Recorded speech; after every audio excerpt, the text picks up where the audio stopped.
I know, right? Hey, bruh! I'm here. I'm ready. I'm a little toesies already. Actually, my toesies are kind of cold. Let me actually turn on the blankie because I can get some warm. Hey, let's go! Hey, Kuma, did you go through a name? Or not Kuma? Kuma, not Kumo. I have a Kumo and a Kuma. Did you get a name change, or are you another Kuma? That'd be like the third. No, second. Technically. Bruh. Oh my god. Alright. Alright. So, first things first. I haven't had dinner. So, we're gonna talk, discuss, and then, oh boy. Our boy Mujin came through, so we're gonna watch that video while I do my weekly / eat my dinner. I know, right? Streaming since forever. I know. To be fair, on Friday, I was cucked by my internet. Like, I genuinely tried. But it wasn't letting me. I followed recently. Hey! Nice. Welcome back. Ark, how's it going? Hey, bro, we got a lot to discuss. Like, bruh, first of all, we've been playing Kingdom Hearts. We're close to the end. For those who don't know, we are at the, that guy. Hey, Palpo! Hey! I forget the name of that guy. He's a Fantasia bat guy. We're at that fight. And I'm so mad we didn't finish it on Friday because internet issues. Which wasn't my fault. It was my fault. Churabog? Chernabog! Oh, I was reading yours. Your initial spelling was not right. It didn't feel right. So that's why I'm like, hey, Kuman! See, that's who I thought you were. I'll call you Bear. Yay. No, you're both Bear.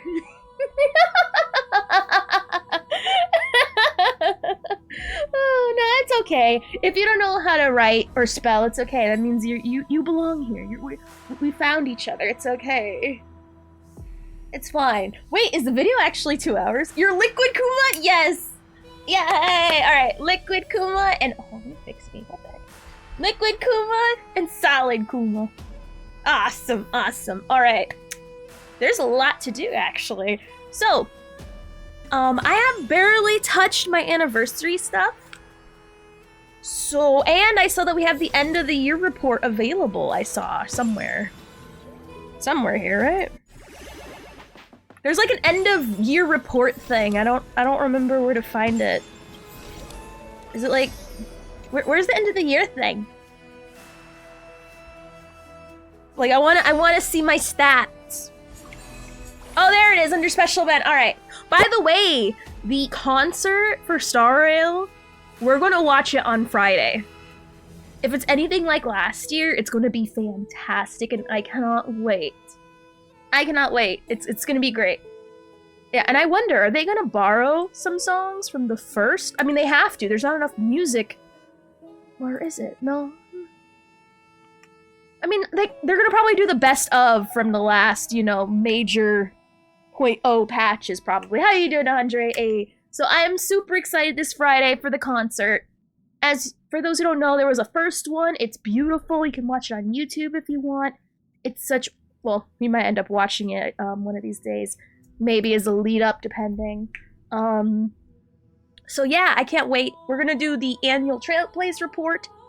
We're going to watch the drama video about Sin girl. I'm gonna be honest, I forgot her name.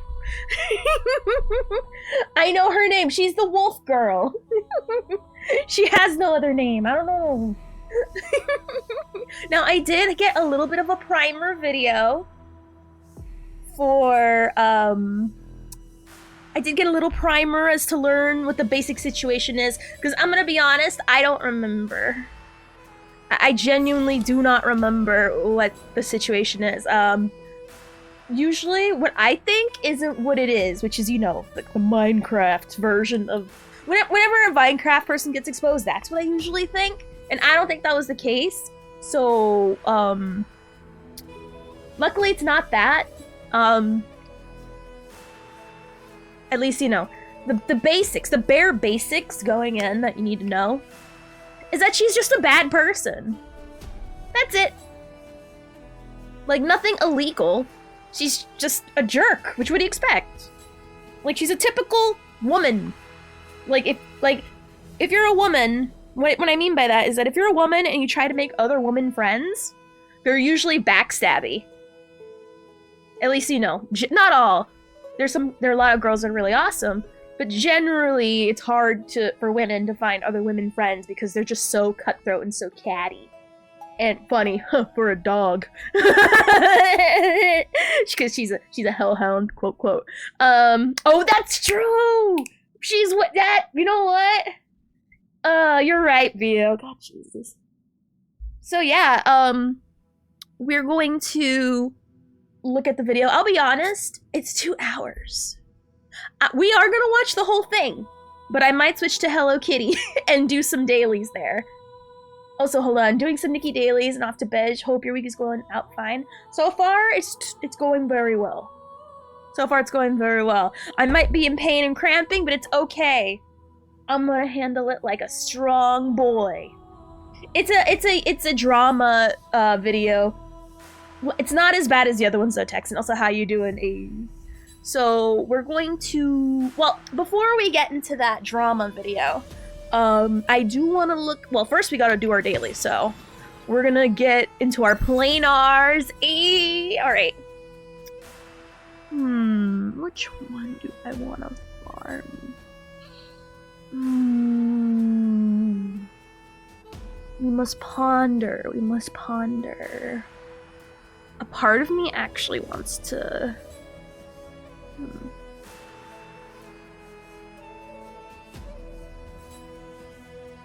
What am I even farming for, Boyo? I don't even remember. Hold on, let me see how... Anaxa's not out yet, so...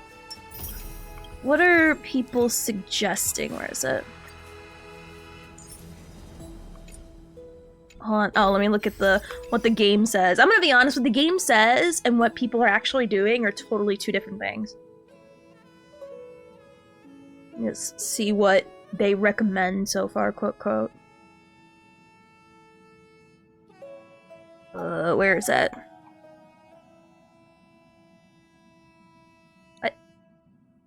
Oh, it's not. Alright, well, let me look up. Alright, so let me look up Anaxa build HSR. Oh yeah, I forgot. Oh yeah, so I don't give a damn until Anaxa comes out. Because I'll be honest, again, I'm gonna go back to what I said before. They're way too heavily catering to what's coming out in only Amphorius. And Amphorius is so unique and its elemental choices that obviously the rest of the teams that we have and the people we have won't conform to it unless you've been getting everything in the new stuff. Now let me see. What are people suggesting? I see people split between two things. Oh no, I'm looking at like the normal relics. I know what relics I'm going for. Arena? Alright. Oh, that's good, because we can farm for more broken keels anyway. And also I can get other stuff for other characters that also use the arena set. So that'll be fine. I'll be honest, that's not even on my radar right now. BF. Alright, so... Alright, this is fine. Alrighty. Oh yeah, I already have... I thought you weren't gonna go for him, Vio. I thought you were gonna skip him, no? That's why I'm a little confused. I thought you were gonna skip him for, the other women coming out. Whose names I can't remember all of a sudden. Alright, so first things first. Everybody at... Okay, here's what we're gonna do. We're gonna farm, right? We'll watch a little bit of the video. And then... I mean, technically, Vio. There's Blade. I'll say what everyone else says. Which is a bad answer, by the way. Well, you can. I mean, technically, I mean, you have. Oh, what is his face? I forget his. The one with the bombs. Whatchamacallit? You can get him in the standard pass, huh? That's what I'm trying to say. Which I still think is a poor answer.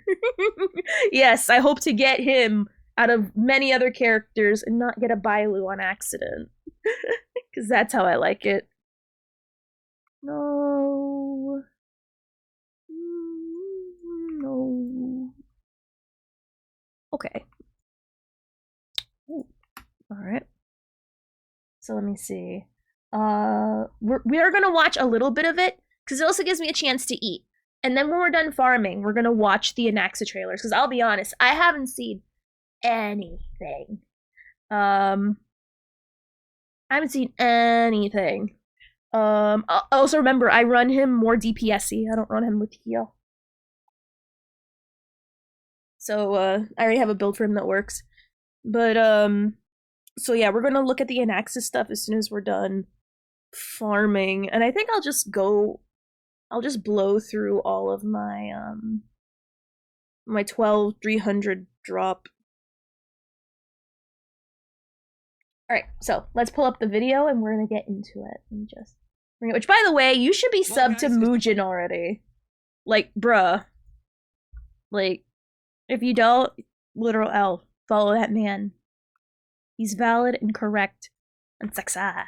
Well, maybe not the last part, but still sexy in the brain. Hey, thank you, Solid Kuma. Thank you, thank you, thank you. It's not a bait. It works well. You know, the one of two moments they have a imaginary weakness. That's fair. You can watch it through me too if you don't watch them. That's fair. That's fair and valid. Either way, I got you. Oh wait. Let me just find it. Oh, I have it all the way at the top. Whoops. There it is. All right.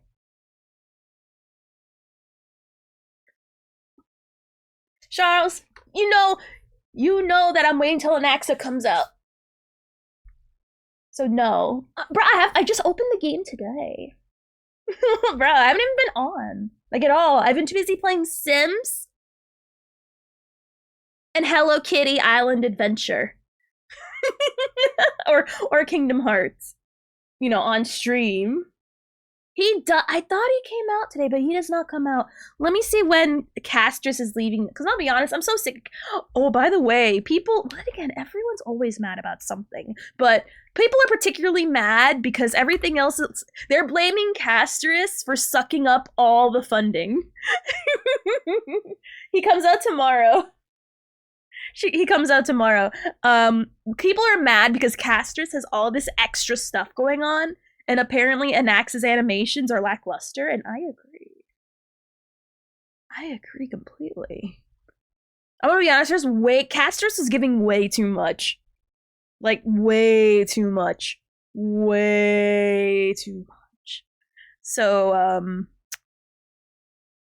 does that make me hate her? Not really. I slightly dislike her because I feel she took away from other more important things. But I feel like she got way more than anyone else should have gotten. Like, literally, look, this. Why did she get this? Firefly didn't get this. Like, why is she getting this? Why is she getting this? Why? I'm gonna be honest. She's not important to the story like that. So why are we going all above for her? Why her? For Finon, I get it. If you do it for Finon, I get why. He gives off strong main character vibes. But she's not even a main character. She is a side character. She is what do we call a plot device with boobs. Like, obviously Finon is the main character. But, it's okay. Bruh. I'll say her opinion's cute, but that's about it.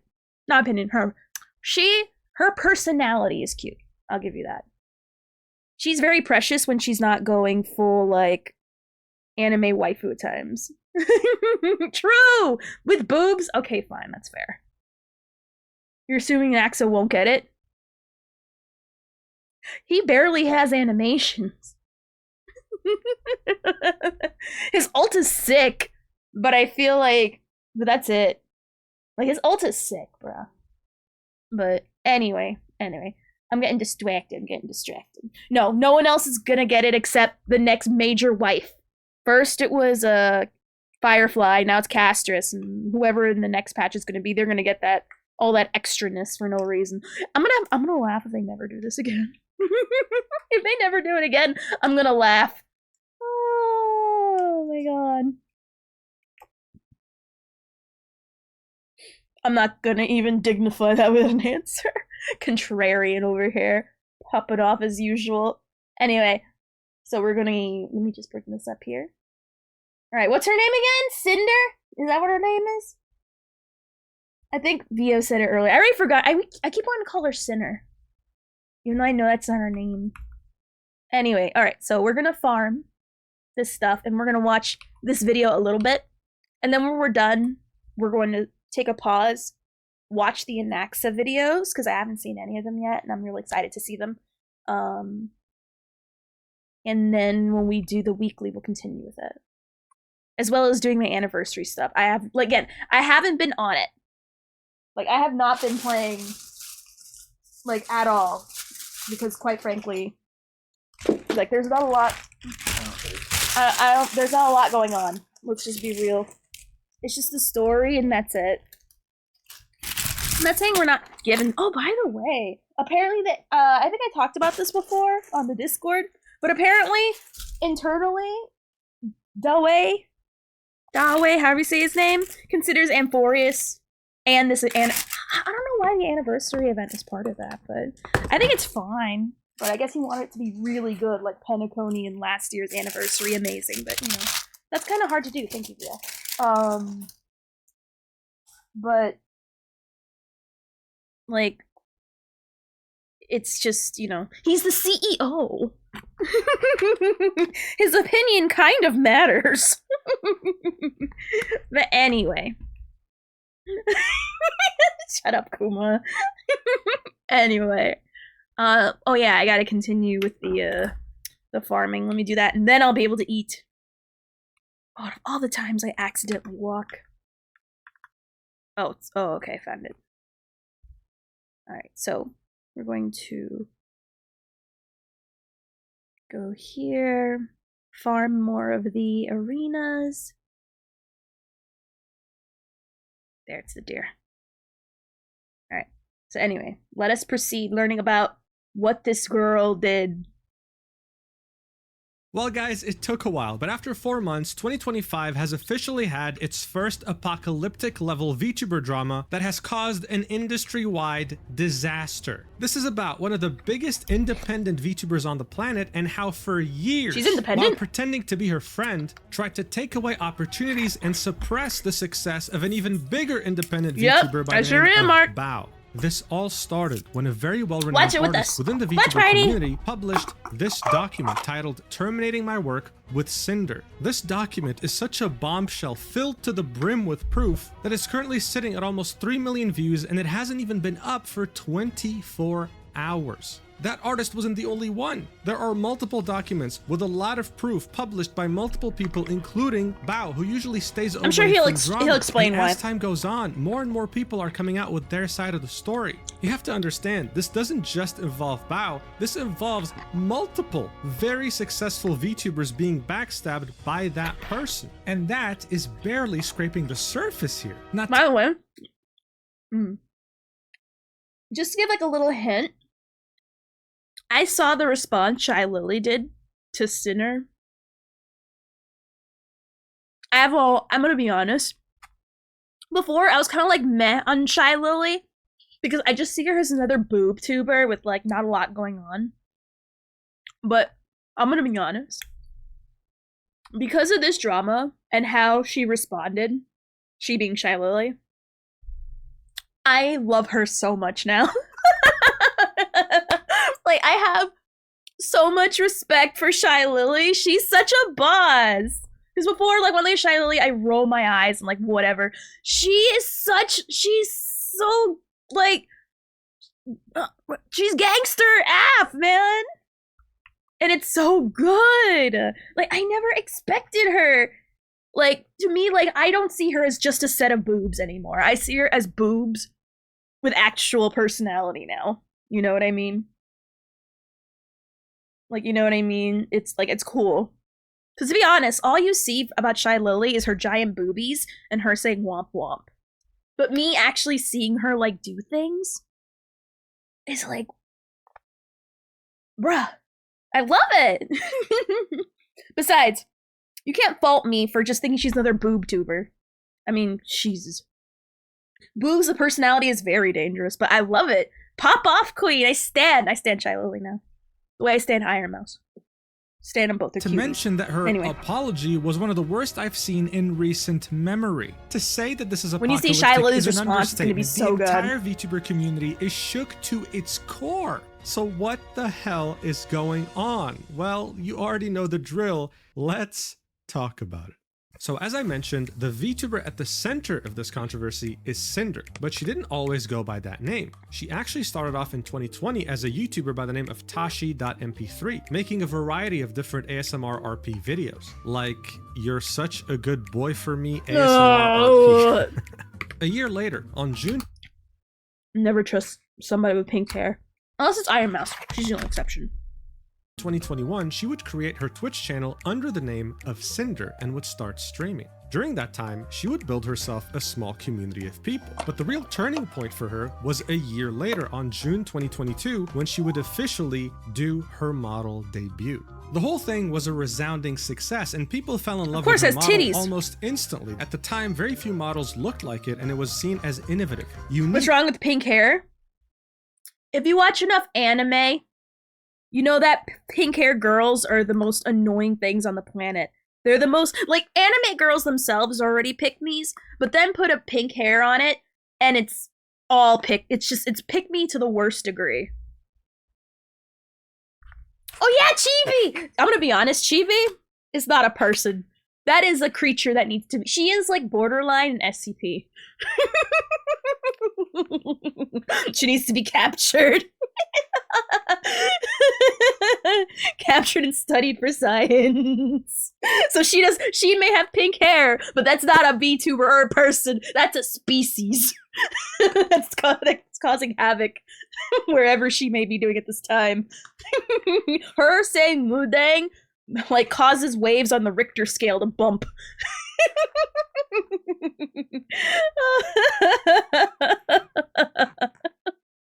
She's so, like, genuinely, she's so funny. I love her.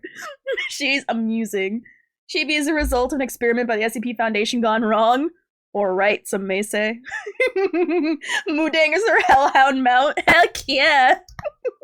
But anyway, Iron Mouse is the only exception, and so is well, we don't count Chibi because she's a species.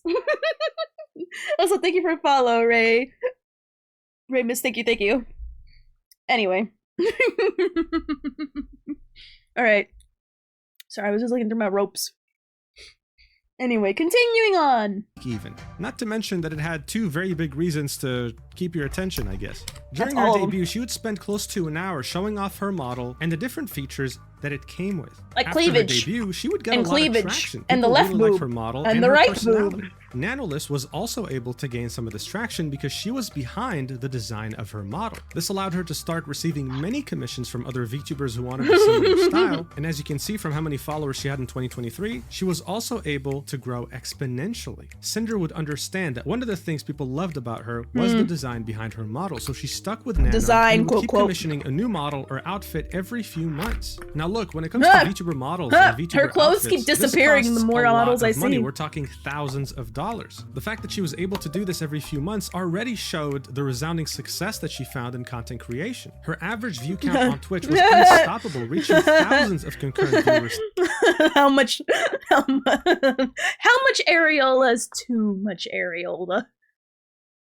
Heidelin Ophelia win? No. No. How much you know, is areola bannable? Not the whole areola, just like a part, like a little seep through, like a little pepperoni pink showing. A little bit. We gotta look up one of them cow VTubers. We'll know how much areola is too much. We need to get like a ruler. We'll get a ruler, right? We'll take a freeze frame of the only part people watch, which is the cleavage, and we'll see how low we can go.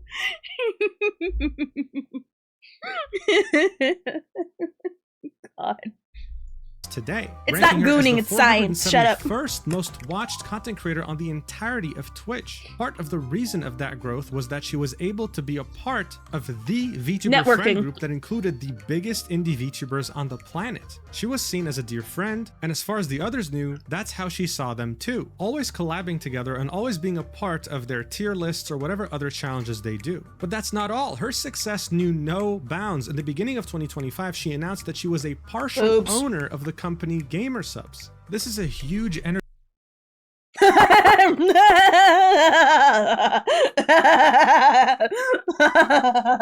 I knew I didn't want to go to Gamer Subs for a reason.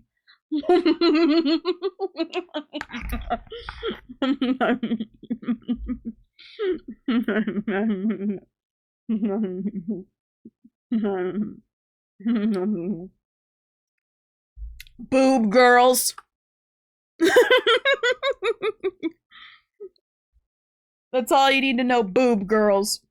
I mean, that's another reason. They also have like one shirtless guy, but it's all freaking boob girls. Jokes aside, VTuber groups are toxic because if you're not in a group, you're not gonna collab. True. I'll be honest. Personally, for me, even if I had that, I wouldn't collab. I barely collab.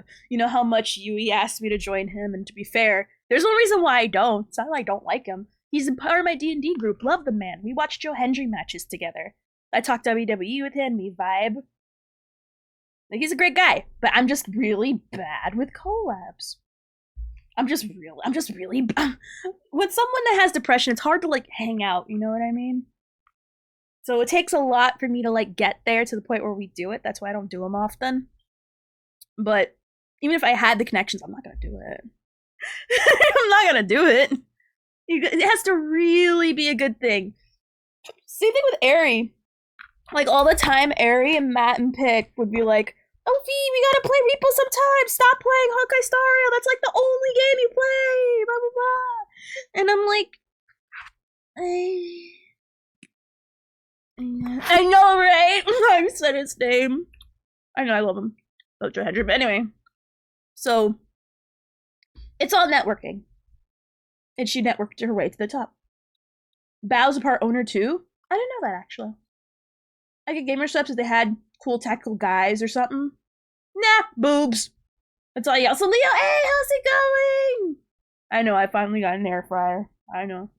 Energy drink company that sponsors many of the top VTubers in the world. She even released her own shaker with them, and the art on the shaker, of course, was also made by Nanoless, and it sold out completely. All this to tell you that she was extremely successful. Guys, she was never in any controversy. As far as anyone was concerned, heck yeah, Leo, she had a very warm and kind personality, as well as a really cool design.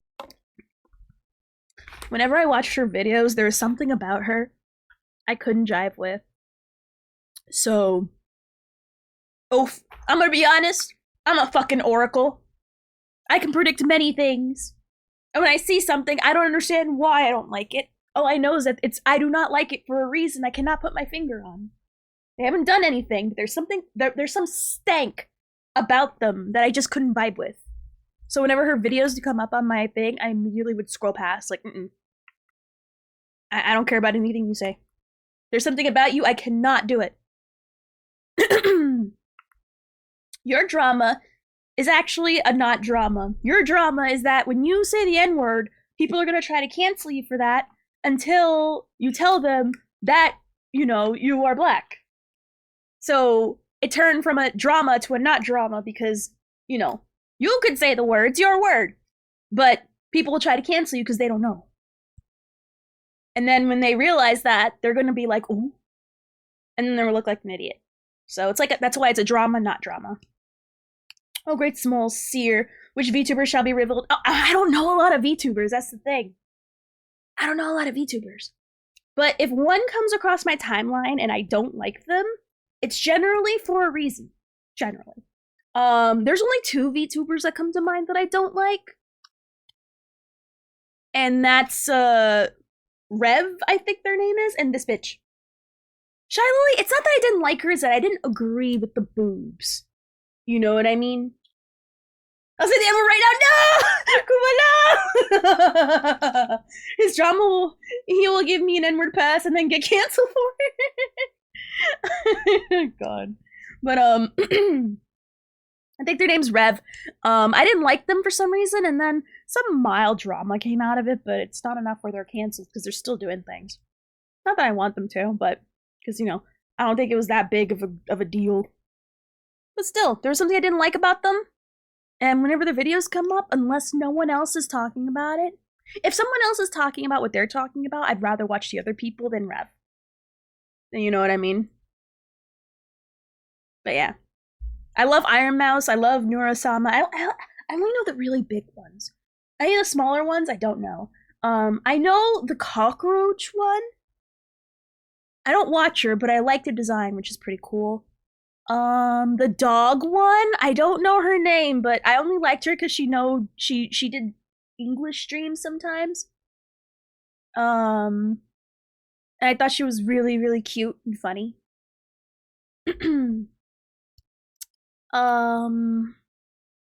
There's a pink-haired one. I forget. No, it's not pink. It's like a weird red. She's one of those. She's one of the earliest VTubers who played GTA 6, not 6, 5. My bad.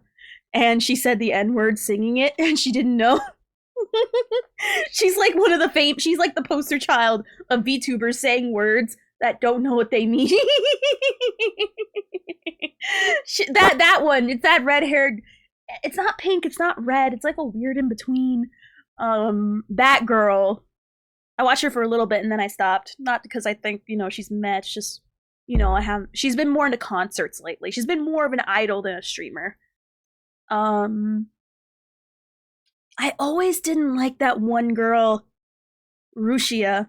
Obviously, she got canceled a long time ago, but I didn't like her, and there's something I couldn't put my finger on it. Opie, do you have PNG at the back of your model? Aww. I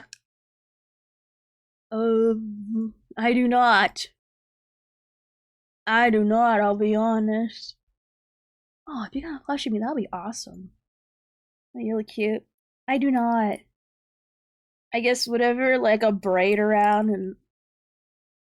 I'd say try your best. Try your best, I'm sorry. If every... Because my character is based off Final Fantasy XIV. You can find this hair in the game, and this dress, everything's in the game. So you can just turn it around and you'll see it. I'm sorry. I apologize. I would log on to show you, but I uninstalled Final Fantasy XIV a long time ago. Because, well... I saw that Dawn Trail was going to be mid, and so there was no point in playing. I knew it was going to be mid, I just didn't realize how mid it was going to be. In a bad way. How you doing, Noble? Right now I'm farming my planars, and we're also looking up the video on Cinder. I think that's her name, right? I want to learn what she did, and how my feelings about not liking her were correct.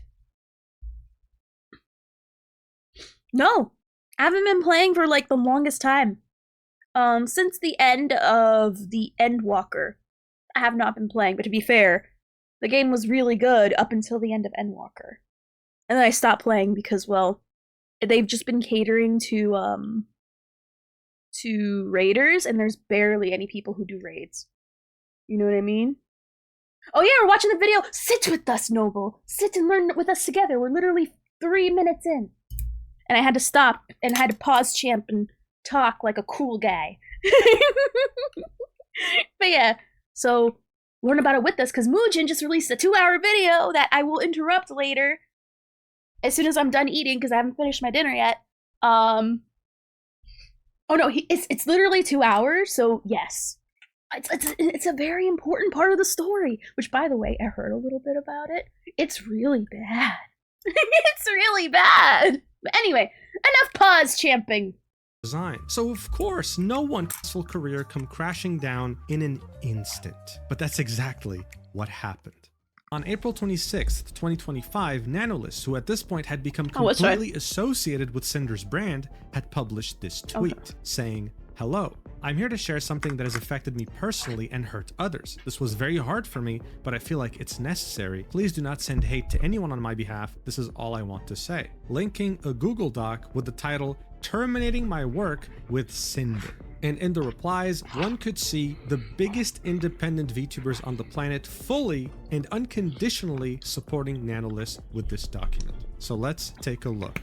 Nano starts off with introduction and notes, saying, "I wanted to share my experience with Cinder and Red manipulating me, using me, and dragging me into drama while sabotaging, slandering, and spreading lies about people I thought were her closest friends." So before we continue, you know who Cinder is. Heck yeah! But who the hell is Red? Well, Red, otherwise known as Redacted, has been Cinder's manager since she started content creation. This has been a well-known fact. If you knew her or worked with her or whatever, you typically did it through Red. He was somehow involved all the time. So this document wasn't just talking about Cinder, it was also talking about him. Nano continues, "Not only do I no longer wish to work with Cinder, but I want to share what I've endured over the years and shed light on what she has been doing behind people's backs to protect artists and friends." Managing them boobs. I struggled a lot with writing this document and wasn't sure if what I felt and experienced working was real or just burnout, but I think this proves that I was lied to and manipulated over the course of years while working with Cinder. Note, based on working with Redacted and Cinder over the years, that I am sure they speak for each other and there is no reason to believe Red was acting without Cinder's consent and knowledge. Whenever I use they or them, it refers to both of them acting as a team. English not being my first language and the language barrier, I discussed the situation, my feelings, and thoughts with native English speakers who helped me put them into words so everything is clear without any misunderstandings due to lack of English skills. Note, any names that are censored here were censored because the creator in question did not provide consent to have their name revealed by the time of me posting this document. So this is already a handful, right? It's alleging many things, but thankfully, Nano has a lot of proof in DMs. So she starts off with a section, slandering other creators. I will start with screenshots showing them speaking ill of other creators and spreading rumors while manipulating me that it's all in our best interest. In addition to spreading ill rumors, they also complain and accuse Bao of giving their editor too much work, resulting in the editor not having any time for new clients, which will be important later on. The screenshots below show them showing their affection and appreciation, immediately followed by spreading rumors and lies to make other clients appear problematic to manipulate any future decisions regarding commissions. So these are fairly recent DMs from January 2025. It starts off with Nano saying, "Of course, I wanted to understand it better, especially if I cancel her for the second time, lol." With Redacted saying, "Well, with blank, she's given a lot of bias and priority at GS, which is gamer subs,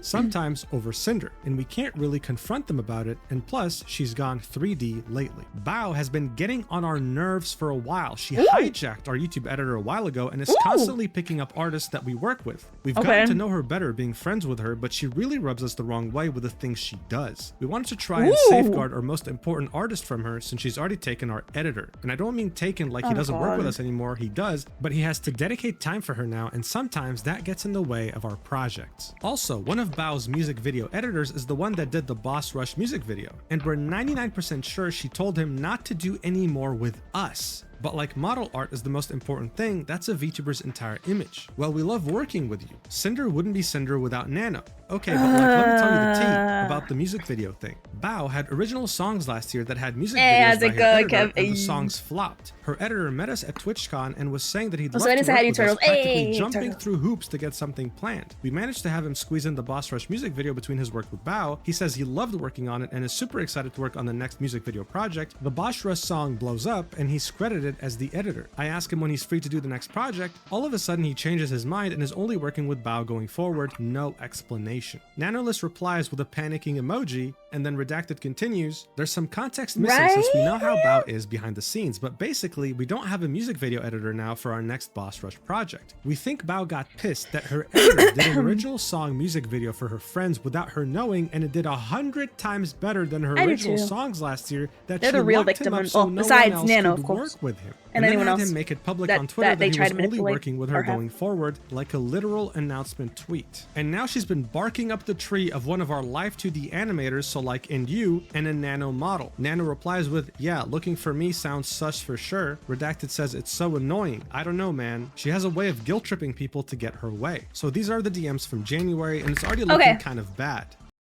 Okay. So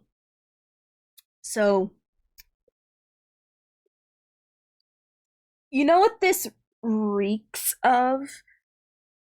And I'm gonna be honest, there's a whole overarching theme that ties all of this together. That reeks of insecurity and paranoia. Because only people who are very insecure and have very little self-worth to feel they have to tear down others for them to have a chance at something. It's very pathetic and sad. Like, they're acting very paranoid. They're the kind of people that are like, the voices are out to get me kind of stuff. Literally, except the voices have a name, and its name is Bao. Who, like, literally, like, people who are paranoid and insecure are, first of all, they're projecting what they're literally doing, which is bad-mouthing people and preventing people from working with other talent. Like, literally, like, it's literally the most high schooliest, like, it's literally textbook, like, Desperate Housewives high school drama where they're so insecure and they're projecting what they're doing onto other people and accusing other people of doing what the exact same thing that they're doing. You know what I mean? Like, bruh, like, come on, man. Like, bruh. Insecure. Like, bruh. Her and the boyfriend, they're very insecure about just,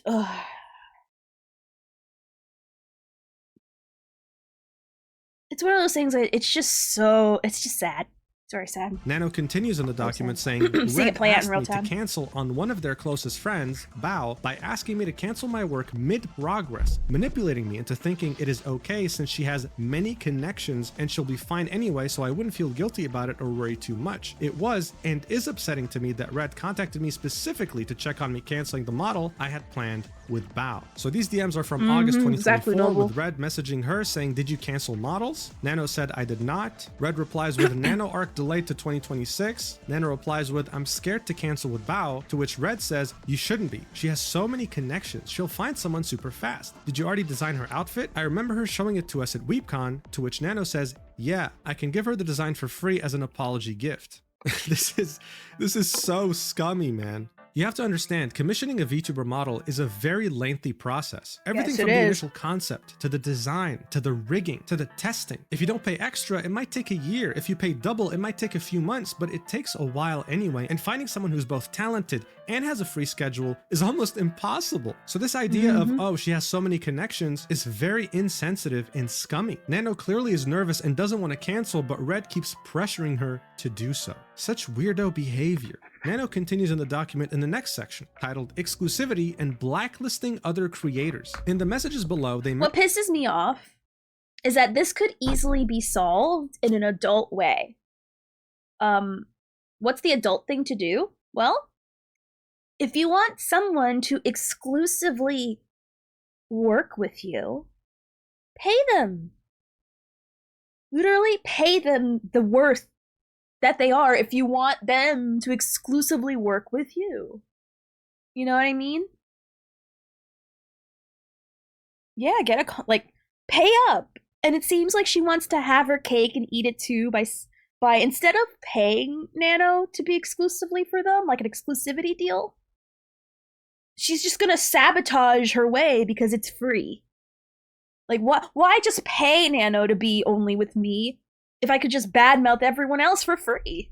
I'm gonna start drinking from nah. Uh-oh, careful, Kuma. But, like, genuinely, just pay her. Like, for real. So far from, I did watch a primer a little bit, but so far it seems they don't want, I know they paid her, but they're not paying her the kind of money that you need, that she deserves to, like, stay exclusive. You know what I mean? But we'll see. We'll see. The video, we're only 10 minutes in into like an hour and 50 minutes, so. But so far from what the general understanding is at this point in time, they don't seem to be willing to pay for that, because those people make bank. Like, people who like rig models and design and do all that stuff, it's very hard. It's very time consuming, a lot of like education and looking at stuff. Like, it's a lot. So they deserve to work with many people and get more money possible. How much am I paying you again for exclusivity? $3 and a Snickers. Because I'm not that difficult to be. My rates aren't very high. But hey, watch your mouth. With every passing day, my rates get higher and higher.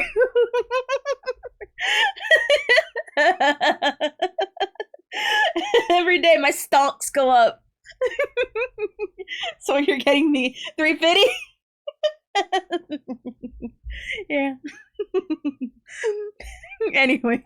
Mentioned wanting an exclusivity contract, but they didn't want to pay for exclusivity. But rather, when a creator from their blacklist comes asking for a commission, they would guarantee me model work for Cinder only, and if anyone asked me for commissions, they'd commission me instead to compensate for not working with other creators. This felt very strange, given that one of the accusations that was one time. That's sugar daddy money. That'll count. With other creators was for them to essentially overwork me to keep me from working on other projects. The messages below show that their primary concern is that the more non-Cinder models I make, the less valuable my existing models become. It's hard to say how much this messed with my mind as an artist that by working with other people, I'm somehow making my existing models less special. The following screenshot is one of them setting up the blacklist, saying I'm not allowed to work with any new clients or create any new outfits for Vtuber 1 specifically, and justifying those things by saying that with each model, my art becomes less unique and special, and therefore Cinder somehow will become less special. The idea that my work as an artist and designer is devalued by working with other people is insane and hurtful. After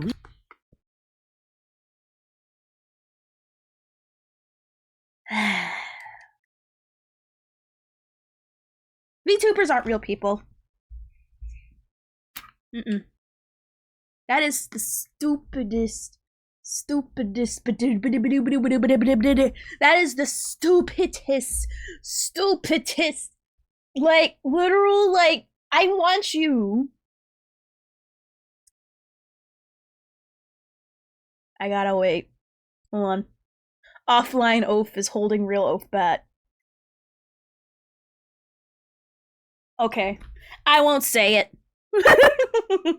I won't say it. But I'm thinking it really, really hard right now. I'm thinking it very hard. It almost got, what's the word? It almost manifested. Okay? Alright. Still not as bad as Gunpei, though. Gunpei was way worse. Realizing what taking a deal with them would really mean for both my workload and my mental health, I backed out. So this first screenshot is also from January 2025, very recent, and it starts off with redacted saying, I mean, like, if we wanted to have some kind of... Oh, wait, hold on. Okay, I understand you now. They don't want to pay her because of her talent. They only want to pay her so that other clients can't. Yep.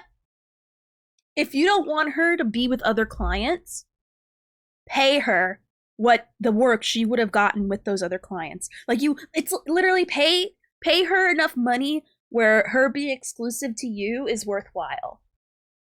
And I don't think they can afford that. You know what I mean? Nah, I like being monetized and I like not being banned.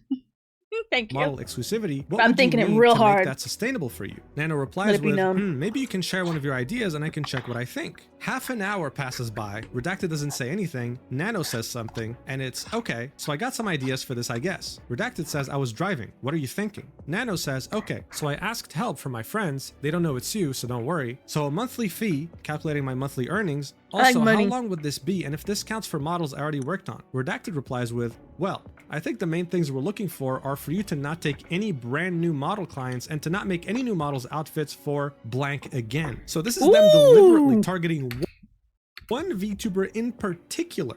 Anyway, he can screw you, one VTuber in particular.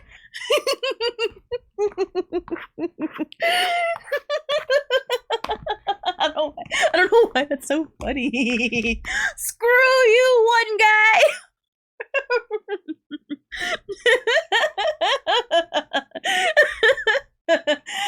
r/fuck you in particular, for real. I understand why their name's blocked out, but I really want to know who's that one guy or girl who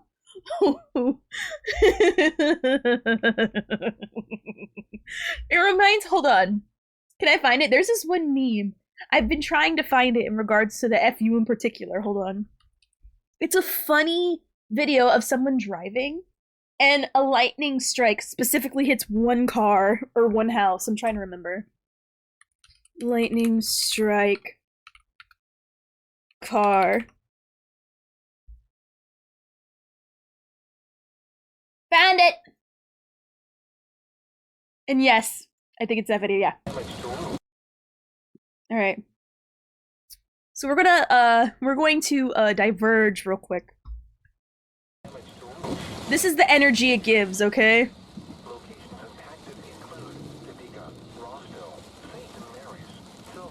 Where is it?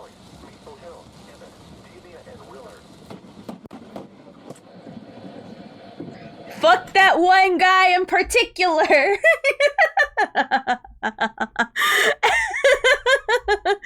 That's the energy it gives. Why that one guy? F that one car ahead in particular. Screw you and your bikes.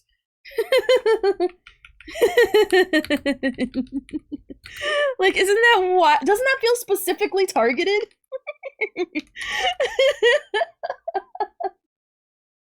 Like, for real. It is so, like, extraordinary. Like, for real. God is, I mean, yeah, look at Zeus. They think like Zeus is literally like 90% drama, 10% God. He probably said Jesus with a J, with a lowercase j instead of a capitalized J. I think so too. But anyway, so that's what that, oh, don't make models and outfits for this one person ever again. That's the energy it gave off. You'll still be able to work on models/outfits with all of your other existing babies, and your artwork commissions. The idea, not the actual happening of that. That's stupid. Is that more nano babies means nano models don't have the same value anymore. And by the way, guys, when he says nano babies, it's a VTuber term. So typically, people who will make your model are called Papa or Mama, and the VTuber commissioning them is their baby. Okay. I never liked that aspect of it. If you're not into VTubers, okay. I don't like that. You don't have to tell me, but now you know. Anyway, he too short to be Ophelia Sky. Is that there's a few people that we just would rather not. But I kind of hope it is. Maybe not any new you know how much babies cred at they'll all. give me? The reason why I brought this up at all is that there's been a lot of bias with another one of our partners with certain creators, and we'd rather these creators not have what makes Cinder unique, which is your artwork, just drama. An hour later, Redacted comes up with an idea, saying, what about we can pay blank for you, and you don't have to discount it from the next payment, and we'll continue giving you lots of model work, I think around 4 this year right now, but you don't work with blank, blank, or blank at all again, models or art.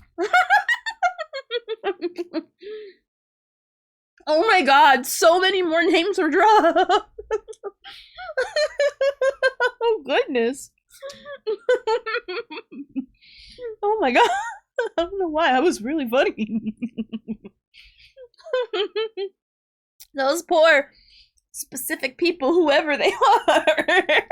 Jesus Christ. This hit list is getting larger.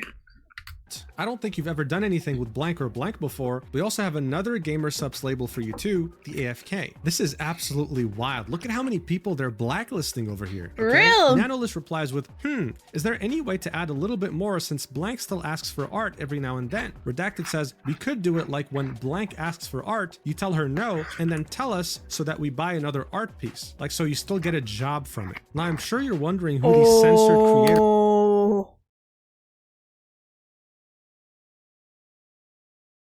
Because I love drama watching. That's kind of my thing. Ooh. Oh, that's worse. So not only are they not paying her the exclusivity that she deserves, but they're No, you can't do that. You can't just go, oh, every time someone wants to buy from me, we'll just pay you instead. It's like, just make a contract and pay her more.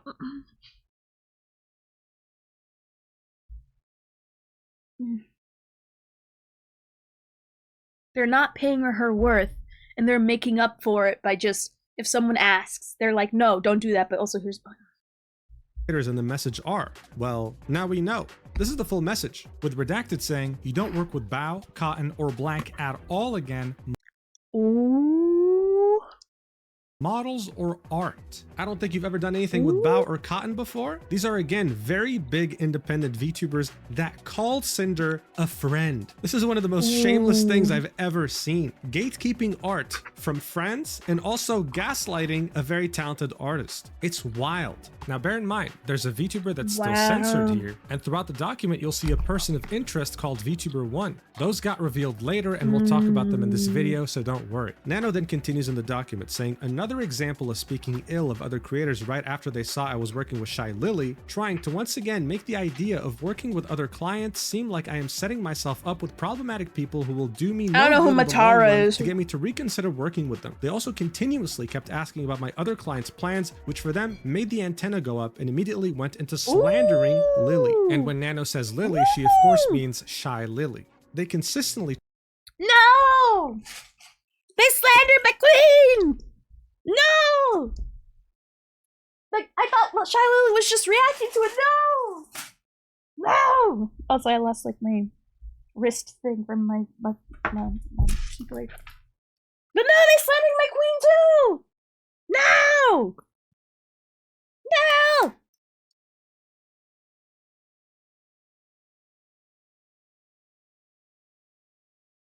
Also, I'm like trying to look for it right now. Also, Android updated recently. I hate this update. The fact that I have to extra swipe to look at my notifications while also like messing with setting stuff is very stupid and annoying. Like, why are you making me extra swipe? Found it. Luchador name for you? Bruh. She did! She did! She did! I did just see her boobs. And to be fair, you can't blame me for that. But then I heard her. Not only did I hear her, but I, like, heard her. You know what I mean? I heard, like, she spoke to me. I'm like, you know what? My neurons activated instead of shutting off. I respect you. They try to reassure me that despite their best efforts, they just happen to keep trying to bring drama in as reasons for me to go exclusive, and that working only with Cinder is them trying to look out for me. So this is extremely recent, like a couple weeks ago, right? In mid-April 2025, with Redacted saying, hey Nano, do you have more plans with Lily besides just the model, like outfits or merch or anything? Nano says, been just the model so far, to which Redacted says, okay, her asking you for a model recently just made the antenna go up. She's been acting weird towards Cinder lately and we don't know if something's going on. Nano says, oh, that's weird. Redacted says, ever since after V-Card launched, which is a VTuber trading card game that Shy Lily helped launch. V-Card.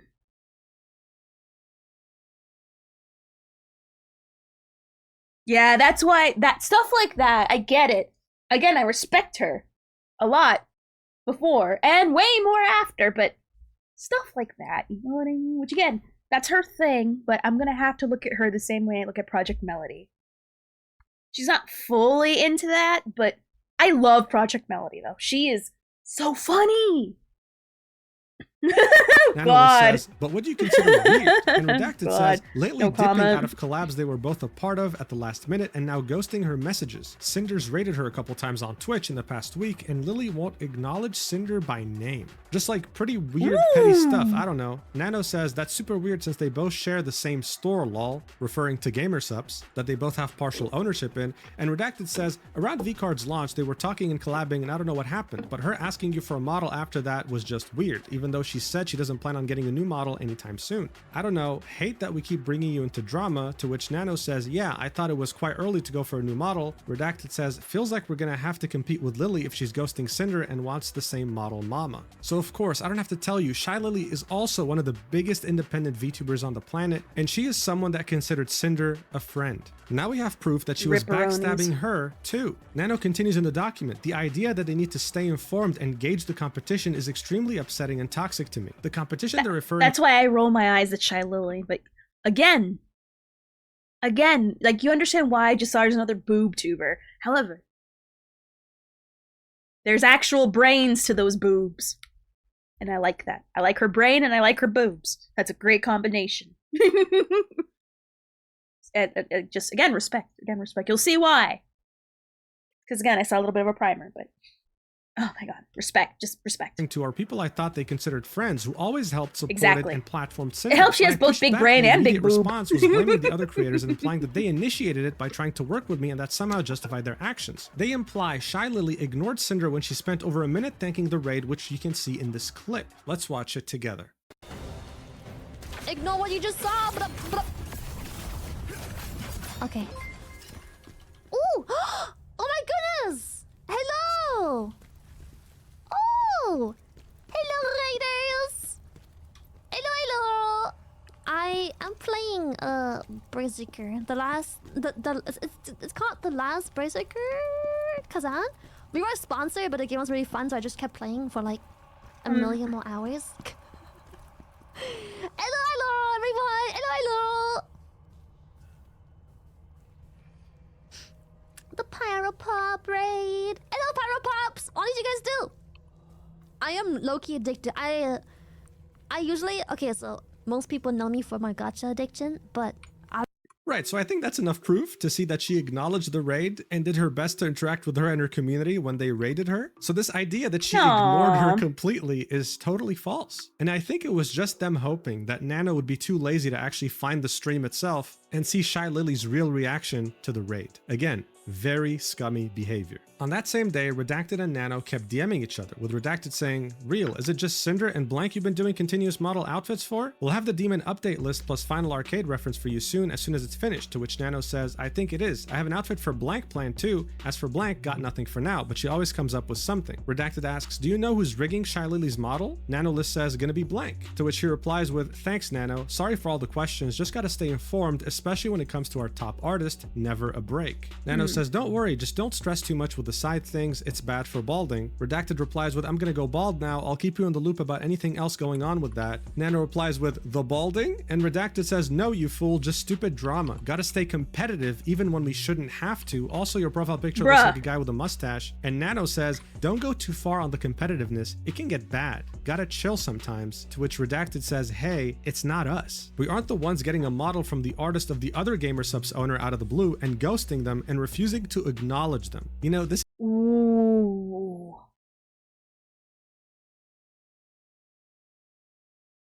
It's so sad. It's so sad and pathetic. It's like, how does one describe it? It's like seeing somebody, I don't know, it's just so sad and pathetic. The insecurity, you can smell it. Just, they reek of it. I smell it all the way from here. Just the sadness. It's so, like, it's so sad. Like, it's bad. It's not narcissism. Like, you have to have confidence. There's no confidence in there to be had. Because if they were so confident, they wouldn't have to be tearing others down. If anything, they just talk themselves up all the time. It's just sad. This is made weirder by the fact that both Shy Lily and Cinder are co-owners of a company, and this is how Cinder is treating her. Her competitiveness knew no bounds. She would probably push a toddler off a bridge if it meant getting 100 extra viewers on Twitch. Okay? Nano continues in the document saying, below I wanted to push back and make clear I was uncomfortable on being dragged into drama, and they responded by bringing up more drama and baseless claims, all about trying to guilt trip me. It is ironic and crazy to me that I mentioned not wanting to be dragged into personal issues, only real, for them Noble. to, on multiple you occasions, have everything. mention other people's why alleged are you drama. doing that? Being so this extra is where for things nothing. Get real, because it's not Redacted doing the talking, it's Cinder directly. The DMs were from oh, the big cheese coming into chat. I would push a toddler for free. Based? Based? Correct? Valid? Autograph? Pictures? From February 11th, 2025, so just a couple months ago, and it starts with Nano saying, Cinder, just wanted to say sorry for stepping back on the exclusivity deal. Wanted to apologize personally to you since I've only talked about that with Red.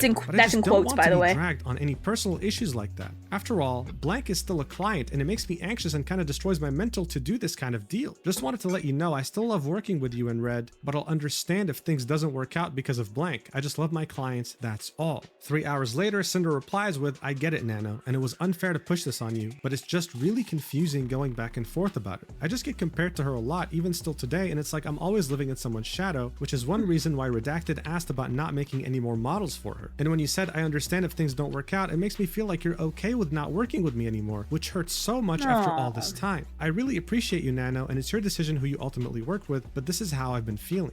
Nano continues in the DMs, replying with, I don't really see the point of keeping thinking about being compared to Blank. You're so much bigger already. You've done so much more. But I would never give Blank any priority over you. Also, there's not even any model for her being discussed. I just want to sleep clear-minded. AKA also, paranoia, I'm fine not doing her models, and insecurity. But at least Gamersup's art stuff would be fine with me. I don't want to be 100% an asshole to her, that's all.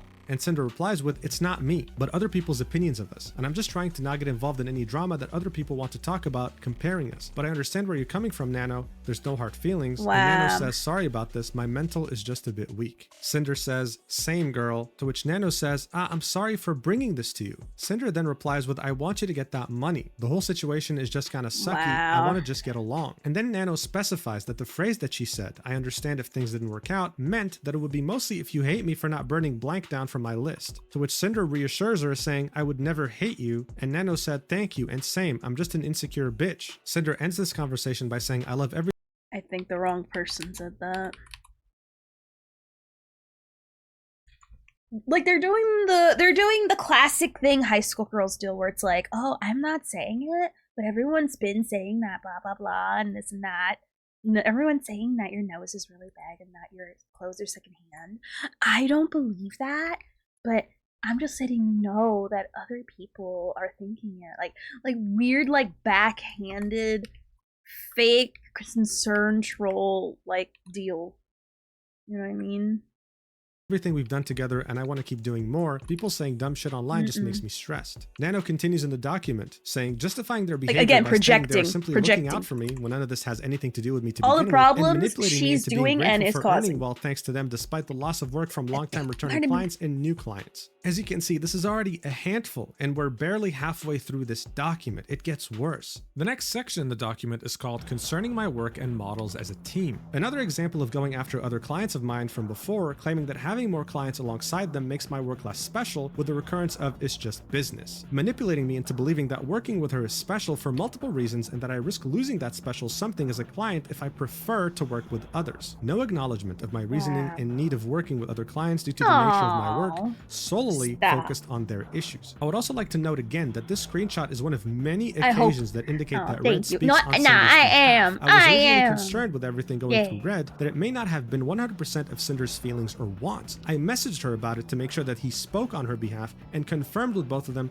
this was the case. So this is it. Some people read only the first few pages of the document and concluded, wait, this isn't Cinder, this is just her manager. He's probably speaking on her behalf and she has no idea. Well, this right here confirms, no, not only was she aware of what he was saying, but she fully agreed with everything her manager said. These DMs date back to November of 2023, and it's Nano starting off the conversation saying, hey Cinder, hope you're doing okay. I talked with Red and I believe he talked to you already, and I thought it would be best if I just check here personally. Actually, I wanted to know better your thoughts because Red tried to talk talk to me and I think I misunderstood things. To which Cinder says, I'm doing good, what's up, Nano? Nano then says, oh, it's mostly about this. And it's a screen cap of what Red said in their DM saying, not to discredit any of your work because everything you work on is the top of the line incredible, but when everyone's a Nano baby, it feels less special to be one, if that makes sense. Kind of been getting the same feeling from gamer subs lately too. To which Nano says, I thought on canceling some models because of it, but then I realized not a mental it's not problem really per fair se. To which It's just, Cinder replies with, I understand. I would genuinely, it's not a mental problem. I would genuinely say that. Because it's more, she's not emotionally mature. She's very emotionally insecure. Very, like, she never grew as a person. And it shows. Because she doesn't seem to have any mental deficiencies. Like, she's not, like, thinking there's voices in her head or, pretending she's dating somebody or is a Christian. But, she's very aware of what she's doing and very here. It's just, she has the emotional capability of a 9-year-old. I would say probably a 13, 14-year-old. Like, genuinely. And people who she's emotionally stagnant. That's the word. Very emotionally stagnant. And people who are emotionally stagnant are the worst to be around because they literally do all the things. They gaslight, they project, they have insecurities that like stink to high heaven. It's so sad and tiring, especially for those who are aware of those things and have way outgrown this foolishness that she is showing. You know what I mean? Oh no, you can have anxiety, depression, but this is more emotional insecurity. And it's very bad. Oh no, she deserves her boyfriend. And the boyfriend deserves her. So, yeah. If the complaints about her being a shut-in are true, she's never really left that behind. I mean, here's the thing. Being a shut-in, I'm not talking from experience or anything, but she networks and speaks to people enough socially where she should know better. You know what I mean? But I'm gonna be honest, there's some it's like one of those things where if you lead a horse to water, you can't force it to drink. Because, like, there's no way you can get to the point where you are through pure social networking and connecting with other people, even if it's just online, and somehow not know that not to do what she's doing. Does that make sense? But then again, like, it's like, she's just dumb. She's too insecure. She's too insecure to be like for example, like, she's too insecure about her nose being on her face. So she has to tear other people's noses down just because she's very insecure about her own. You know what I mean? So yeah. You can be a shut-in and also, there's a way, like, they're not mutually exclusive is what I'm trying to say. I hear voices in my head. They counsel me, they understand, they talk to you. They talk to me. I love that song. Randy Orton's theme is the best. Anyway. So, she's a moron. And it's a very insecure moron is what I'm trying to say. Understand what he means, but at the end of the day, it's just business. Bro, what is this? The mafia? Pointing a gun at your head and before shooting you saying it's nothing personal, it's just business? What the hell is this? She then continues, of course we love working with you and want to keep working together, but if you prefer to work with other clients instead of me, I know it's for a reason for you to help grow and not because you don't like me. Being one of your very first model babies was so amazing. I was happy to be able to find someone to help you with live 2D cutting to improve your skills. And I think that's a big part of why I love the 1.0 model and then started asking you for them. I can have Redacted send you a list of our plans for the future and estimated due dates, so just let us know what you actually want to work on. That way I have time to look for someone else if you don't have time for my projects. That's just what's good for business. It feels same with The Rock. have your model Very The Rock for all move. my outfits, but just let me know if you don't have time for me to be an exclusive Nano art baby anymore. Yeah, Nano then actually, replies with, it's no personal reason. I would never do something like this to you or anyone, but yeah, it's important for my job to reach far, and I like working on different projects and people. I never ever said I don't want to work with you anymore. I told Red that even though I have my other works, I will always have a way to get you a priority spot when possible. You'll always be my special baby. Cinder replies with, I also think it's important for you to work on projects that you're excited about, so I'll go through my plans with Red and send you our ideas to see if it's possible with your schedule. I know he can be a little pushy sometimes, but it's because he's just doing business for me to grow too, and he absolutely loves your work just as much as I do. Nano says it's... I don't know if it's going to be in this video, but I saw like a clip of Bao genuinely crying, and I never felt so bad. Bruh, Edge's theme hit so hard, bruh. That was so good. Like one of my favorite memes is a small gamer cat girl going, "Oh my god, is that Edge? Understand, I see clearly. There's a something come to life. I understand." And she does her cute little accent. And it's like, bruh. I just love it. But yeah, anyway. Okay. But we'll see that as we go on. ASAP, and Cinder says, sounds good to me. Nano continues in the document, saying, Red tries to make it look like Kuma they never knows meant what's for up. it to appear like they wanted me to be exclusive by framing it as something I wanted, while immediately doubling down on the fact that me working with more people makes my work I want to play the less song, special but I want to and play no the song, longer but I'll get unique, copyrighted. as if every design is just a Cinder clone. These are DMs also from November 2023 between Nano and Redacted. Rip his in which freaking Nano US says, title run, so it's by the about way. working with Cinder. My friends told Also, me Rip it's his a bit unfair brother, for me poor to thing. stop working other models, so I do more for Cinder, which I feel so agree bad that he with. lost the I'm a title free and his artist. brother I should do around the whatever I same want to time. do. I don't want to take sides on any drama or situations. I still will always have a way to have open slots for Cinder, but I won't be having her as my only customer. Redacted says, I agree, you're a free artist and you should do what you want, but I was under the impression that taking on more Cinder work is what you wanted to do. I didn't think it was like we were making you do that. Nano then says, guess we got a misunderstanding on both sides? It's more— No. Nano's too nice. She's too nice. No, she's not spineless per se. It's just that she's too much of a little puddin' pop. And puddin' pop, she reminds me of Yiki's brother's girlfriend, who I've been talking more to recently, and she's very sweet, very kind. However, she is very sensitive bab. And I feel like I must protect her at all times.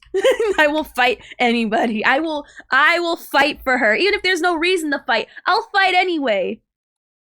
She is so sweet and so nice, but she is very sensitive. And if you give her like any pushback, like because she doesn't want to like ruffle feathers and she's just so sweet and nice that I will fight for— I don't mind being rude.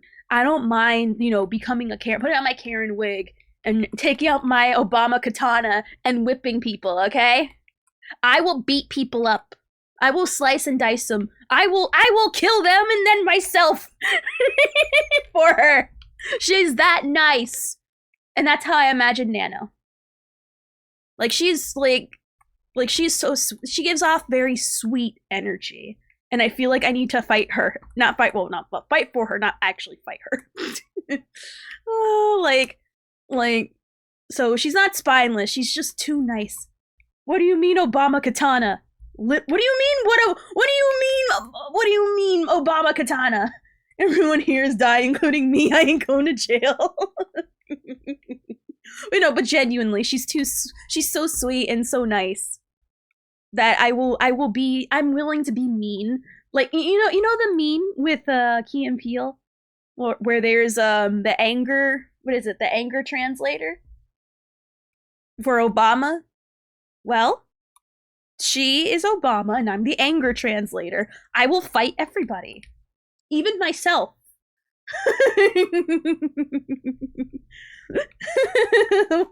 No, I was saying how much I was just describing Anna, how she's a very sweet, very nice person.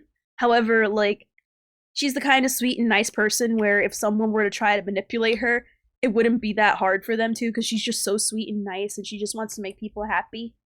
And that she's a little pudding pop, and I will fight people who try to take advantage of her or be mean to her or who make her cry. Because she's a sweet babe who this Nano person is reminding me of. I'm sorry, yeah. Nano reminds me of Anna.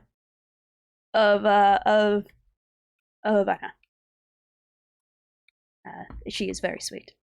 I'll fight people for her, in her honor, in her name. I'm a very good warrior, you say.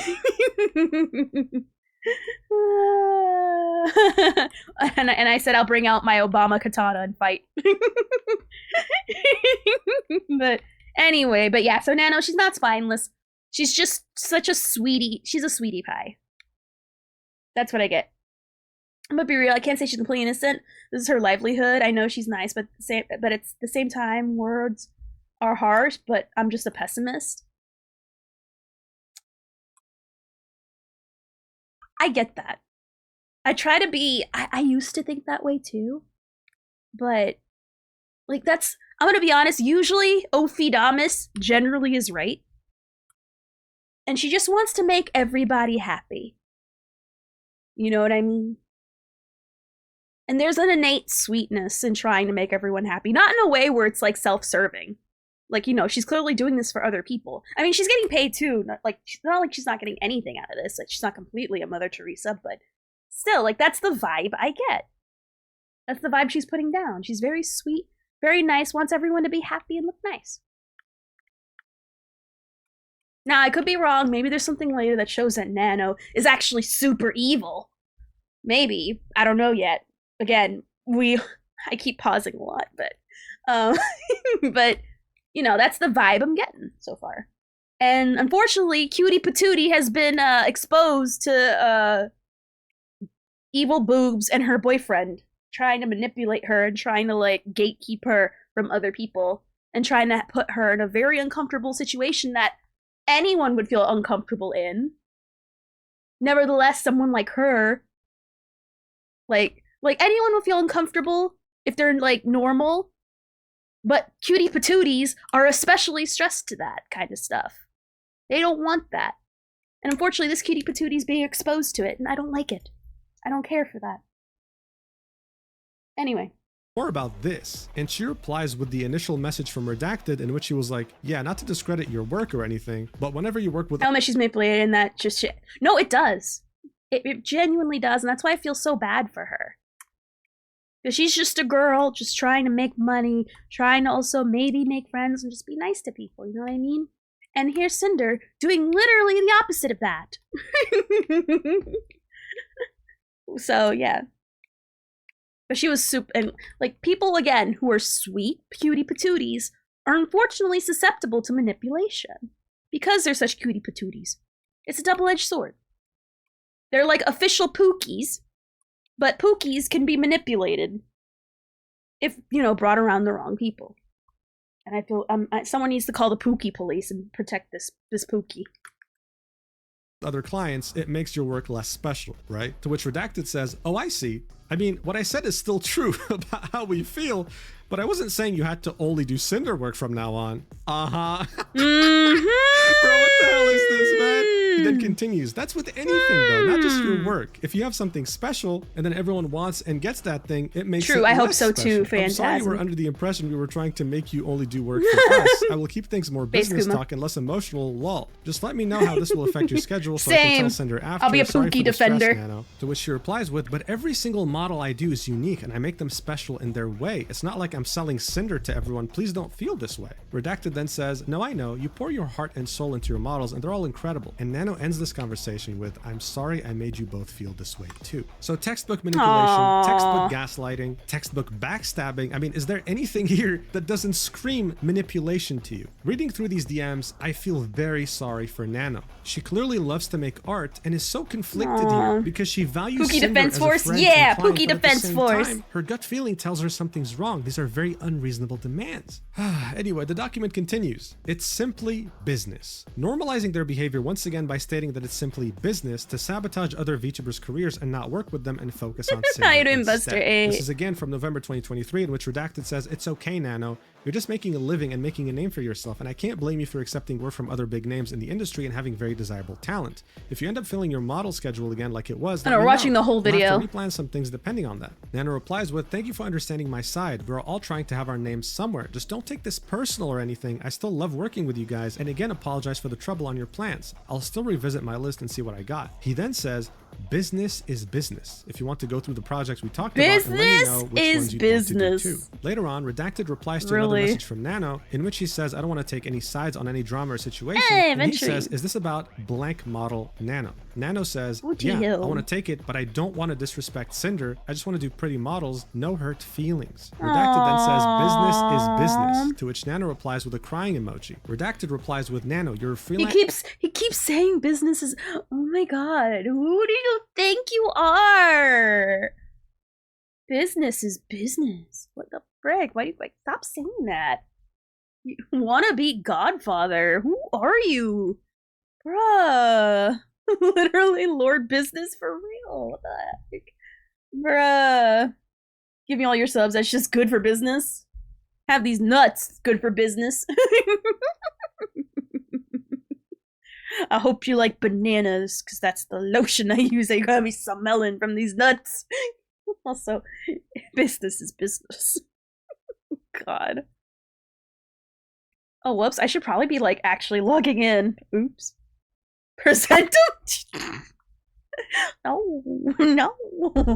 As artist, and Blank is a long-time client, so it makes sense to continue doing work for her. I understand the logistics of it. At the end of the day, you need to do what's best for you. Nano replies with, I really appreciate for understanding my side. I do understand your side too, but sadly it's something between you two, not me. I shouldn't get involved in this fight. I just go art, brr. Redacted then says, right, I know, I just didn't think our conversation sounded like I was trying to make you not work with her on a model, like Blank specifically. Nano then says, maybe I just considered the situation too much. My mistake for thinking this way. And he says, it's okay. Then Nano says, but are we good for real? This feels like a weird breakup. I'm stressing. And Redacted says, me and you are good, but I still have to tell all this to Cinder. It'll be fine. Don't worry. I think she's still sleeping. So it's just a constant back and forth. It's very exhausting to talk to people like this because in 2023, they made her think that by taking on other clients, her art meant less. Then when she confronted them about it, they were like, we never meant that. We just want you to work on Cinder's models. Do what you gotta do. But then we saw very recent DMs from 2025 as well as 2024 in which they were telling her, do not work on models for these people in particular. This just keeps getting worse and worse. Nano continues the document saying,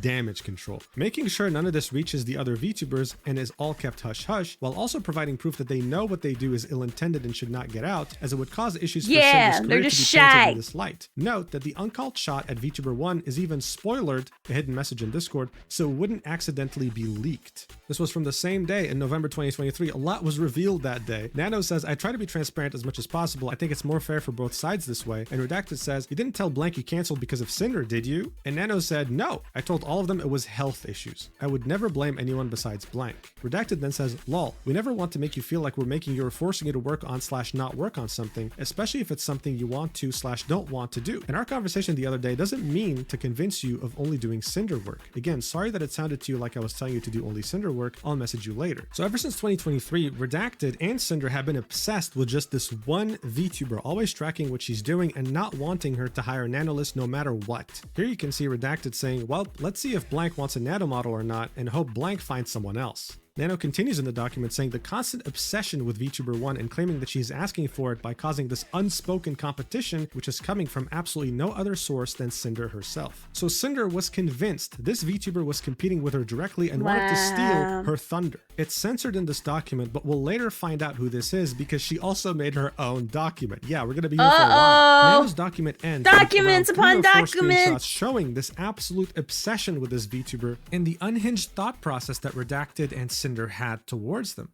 This is Redacted saying, I think it's more like wanting her to recognize Cinder even though it literally doesn't matter. I feel like there's this unspoken competition between them, like they need to one-up each other because Blank can't get along. But I also understand her point of view. The new VTuber who people say looks, sounds, and acts like you becomes just as successful as you in a year. If she did recognize Cinder as an equal or a friend, then I would be like she's endorsing her copy. Or like I've seen some people say her replacement. They share a lot of the same audience too. Like at the end of the day, it isn't just about how much we make compared to her. We just want her to recognize, hey, Cinder is a big VTuber too. She got there on on her own merits, just like you did, get along. And the marketing potential and money they could make if they teamed up. I just know anything we do, she's watching and will take from or try to outdo. Oh my god, you know the spinning figure we have on stream? Blank's figure was announced on Wednesday, no spinning figure. Cinder debut Saturday, everyone hears about it. Figure announced, spinning figure on screen with exclamation mark figure right next to it. Blank streams yesterday, first stream since Cinder debut. Guess what? Right? Spinning figure with exclamation mark figure next to it. Now this might seem confusing, my fan nuts but we on were the tree. Just talking about VTuber 1. But there was painful. another VTuber that both Cinder and Redacted were obsessed with, a Cerberus pup VTuber. Here we have Redacted talking about her mid-conversation, accusing her of copying Cinder every chance she got, saying good old like potty humor. Later, unfollowed her on Twitter and started taking her ideas, Cinder's ideas, like the flames, and now she's basically rebranded to more of a fire Cerberus, using fire emojis all the time, shaking my head. Never did that before. It's funny because she used to call herself a hellhound, but stopped when Cinder grew past her and now uses Cerberus, or Cerber pup, or whatever her lore says she is, I don't know. Nano says the unfollow is weird, and then Redacted says, yeah. So it's like, there was also unprovoked tweets from her like, I didn't copy anyone else for my design is all me, this is who I am. Like, huh? Who are you saying that to? Then he continues and says, oh, lol, on random Cinder clips on YouTube, there was one dedicated Blank fan or someone she knew, I don't know, that would comment on these clips saying like, when are you going to clip Blank? Only on Cinder clips. Nano ends this document by saying, I'd like to highlight the irony of expecting to be entitled to recognition for her own efforts and size when her own active efforts are tied to sabotaging this very same VTuber. Also feeling entitled and insisting to be recognized by someone else is odd.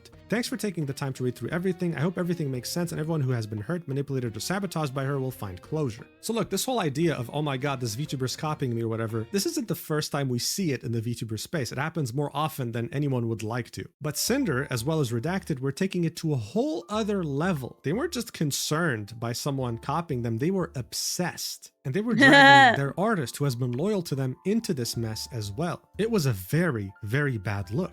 Some people were analyzing some of the DMs between Cinder and Nano, and this part right here, where she says, being one of your very first model babies was so amazing, I was happy to be able to find someone to help you with Life 2D cutting to improve your skills, and I think that's a big part what we call why a everyone yikes. loved the 1.0 model, and then started asking you for them. Made people think like, wait, what are you saying here? Are you saying your skill is thanks to... I feel like trying to be completely original in this space is really difficult. Yeah, it kind of is. I'd be honest, I wouldn't really worry about being the first. And I would personally be more interested in just being, you know what I mean? Like, there's nothing wrong with just, vibing, you know what I mean? As long as you're not like a blatant actual rip-off, like a straight up like rip, you know what I mean? Then there's nothing wrong with, being the second. It's a matter of just vibing and being the best you. Because the thing doesn't define you, you define you. That's how I feel it. Me, because I found someone that can help your Life 2D cutting, and the reason everyone even started to look for you is because they loved my model first. It seemed like Cinder believed Nanolith owed her for the success, that she would be a nobody if it wasn't for Cinder. What a very weird attitude to have. Additionally, here's a screenshot of all the models that Nanolith worked on. Oh my god, I have to censor that. Dude, her boobs are literally out of the outfit. What? Anyway. I mean, technically all their boobs are practically out, but I guess that's too much areola. She she went a little heavy on the areola ratio. Aw, thank you. I would say honestly, my closest comparison genuinely is Chibi. What's her name? Aw, thank you, Noble. Thank you. No such thing as too much. It's called a ratio. The golden ratio. I guess the pink ratio. Or brown ratio. They come in different colors. Oh my god. Aw, stop. She looks... That's most VTubers. Anyway. As you can see, they don't look the same at all. They're all very special and all have their unique traits. This idea that the more models she worked on would devalue her work as an artist was a ridiculous claim to make. And everyone can see that now. Look at all that cleavage. What about her? Look at all that boob. Jesus Christ. Look at all them tibbies, bruh. Okay, let's see how many are giant boobies. 1, 2, count the cleavages. 1, 2, 3. Actually, I can't tell if that's large or not. No, that's normal. Nothing wrong with cleavage. It's giant cleavage. So 1, 2, 3. Hold on. We gotta make this large. Hold on. Hold on. Alright. Alright. Oh, that's a little bit too big. Let me just... Alright. 1, 2, 3, 4, 5. That's her again. I'm counting it double. 6. That should count like for 3, 4, 5. She counts as like 6. So I'm assuming 10. I think those are normal. That's normal. Iron Mouse, normal. Little bibbies, giant boobies. I don't know. I think she's tall. I don't think that counts as very giant tibbies. Hers are out, but they're not giant. They're normal. Her, I think they're normal. I can't tell.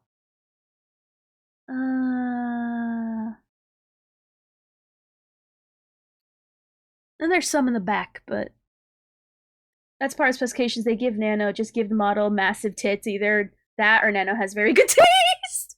I'm gonna be honest. There's no way it's not dictated. I'm hearing booba envy. No, I don't have booba envy. If I want to look at booba, look at my real life ones. But I'm talking about drawn boobs. A lot of thigh. They're like almost all thighs. All of them have thighs. All of them have thighs showing. Except maybe this one. Well, honestly, the cleavage makes up for it. I know, I'd be a flat 0. I'd be a perfect 0. But yeah, they all have thighs hanging. Nothing wrong with thighs, but I'm just saying... pattern. Anyway. Her close friends that she backstabbed so shamelessly. What was their reaction? Well, Cottontail was one of the people mentioned in that document that both Cinder and her manager were trying to keep away from Nano, even though they were friends, in which Redacted says, "You don't work with Bao, Cotton, or Blank at all again." She tweeted this, saying, "This made my stomach drop to read. It makes me very sad to have things come out like this, sending Nano and Bao she actually breaks her nose first." I can't even imagine thinking that someone is my friend and they're out there in DMs getting their manager to gatekeep an artist from me because they think I'm a threat to them. But of course, Cottontail was far from being the only one affected here. 5 minutes after Nano released her document, Bao quote tweeted and said, "I was very hurt by someone I thought was a friend," with her own eyes are universal. Document. Now look, many friends of Cinder were involved in this, but Bao was more involved than most. I don't make the rules, I just abide by them. It also concerned editors, as well as animators. So here's what Bao had to say in her document, saying, "Hello, this is Bao. I will only speak to what Nanolist has decided to share with the public and the messages that directly mention me by name. I would like to kindly ask everyone to refrain from turning this into a witch hunt and remember that we are still humans at the end of the day. Before I start, I want to point out why I'm addressing both Cinder and Redacted despite the messages being largely from Redacted. Many times throughout the messages, the words we, we're, our occur numerous times. As someone who was close to and worked with Cinder for years, I have first-hand experience on how Cinder and Red collaborate and the extent to which Red operates as her primary point of contact in her professional and personal projects. It is that experience that leads me to believe that all requests and messages sent by Red were both known about and approved of by Cinder. In March 2024, I announced that one of my subathon goals was a Live 2D model. This right here is the tweet of her announcement. If she reaches 10,000 subs, she's gonna commission a new sexy mommy Live 2D model. That's what she's referring to. She then continues, Nanolist was going to be the Live 2D illustrator. After she finished both the design and base model sketch, there was suddenly back and forth on whether or not she had the physical and mental capacity to continue my model. I was very sad as I had not only teased the screenshot of the model sketch on Twitter, but I had grown very attached to the design and showed it to all my friends in a private group chat that Cinder was a part of. I shared how devastated I was and she did not comment or say anything despite others in the group chat comforting and reassuring me. I now realize that the reason for her silence was because Cinder and Redacted were deliberately sabotaging ongoing commissions and blocking VTubers such as myself from having access to art from Nanolist. She then shows us the same screenshots that were in Nano's document, in which we now know that Bao, Cotton, as well as other VTubers were directly targeted by both Redacted and Cinder. Bao then continues in her document and says, Nanolist asks Redacted on why he is encouraging her to not finish my model. Redacted then lists my name amongst various VTubers as well as the vendettas Cinder and Redacted harbor against each. She then lists all these reasons that they were targeting Bao. Wait for my phone to turn on. Bao has been getting on our nerves for a while. The second, she hijacked our YouTube editor. The third, constantly picking up artists that we work with. The fourth, now she's barking up the tree of one of our live 2D animators. And the fifth, has a way of guilt-tripping others to get her way. This is what Redacted lists as reasons why Nanolist should cancel her ongoing Live 2D commission with me, all the while continuing to collaborate with me and pretending to be my friend. This is not what friends do. Friends do not sabotage other friends out of business opportunities. I know, friends I kind of got spread distracted. lies to fuel selfish narratives. Friends do not use the private information they get from the privilege of being close friends just to use it to manipulate others. If stepping on your friends and abusing your power and connections is how you get to the top, then I hope you realize no one will be left when you get there.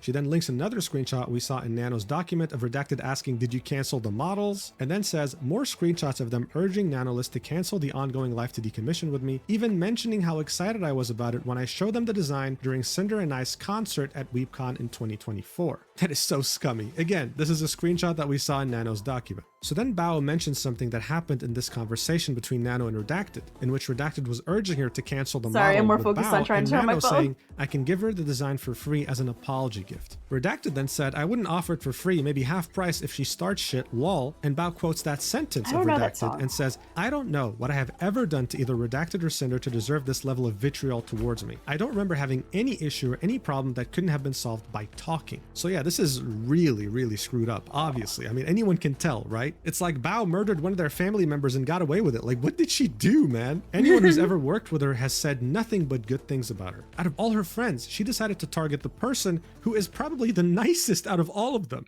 Anyway, Bao continues, saying, I have nothing bad to say about Bao. Where Cinder and Redacted openly accuse She's me of existing. stealing their YouTube editor, Boss Rush music video animator, as well as any artist they have worked with, she attaches an image We all that know shows Voices an is the email only between song. her and Kaiser, their YouTube editor, in which she says, Hi Kaiser, nice to meet you. I know there's was probably just other watching your songs, stream but highlight from me and Cinder's only collab, song. and I really loved your editing style and It's humor. canon I was now. curious if I could request a video edit from you every now and then if you have any availability. My username is Bao on Discord if you want to chit-chat more there. Thanks again. And Kaiser says, Hi Bao, I'd love to edit a video for you. I just sent a friend request on Discord. Bao continues in the document saying she hijacked their YouTube editor. Their YouTube editor, Kaiser, is a mutual YouTube channel editor for myself and I thought you were talking Cinder. about Kaiser My the channel wrestler. manager, June, and I asked Kaiser for one stream highlight per month as we are aware But of that's his the editor extensive name. position as Cinder's channel manager. I made a point to note this in my inquiry email to him in 2023. She then shows a screenshot of a call that lasted 5 hours and says, on March 20th, I started a group Discord call that lasted 5 hours to hang out with my editors. In this group call, Kaiser shared with us that he was afraid to ask Cinder for a raise because he initially turned down an exclusivity deal. As a friend to both Cinder and Kaiser, I encouraged him to take the deal and reassured him that it would not change our friendship, as I would never want someone I care about to miss an I opportunity. should, because I even if liked it meant Finn I would lose him Balor's as an older editor. The other theme editors who were in the call can before the corroborate this. whatever I'm the sharing new this one is. context because there are no words to describe the hurt and betrayal I feel now, knowing that on the other side of this conversation, Cinder and Redacted were actively portraying me as a thief and a detriment to their business. I've only ever supported them and their activities and never once thought that I had somehow gotten on their nerves. She then quotes what Redacted said in the DMs with Nano, a sentence that said, Bao had original songs last year that had music videos by her editor and the songs flopped. Bao then says, I'm in shock and disbelief that this is the narrative they decided I deserved, saying that I harbored an invisible jealousy because my songs flopped made me feel sick to my stomach. In late 2024, I was dealing with debilitating TMJ pain that resulted in me having to drain fluid from my jaw joint to open my mouth properly. They both knew this. I have always wanted my friends to succeed alongside me, and I don't know how they could say these things while simultaneously weaponizing my most vulnerable moments against me.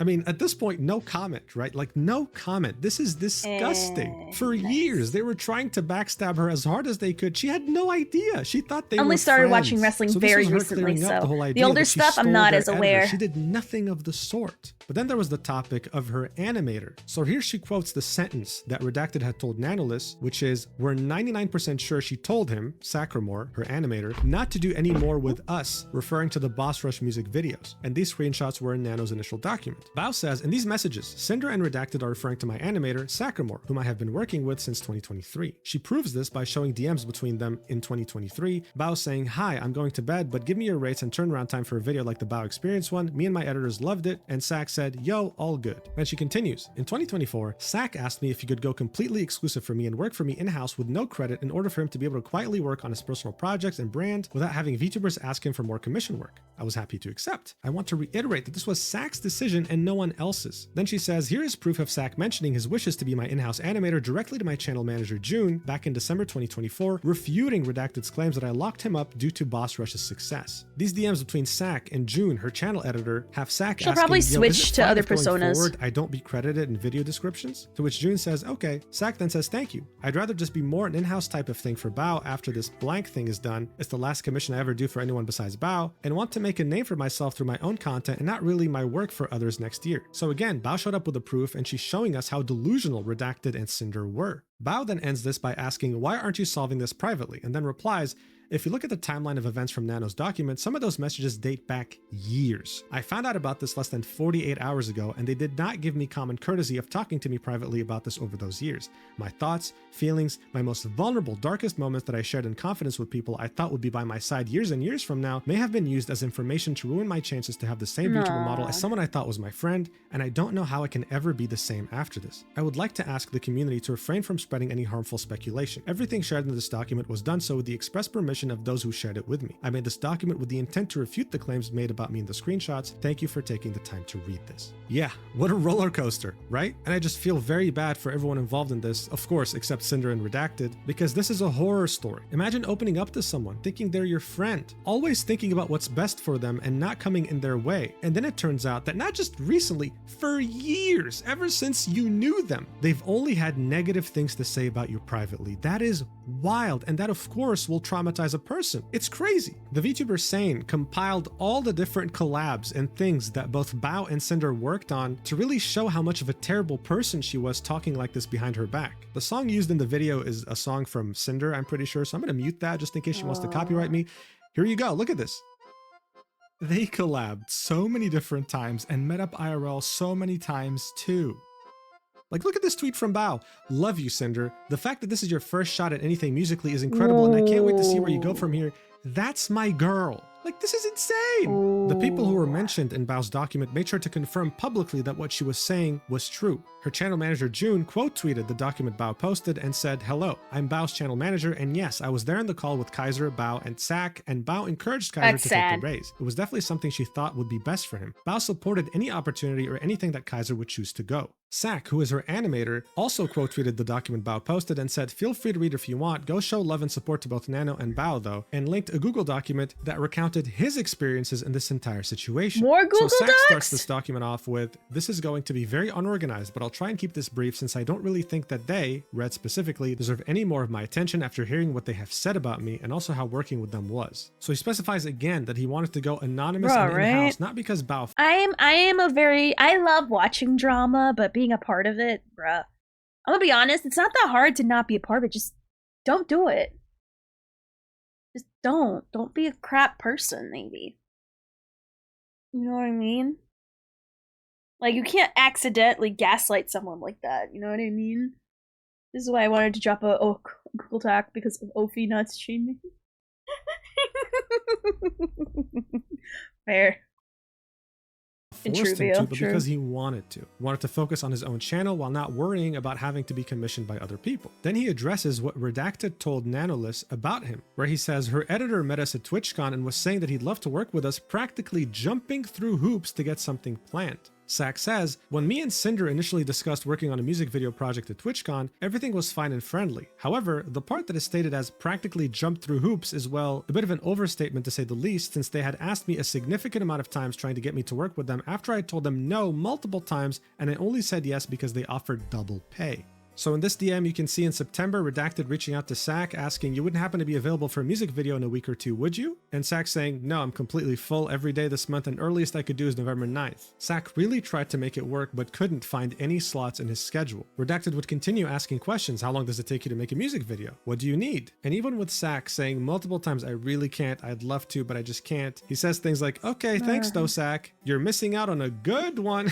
Like, bro, she did, but it was a crap apology, but we'll get there in time. Then keeps messaging Sak, talking to him about project specifics, asking him how long things would take him, and seeing when he's free. And then on the 12th of November 2024, Redacted messages Sack saying, "Are you available? Sorry for getting back to you so late." Sack says, "All good. I'm still 100% down to do it. I would be able to start like the first or second week of December for like mid-December release. Is that okay?" And Redacted says, "We were hoping end of November release," to which Sack says, "Oh yeah, that would be impossible for me." Sack then specifies, "Like I said, I'm still super The worst thing down about to me do is it, I and like really to hope say be able to work with words Cinder on the video, sometimes. but my schedule is always super Not packed nice / fully words, planned weeks and months but that's ahead the without worst much of it. wiggle room, so just let me know what y'all would like to do or feeling." And then Redacted says, "What if we pay you double?" Sack then says, "Blank and I'll cook," to which Redacted says, "You can send the invoice to blank whenever, we'll get it paid ASAP." Sack then continues in the document saying, "Also, I'm not sure what they're on about with Bao not knowing about me working with them, since I asked Bao with Cinder and Red standing right next to me at TwitchCon if it was fine, since I had agreed to do all the Halloween album but would probably miss one of the songs, and she had no problems with it at all." So even though this would sacrifice the music video for one of Bao's songs in her album, she still said, "Yes, please go ahead." I mean, Cinder is her friend, as far as she knew, right? Then Sack goes on to detail his work experience with Cinder and Redacted, saying, "Also, the stream was pushed back for the reason of the video At times wasn't it's done yet. unavoidable, Song but was you know. going up at 2 p.m. if I remember. However, You know, this part go really about got it, go under my about it. skin due to the fact that it was just straight Happens, up not true, and happens. if Just something try your goes best wrong in to the video navigate well. production line, no matter who's at fault, the blame will always fall to the editor / animator pretty much every time. I'm still not sure why stream was pushed back. So it felt as if I was getting passive-aggressively blamed publicly on stream in front of thousands for the lateness really upset me, since the video was not late even under a very tight deadline where I did not even receive all the artwork until the 18th, the first full master until the 19th, and was then asked to also make a teaser version as well as an ad for the end of the video for their merch on the 21st, which I was not informed of at all prior to planning. I also had skipped going home for Thanksgiving after having a family member pass to get this video done and rushed the hell out of it. The entire video was done from scratch in a little under 2 weeks, since there were quite a few both visual and audio. I gotta go to the bathroom! So, I'm gonna BRB, play some ads while I go to the bathroom, take a stretch. So we're gonna continue the video when I get back. Right now, for those who are wondering what I'm doing in the background, I'm playing the seal game. And so far, it's fine. It makes me want to play virtual pool, though. But anyway, BRB, okay?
Alrighty, I am back. Thank you so much for waiting through the commercials.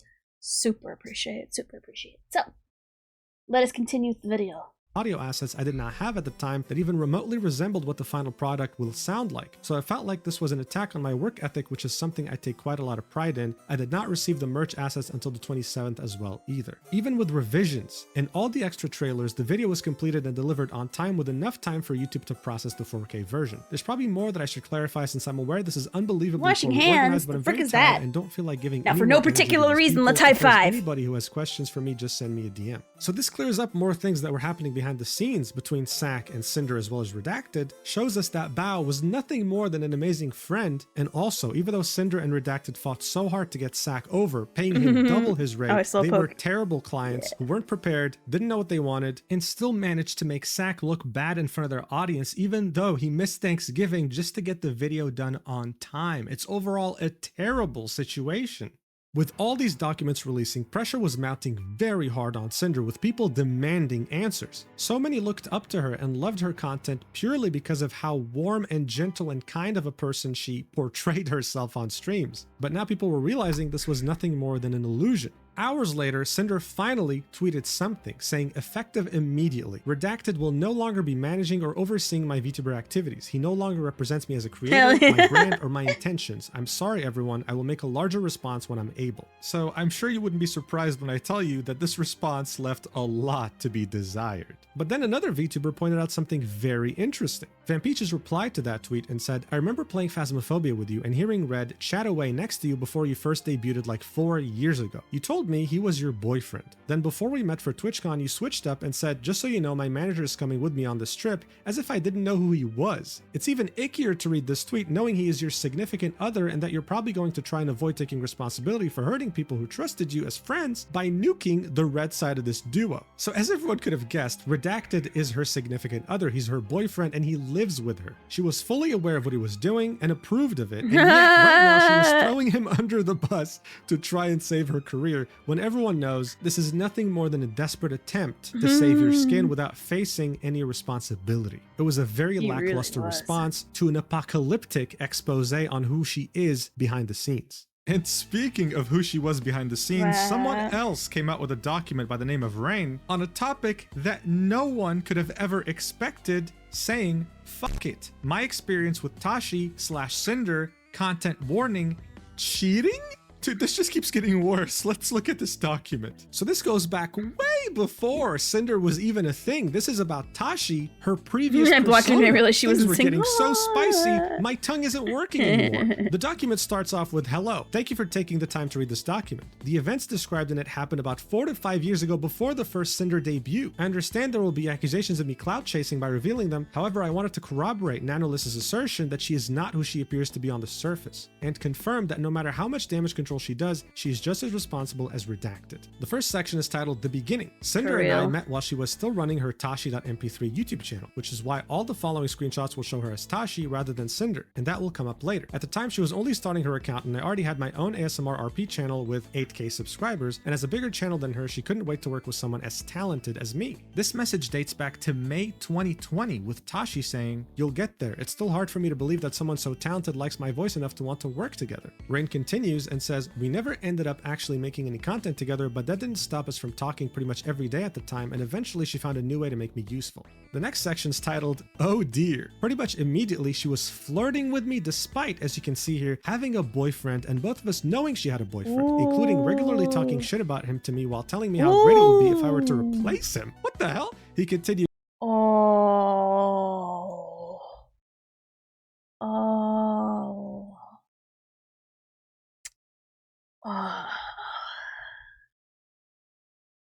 Okay, anyway.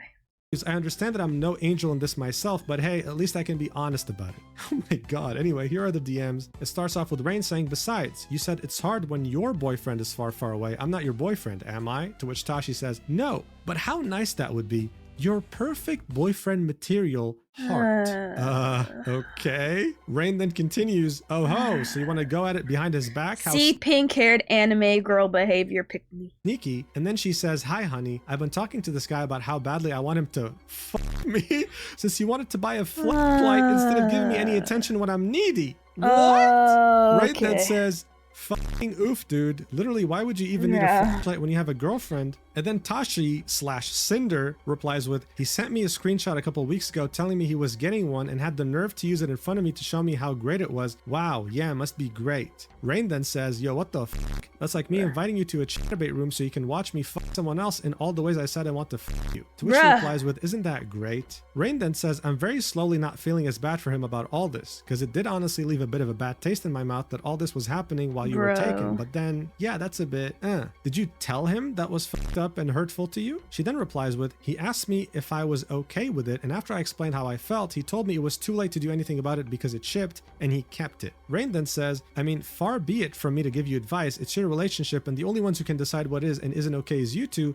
but that just sounds really sketchy to me. And why did he ask if you're okay with it after he bought it? Well, all I'm going to say on this is, two wrongs don't make a right. As much as I enjoy the sex thing, it's really not right if you still want to be with him. I would either try to reconcile with him and get what you need out of the relationship and step back from me a bit, or maybe consider taking a break. And I know that last part sounds fucked coming from me, but I swear on my life, I'm not being scummy about it. That's really my opinion. She then replies, I've just been really stressed about everything, and talking to you makes me feel so much better. I don't want to lose what we have, but I'm such an awful person, I don't deserve it anyway. Rain then says, I don't believe you're an awful person. I believe that you're stressed, you're emotional, and you're looking for something to make it better, which happened to be me when he wasn't helping. Listen, take a break from what we have just for a little bit and see if you can get something out of him first. You can't really have both of us, plus it would be very fulfilling for me to just be the other guy in this scenario and not get the full relationship experience myself. You can do it, sweetie. I believe you can, truly. She then says, I'm so sorry. I don't know what I'd do without you. To which he says, I'm not saying to stop talking to me completely. I'll still be right here to support you, whichever decision you end up making. And then she says, I love you so much. I don't know how to thank you.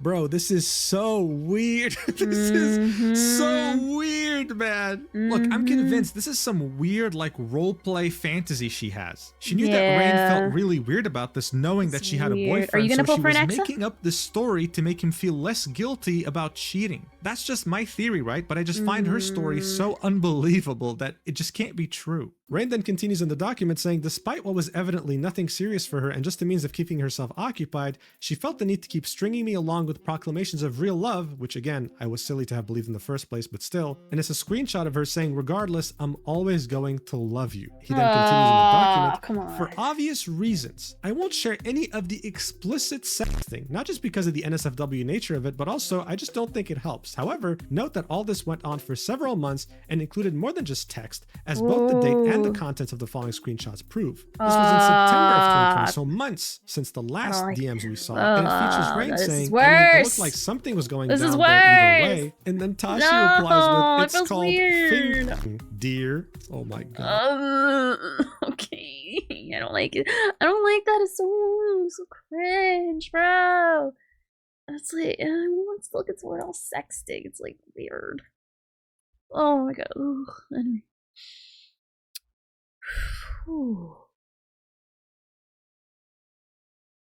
Thanks, I hate it.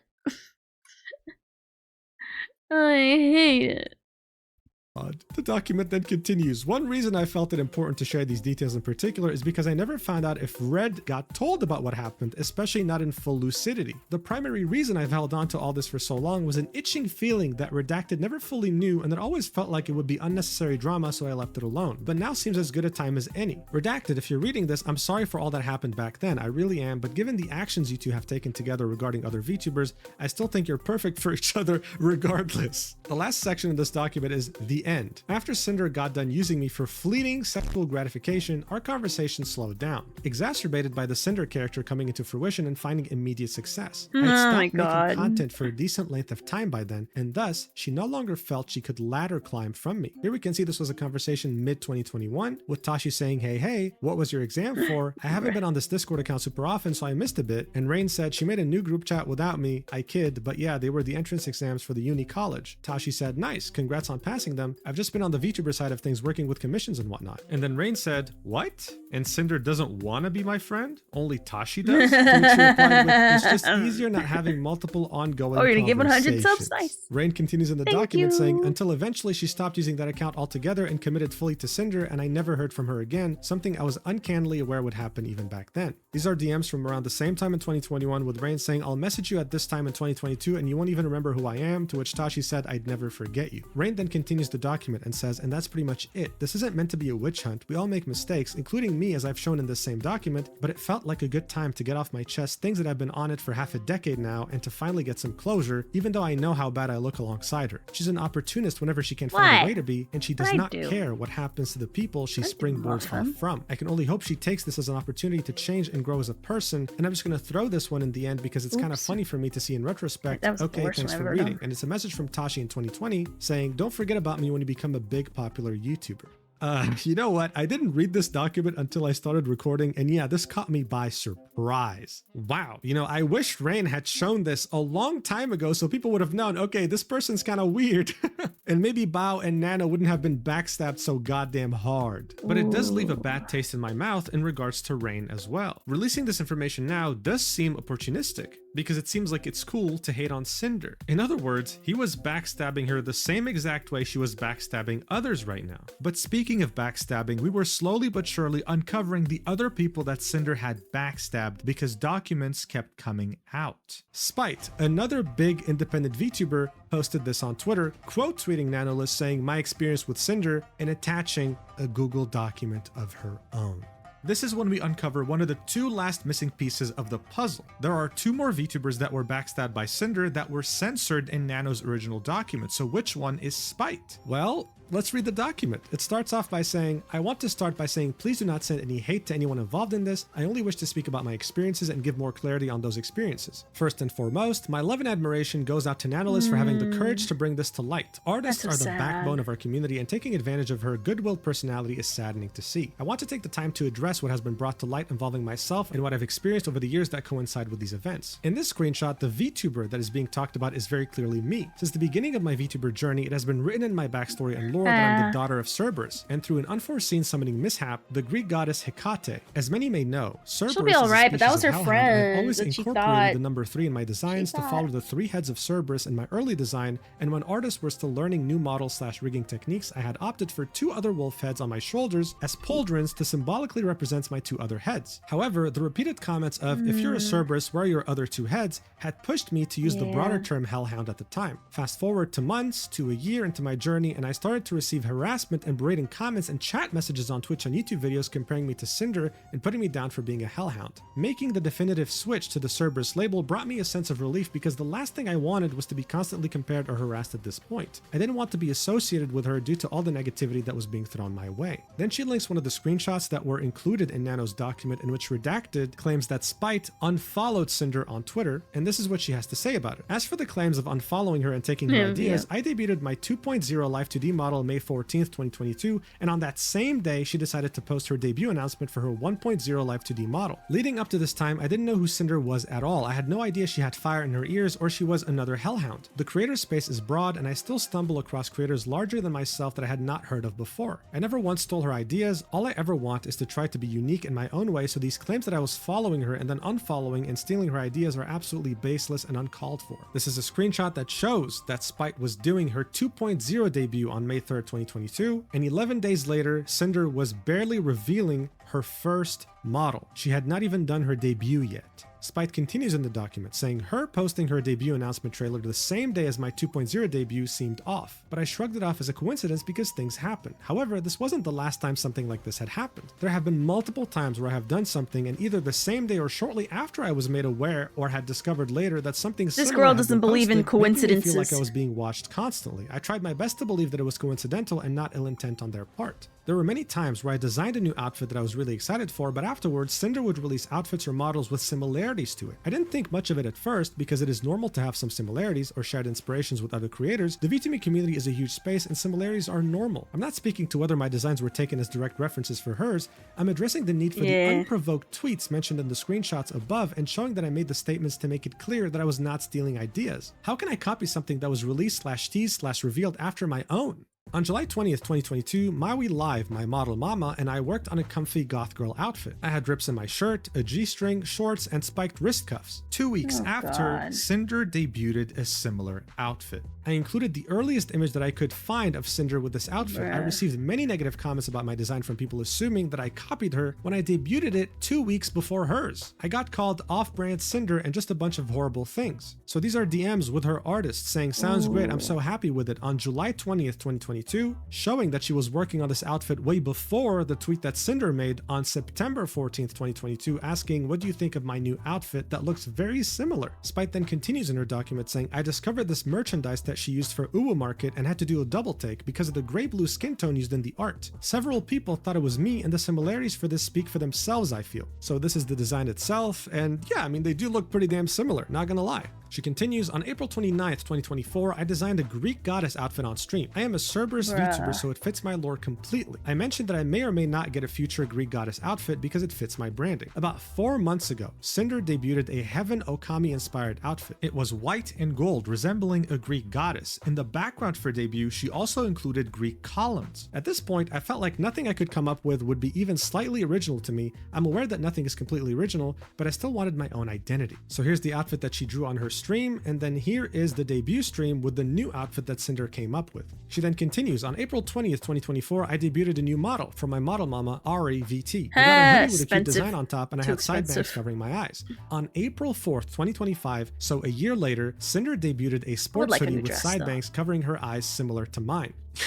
Is this a coincidence, or is it truly her trying to copy everything she's doing? I don't know, I'll let you decide. She then continues, "There are some instances that I do not have screenshots of. For example, I remember posting about my first ASMR stream. The day that I was supposed to do said stream, Cinder plugged her ASMR channel. I thought it was a bit suspect, but brushed it off. I don't have any screenshots of the comments and bullying that I received from her community. There were too many that it became too much to keep track of and just started ignoring them because I never wanted to save images of their words that hurt me. I didn't even want to read the harassing comments in the first place. I just wanted to be left alone and be happy in my own space. I received a DM on January 25th, 2023. I will not disclose who the sender was without their consent. The sender expressed to me that they were getting bullied by Cinder and certain members of Cinder's community because she too had fire in her ears. I never responded to the DM because I wanted to stay away from drama as much as possible. Here's what the DM said. Hey, you popped in my feed and can I just say I love your design? I had a rather odd question, I suppose. Have you had any messages from the VTuber Cinder regarding your design? This may seem out of nowhere, but I'm only asking because I had made an original character like a while back and I was accused by her and others of stealing her design because my dog girl had flames in the ears and her fans claimed that was exclusive to her design. It was this whole big ordeal on Twitter, so I wondered if anything similar had happened to you yet? I would like to clarify, I, myself, am not saying your design looks like hers. I was scrolling, saw your totally awesome design. When I saw the flames near/in the ears, I had flashbacks and thought to myself, oh no. So I guess this is just my curiosity getting the best of me.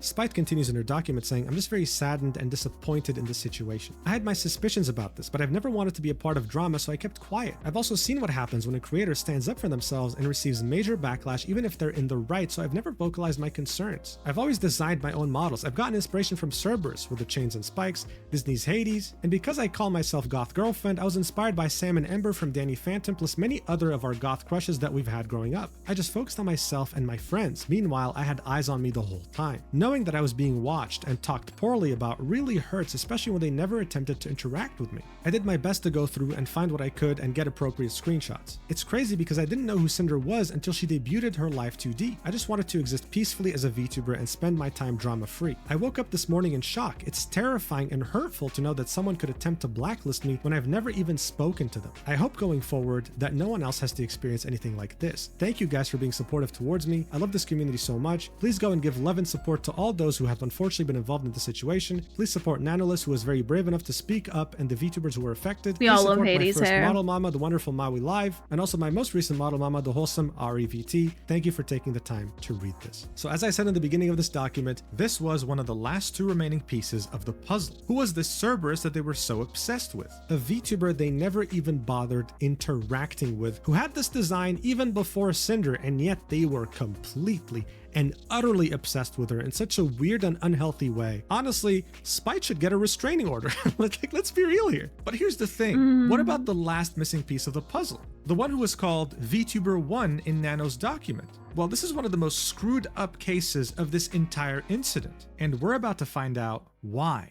So, you no doubt remember the screenshot in which Redacted was trying to blacklist Bao, Cotton, and a third VTuber from ever being able to commission Nano again. Well, we now know that this third VTuber is none other than Silverveil, yet another very big independent VTuber. Many hours after the initial statement from Nano, she quote tweeted Nano's tweet and said, "My statement on Cinder and Redacted, linking yet another Google Doc." It starts off with a section titled Introduction. I shouldn't have to say this, but me putting out this statement is not a call for or an excuse for anyone to turn the situation into a witch hunt. My intention for making a statement is strictly to give myself closure from the events of the past years and clarify how I have been personally affected. I debated if I wanted to even say anything after being asked if I wanted my name in the original document censored, as the situation is much bigger than just my personal experience. However, after finding out how wide and extensive the transgressions were, I feel the need to give clarity to my situation. Hey, Pretzels, how's it going? Anaxa's not out yet. I want to note, as others have, that though a majority of the messages are from Redacted, who is Cinder's manager, I find it impossible that he acted solely on his own intentions without Cinder's knowledge or consent, given the extent to which he has represented her publicly and professionally.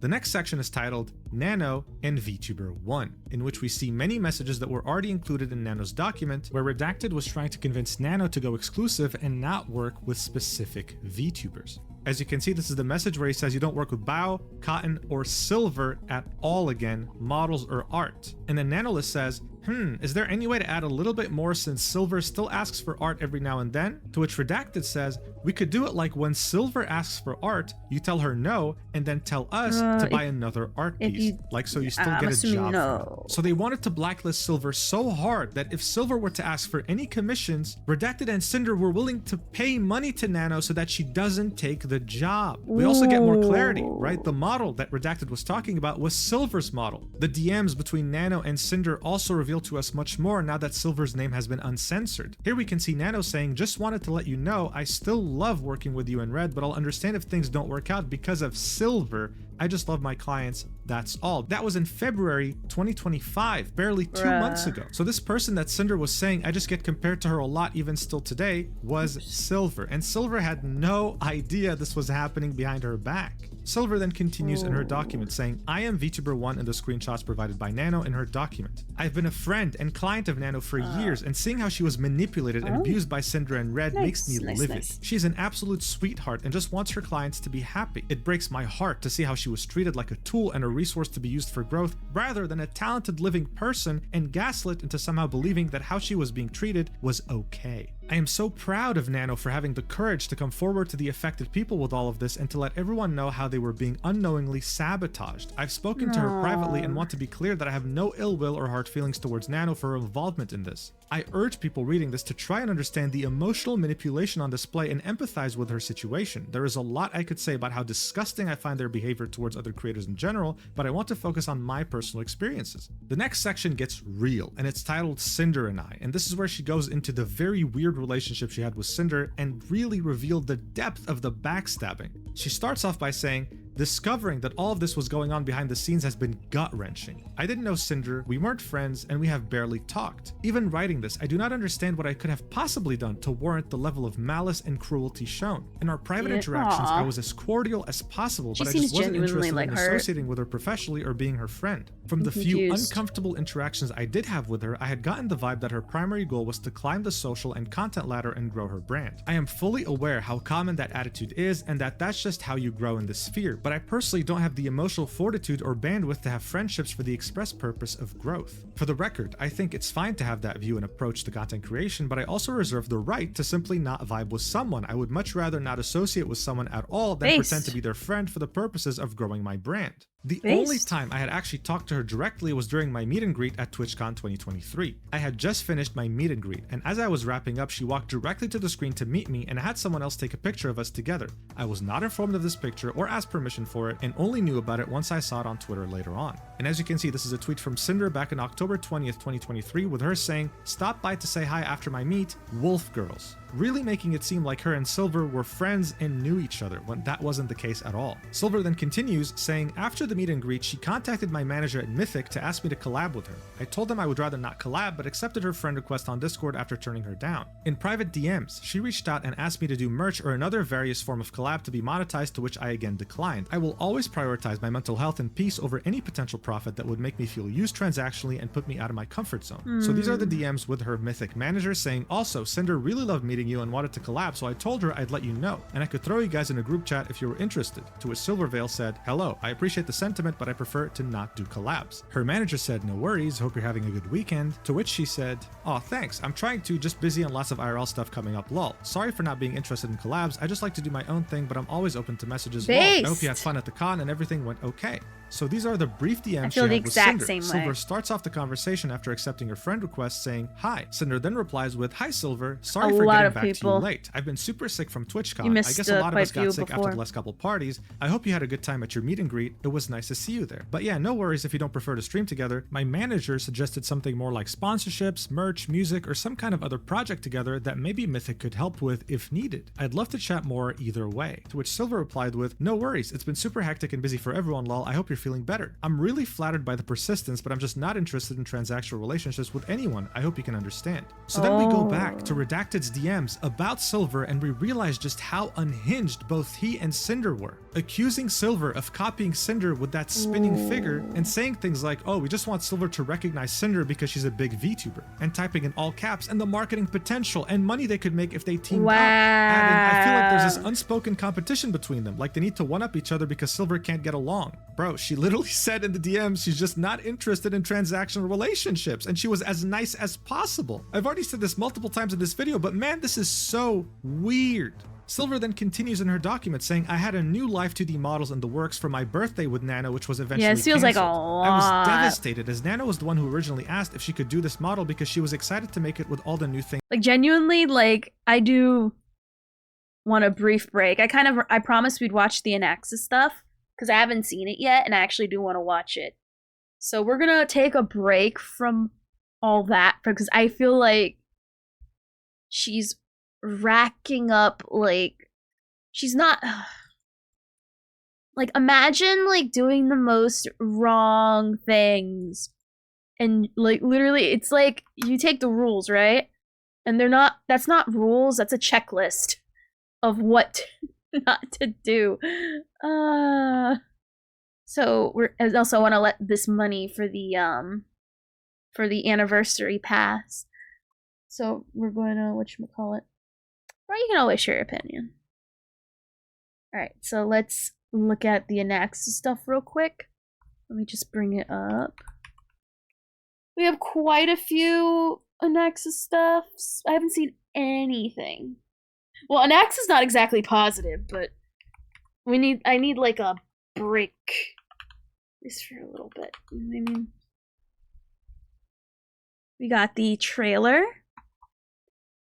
And I believe the Keeping Up with Star Rail 2, if I'm not mistaken. Let me just double check. Oh, we have a lot of stuff to watch, actually. Alright. Let me just... Yeah. Okay. So we're gonna just... Let me see. That's not opinion, that's a fact. Except he can be in his stats, he can be a main or a sub DPS. So actually he's better than Jade in that regard. Because in his actual traces, it'll allow him to be a main DPS. Because I thought he was gonna be a sub too. No, he can actually do damage to be a main DPS if you look at the traces. Actually. But also he can be both, is what I'm trying to say. Yeah, you should read the traces. It might help. I don't mean to be a dick, but you should probably read it and not just listen to what the YouTubers tell you. Because they all say he's just a sub DPS, when that is so not the case. Yeah, but he needs to be alone. Yeah, that's the thing. If you put another DPS, another Erdurdur DPS with him, he's not going to become a main DPS anymore. That's the only caveat. Just put him with someone else, like, I don't know, like someone who's not Erdurdur, and you're fine. But any other Erdurdurs, boom. All of a sudden his damage goes down. So yeah. So just don't put him in with another Erdurdur. If you use him with an Erdurdur, then he's only going to live as a sub DPS. But Probably that's why his impression on him was tainted. Yeah, people. I have a website that tells us the traces, and we read it. And as long as he's the only Erdder in the team, you're fine. Anaxa, put him with any other any characters other than Erdder, and he'll do amazing damage. But if you put him with other Erders, you're gonna lose damage. It's gonna go. He's just gonna bust. He's gonna bust. He's gonna buff whoever the other Erdder is because his traces turn him into that. So yeah. But yeah. So he's fine as a main DPS at S0, by the way. S1s are always a bonus, or always buffs to everybody. But that's universal. It's not just unique to Anaxa. Yeah, that's what I said. What else did I mean when I say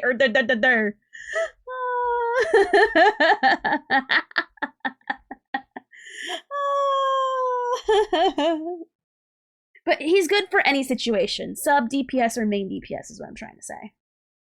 Especially if you need a lot of screen wides. Which, that's what he is, because he's an Erdder. Okay, but how is C6 Eula compared? Everyone loses because thighs win. Sometimes I forget why I follow this guy. Take some of these. You can't see them, it's my middle fingers. And maybe a little scrote. The Grove of Epiphany, where knowledge flourishes and philosophers are born. Maybe it's the tism. A place famed throughout Amphorius for producing countless sages in the past. He's missing a feather, by the way. I know my fat head's covering. You can't see it, but I see it. One sage uses himself as a Midwolf has been dead, but now we're super deading her again. And igniting the flames of truth. We're digging up her corpse just to kill it again. Failed through him. On this episode of Keeping Up with Star Rail, let us approach one of the 7 sages of the Grove of Epiphany, Anaxa, the Demise Scholar. We've invited Miss Hyacinth, head healer of the Twilight Courtyard and teaching assistant at the Grove of Epiphany, as our guest today. I should be taking my hat off to an esteemed lady, but today's a bit difficult. She is also Hello, pooky. Everyone. It's a pleasure. You know, I really love this show, and especially you, Birdie. Birdie! What an adorable nickname! Oh, when did I get so famous in Amphorius? No. Birdie, you look so soft and fluffy. Who wouldn't love you? Fluffy? Don't say that word to me! You That would be my funny. feathers as well? That'd be hilarious. They've already Maybe plucked my one most day. precious feather! Silverwolf has been done, but where she's done her. Let's get down to business What's for more now. than done? Super Having done. obtained a Double valuable done. piece of teaching material, let's see exactly how Professor Anaxa oversees his classes.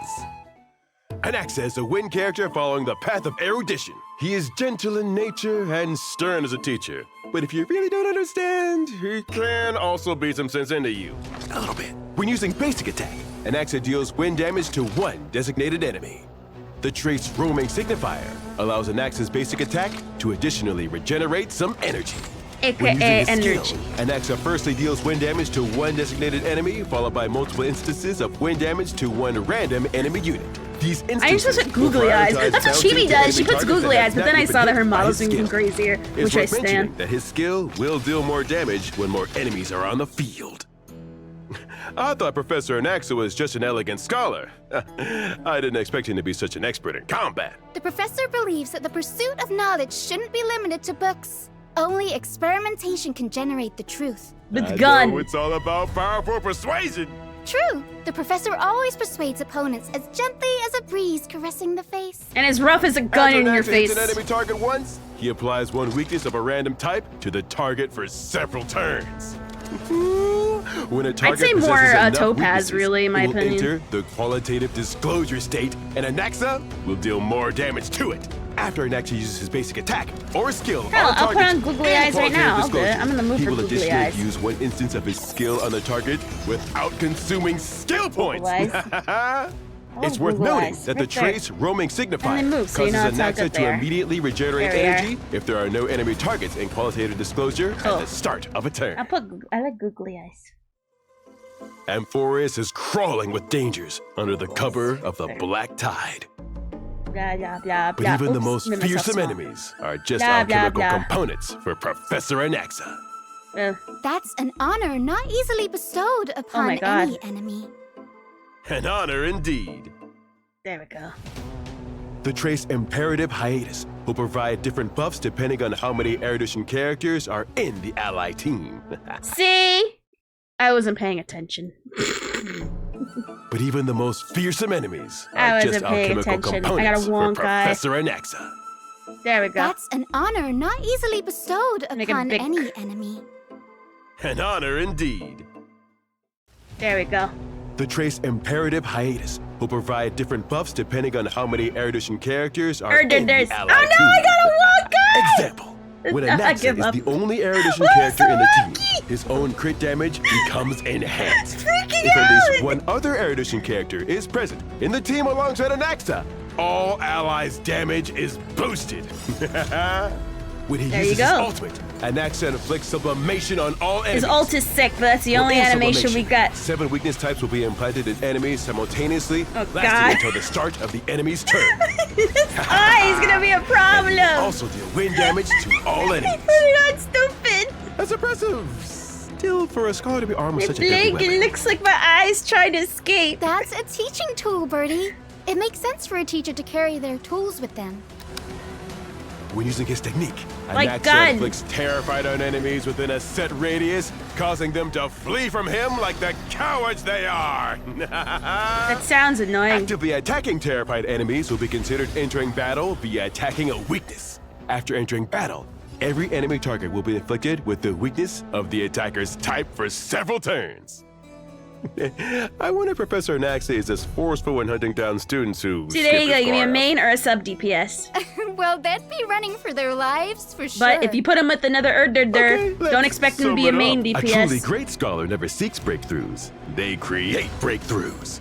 Professor Anaxa is good at adding weaknesses to enemies and judging them accordingly. All of his attacks can add new weaknesses to the enemy. Yes, I am. Has enough weaknesses, I'm like one of 3 people who are getting them. Enemy further increases as well as triggering 1 extra skill. He has frequent AoE attacks and has the ability to implant many weaknesses in enemies, allowing him to support his team in managing different kinds of battles. All right, Professor Anaxa may be strict, but it's still an honor for students to study under him. Lo and behold, we've got a group coming to see what kind of test the professor has prepared for them. See, I feel you guys are posers because I was literally saying I'm gonna get him, and everyone's like, "Nah, I'm only gonna get Casterus. I'm only gonna get Casterus. Skip!" And now he's slowly coming out in the gotcha, and you guys are coming out. And quite frankly, I'm proud of you, but also disgusted. Like how my eye's trying to run from me.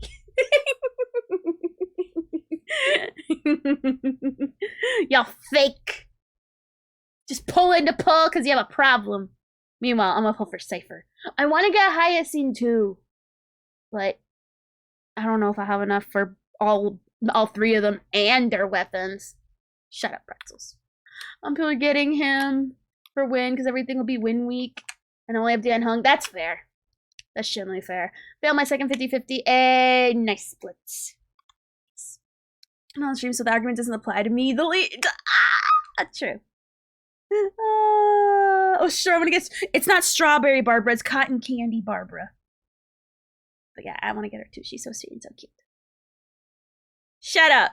You're not supposed to point it out. Amazing lineup of examiners, including a famous You'd be socially shunned if we were in a society outside somewhere.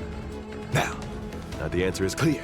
The examiners need to figure out how to stack this true genius's interpretation as soon as possible. In this demonstration, he's a sub DPS. Let's watch Professor Anaxa's performance. As they enter battle, the enemy already has a set stack of interpretation on them, despite already making trouble for the examiners. But there aren't enough interpretation stacks yet.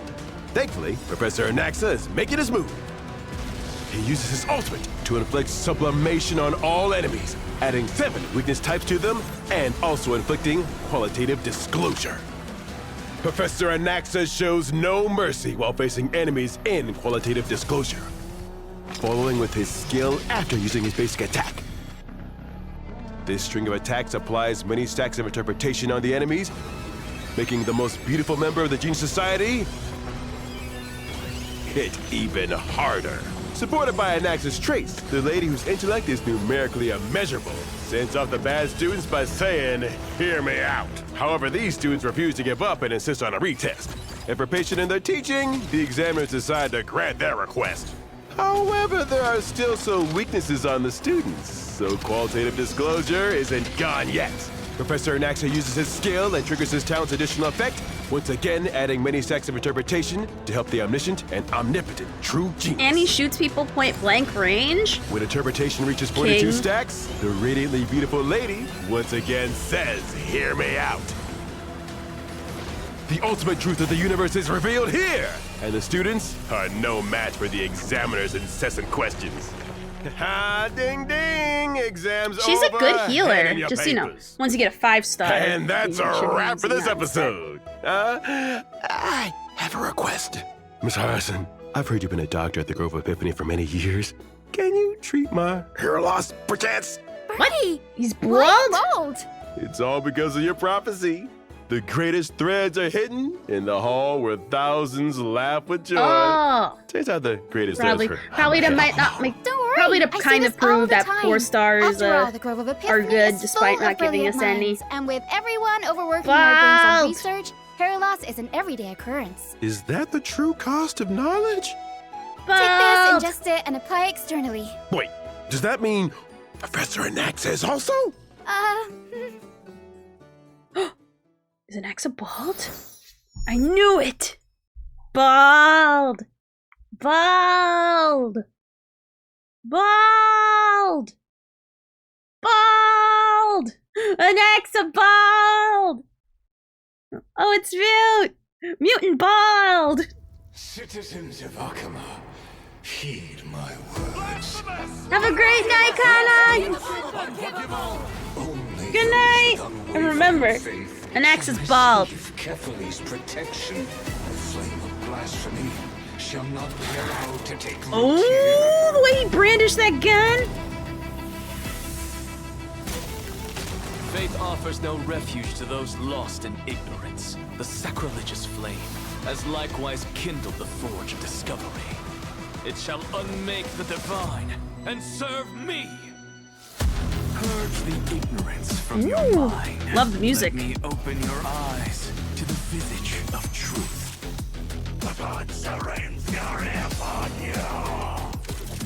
And what of it? Ooh, I like that.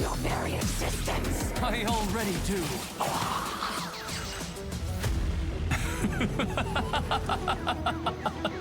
He's gonna strike the lesbian pose. God's love for humankind is a childish fantasy. Cast aside this naivety. I think he struck the lesbian pose earlier.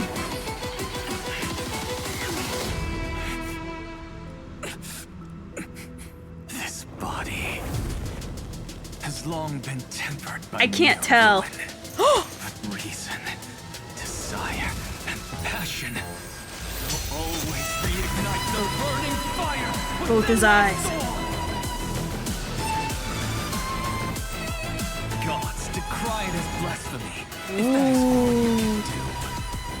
You do, but it's okay. For truth, that is your fear. He's a mix between both, I'll be honest. Yes, I, Anaxagoras. The lesbian pose! Certainty. We alone Lesbian pose! are the true gods of this world. I love that. I love it. It's a vibe. It's all vibe. I love it. It's all vibe. And I stand the vibe. All right, so next we got, what is this? Oh, special animation? Okay. The train is about to make the jump.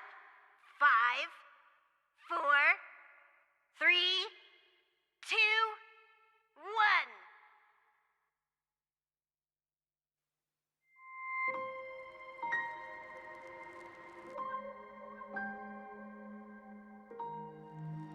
I've seen none of this new stuff, so I'm catching up.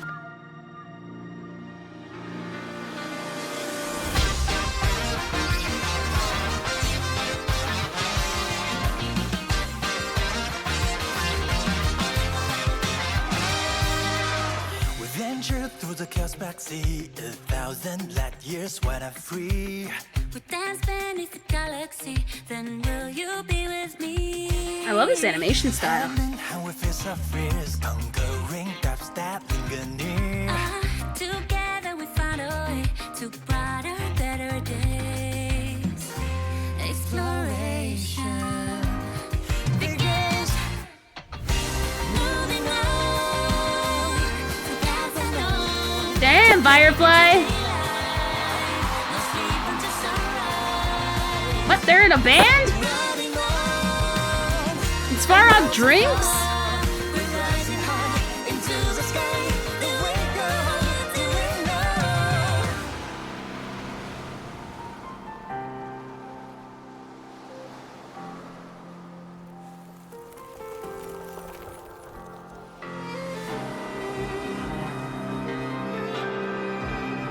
Oh, wow.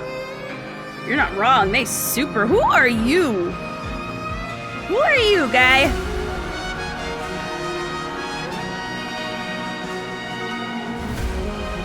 Oh, it's Kayla, but in a fancy outfit. Where's the drinks he's doing with Kayla? I was Kayla. Clara all day. Ooh, I love this.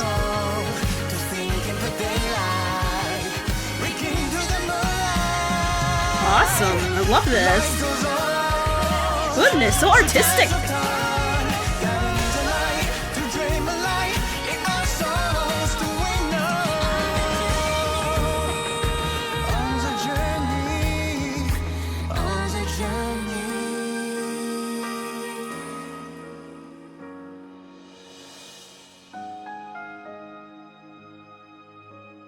Aw, that's so sweet.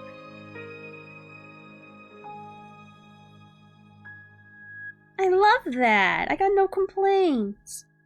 That was lovely. Absolutely lovely.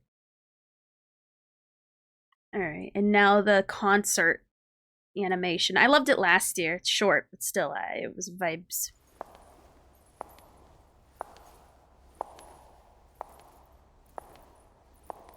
This fucking Acheron. Ugh, boo. Boo, Acheron. Go away.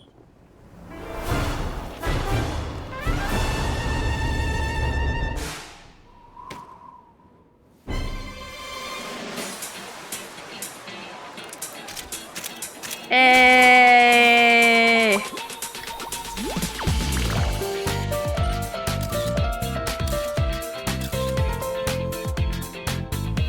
I love her nails, are so cute.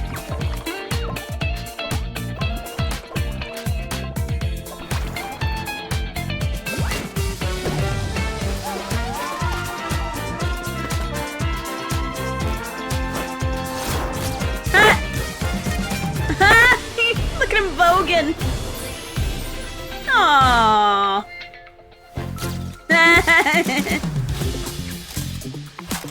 Oh, nice.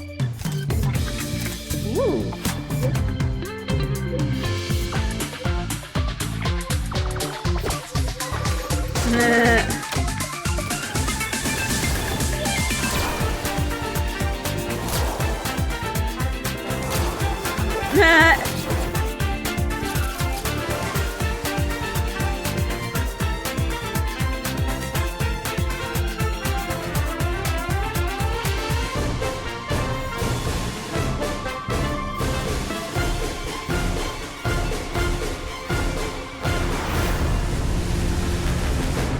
Just boo Acheron. Just boo. Boo Acheron. Did I already? What? Yeah, we already saw this, right? Yeah, we saw that. For some reason, I didn't recognize the thumbnail for a minute. Alrighty. Did we enjoy those vibes? Were those vibes thoroughly enjoyed? Well, guess what? Oh, what's this? What am I looking at? Oh. Oh, that's what's happening. Okay. Anyway, guess what it's time to go back into? That's right. Where is it? Back to learn about the Cinder drama. Where is it? Alright, right there. Let me just switch it back over to... I'm gonna be honest, I can't find it. Where the frick is it? It went somewhere and it vanished. The Cinder video we were watching. There's like 20 minutes left of it. Things she had learned, and my birthday was special. At the time, the reason given was health and stress reasons, which made sense given how much was on Nano's plate, and despite my disappointment, expressed my support for her prioritizing her health. Have a good night, Vio. Thank you for being here. The actual reason for her declining to work with me on my birthday model was external pressure from Redacted and Cinder. Thank you Words for being here. cannot describe how heartbroken I was and am. She then attaches a screenshot with her and Nano in DMs, with Nano saying, "Silver, I have to cancel the model commission. I'm sorry. My manager told me I have to cancel the most commissions possible for health reasons. I've been working too hard and it's getting into me. I really apologize for this inconvenience." Silver replies with, "I was looking forward to it so much. I love your art so much and I've been so excited for a new model from you. I understand though. You have to prioritize your health and taking care of yourself. I hope your health improves and you feel better. Make sure to get lots of rest and relaxation. Aww. Do you know if you would be able to do it next year at all? Don't feel pressured or anything, just asking." Nano replies with, "I'm sorry, it hurts me a lot too. I just wish I could work on everything I could, but I believe I can still go for your model sometime next year. Yeah." Silver then says, "That's okay. I know you have a ton on your plate and can't imagine how stressful it must be. Do you think you can still do Gamersub's tub art?" And Nano says, "Oh yeah, illustrations are okay." And of course, they were only okay in the eyes of Redacted and Cinder, who were manipulating the hell out of it. And here Silver attaches two images that we already saw in Nano's document. And here we can see Redacted was saying, "You didn't tell Silver you canceled because of Cinder, did you?" What's even crazier here is that this message was completely uncensored too, in which Redacted said, "Well, let's see if Geary wants a Nano model or not and hope Silver finds someone else." So this is yet another content creator that was added to this mess that we weren't even aware of. Silver continues, "I didn't think much of it at the time, so I think we're up to 5 people right before my model was canceled. She celebrated that we shared art, despite the fact that at the same time, she and Redacted were actively working to take the potential for more away." Here you can see a private message from Cinder to Silver saying, "Hey Silver, I just got your Gamersub stuff in the mail and it looks amazing. It's so cute that we both have Nano's art on our merch and she's both our model mama." This is unhinged psychopathic behavior, bro. Does this person even feel shame? At this point, I don't think so. Silver then ends this document with a section moving forward. "Cinder and Redacted have spent years sabotaging me for no understandable reason. I have never done anything to warrant this other than just existing as Silvervale. More than they likely actively sought to get my models and art cancelled, and based on the messages I have seen and shared above, seem to have not had any second thoughts about doing so. It's hard to express how crushing a feeling it is to be talked about so cruelly and maliciously without my knowing, and to know opportunities and friendships were taken away for what I can only assume is spite and insecurity. There is no end to the amount of anxiety I feel knowing that if these rumors were expressed to Nano, I have to assume they were expressed to others as well. I hope this document and the evidence presented will convince you that I'm not the person that Cinder and Redacted tried to convince people that I am. Thank you for taking the time to read this, and I hope that any and all of the people who have been affected by this can get the closure and peace that they deserve." Yeah, for the first time in this video, I'm speechless. I'm just glad that Cinder focused on VTubing and not politics, otherwise she would have become the next dictator or something. Make no mistake, this happened because Silvervale had boundaries. This happened because Cinder would not take no for an answer. This happened because she's an unhinged psychopath. With all these different documents and everyone understanding the real nature of who Cinder was, her career was effectively burning to cinders. Sorry about that. People were very patiently waiting for a more complete statement. So after losing over 10,000 followers and waiting more than 24 hours, she finally just published it 6 minutes ago. My apology. Let's see if this can actually save here's her the really career. bad apology. Cinder starts off by saying, "There's nothing I can say to make this better, but I will try my best to properly convey my feelings, frustrations, and mistakes. I'd like to explain my point of view and apologize to each party affected. Redacted has been my co-content creator since I began making content, managing all aspects of what I do and being a major part of why I'm here. We have also been in a relationship since the start of my endeavors. It's no secret that many VTubers choose to keep their public and personal lives separate, and I'm no different. As of yesterday, he is no longer working with me, and I have not extensively discussed any of this with him. Where our personal situation goes from here will be figured out between us privately. I never intended to mention us publicly, but given that the claims are out there, I want everyone to know I'm taking this seriously. After years of working on everything together, his hyper-business-oriented outlook warped my view of what it is I should be doing, and what should be important to me as I navigate fully this throwing career him under path. the I have bus. a terrible work-life balance as it is, and being around projects and streams all day every day made me lose sight of the point. It took all of this happening for me to realize this behavior isn't normal or healthy, and it's not an outlook I want to have. This doesn't absolve me of the things I've willingly done wrong and went along with, or the way I've treated people who were fully undeserving. Guys, right off the bat, it's not looking good, okay? This is not going to change much if the rest of the apology is looking like this. But anyway, she continues, in regards to Nanoless, for the majority of the time working with her, Red was the one almost solely doing the communication about new plans and negotiations through his private DMs. Nano had a project server we were all a part of where the actual art and models were worked on, but the conversations were focused around the work itself. I was not fully aware of the extent of Red's manipulation over Nano's commission decisions, and I should have been more diligent in my oversight. Every time I had been told that Nano had agreed to work on a new commission with me, it had been willingly and with excitement. Definitely, in quotes and spelled wrong. I wanted to be working on these things. I wanted to work with Nano as much as I possibly could, making her art the face of my brand. We had come to the conclusion that it'd be in my best interest to talk with Nano about making more time for my projects by negotiating with her to cut out other work. This was wrong for us to push onto her, and it was wrong to the other creators who wanted the chance of working with her. There was only one specific creator we were responsible for naming and pressuring Nano into reconsidering projects with, not an entire list. Of her own volition, Nano canceled a large portion of her model commissions last September. However, the claim that I was just using her is wrong.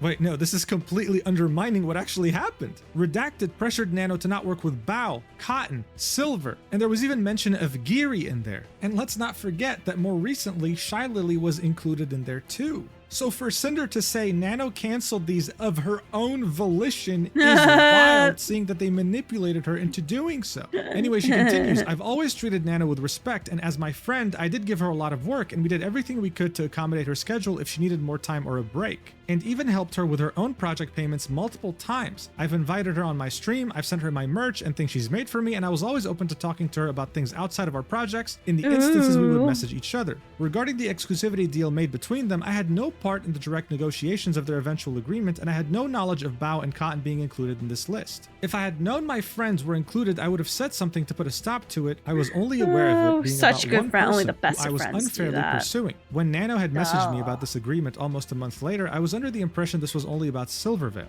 I was upset, and my initial messages to her were very guilt-trippy, but I wasn't going to force Nano to do anything she wasn't okay with, and tried reassuring her that I was okay with her decision. Nano had also never come to me as seriously and professionally as her document was looking to address the issues she had with either of us or to terminate our partnership. I had no idea there was even a conversation about Shy Lily recently between Red and Nano until reading her document. It's true I had confided in Red that lately I hadn't been hearing from Lily like I had in the past and was worried something was wrong, but that's as far as it went, and he took it upon himself to try digging for more info. And I was never even aware Nano was ever planning to work on a model for another one of my friends, Geary. I do not condone anything about what Red said about Bao in these DMs either, and him using we and our in this context is abhorrently incorrect, and I believe was done to gain greater credibility behind what he was saying. Yes, Red and I were initially upset when Bao hired my editor, and I took it personally when I shouldn't have. I felt as if maybe my content wasn't good enough or like I wasn't paying enough for his work. But I accepted it and was happy for him for getting that bag and supporting one of my friends at the same time. I don't know, at this point, these things are very hard to believe. If she confided in Red how pissed she was, she's admitting that yes, she was pissed, and she confided in Red. Red then used this information to add them to the blacklist. I know, right? Like literally those everything's feelings are an not eye things roll. you're meant to feel towards friends. Anyway, she continues, and she says, and yes, I was also upset when Sack, the Boss Rush music video editor, had told us that he won't be working on any future project with us and would instead be working exclusively for Bao.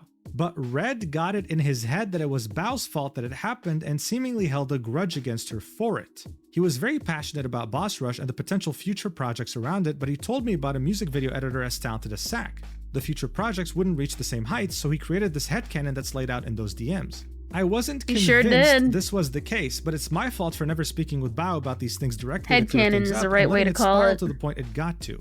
Every comment here about her own music, guilt tripping, and claims about our shared feelings towards her are disgusting, and I honestly don't know why you thought this way about my close friend beyond the resentment over those two things, or why it was worth sabotaging her over. Like, again, if you had the time to confide how pissed you were about this to Red, you could have messaged Bao to clear things up. Assuming you had no idea what Red did, it's still kind of a problem that you didn't want to clear this up in one DM. She goes on to say, the "it's just business" screenshot of my DMs he said it many times. Of 2023. And I'll go into my thought process of everything I said here. What Red was trying to explain to Nano is that if everyone has a model by her, then the innate value of her models overall are diminished by there being an oversaturation of that type of model out there. If everyone in the world had a VTuber model done by her, then the value of having her model would be the same as if there were only a handful of them, which she viewed as a negative for me. I understand where he was coming from with this, but in the VTuber space, this isn't something we should have pursued, so I was never upset seeing new model siblings. In many cases, I was there cheering them on at their debuts and looking to collab with them as sisters when I could. Oh, you mean how you met up with Silver at TwitchCon, cheered that you guys are both wolf sisters, and then acting like the Don in this place. That makes sense. She continues and says, me saying it's just business was referring to my acceptance of Nano's business decisions, whether she chose to work with me or not. This was not in reference to anyone's model being cancelled, further explaining to her that it's okay if she chooses not to work with me. I can understand where the next part can sound manipulative, but my intention was to reminisce about the journey we had together up to this point, since at this time I wasn't sure if this is where Nano and I would stop working together as frequently as we had been, and I'd have to look for a new model artist. I then encouraged her to work on projects she's excited about while I talked with Red to find a project that would work with her schedule. That's definitely looking at things with the perspective of best case scenario. Like, I want to believe that's the case, but with how Red was talking, it just makes it very hard to believe. She continues, when talking about Silvervale, I need to start at the beginning. Before I was Cinder, I was a pink cherry blossom girl named Tashi that did ASMR content. When the VTuber boom happened in 2020, I knew I wanted to join in. Red and I contacted an artist in October, and they were set to start my VTuber design by December. The plan was to take my cherry blossom persona Tashi and make her a pink and white wolf girl VTuber. In November of that same year, Silvervale revealed her Sakura wolf redesign. I didn't fix Silvervale that yet, earlier that year, but I didn't watch her streams at all.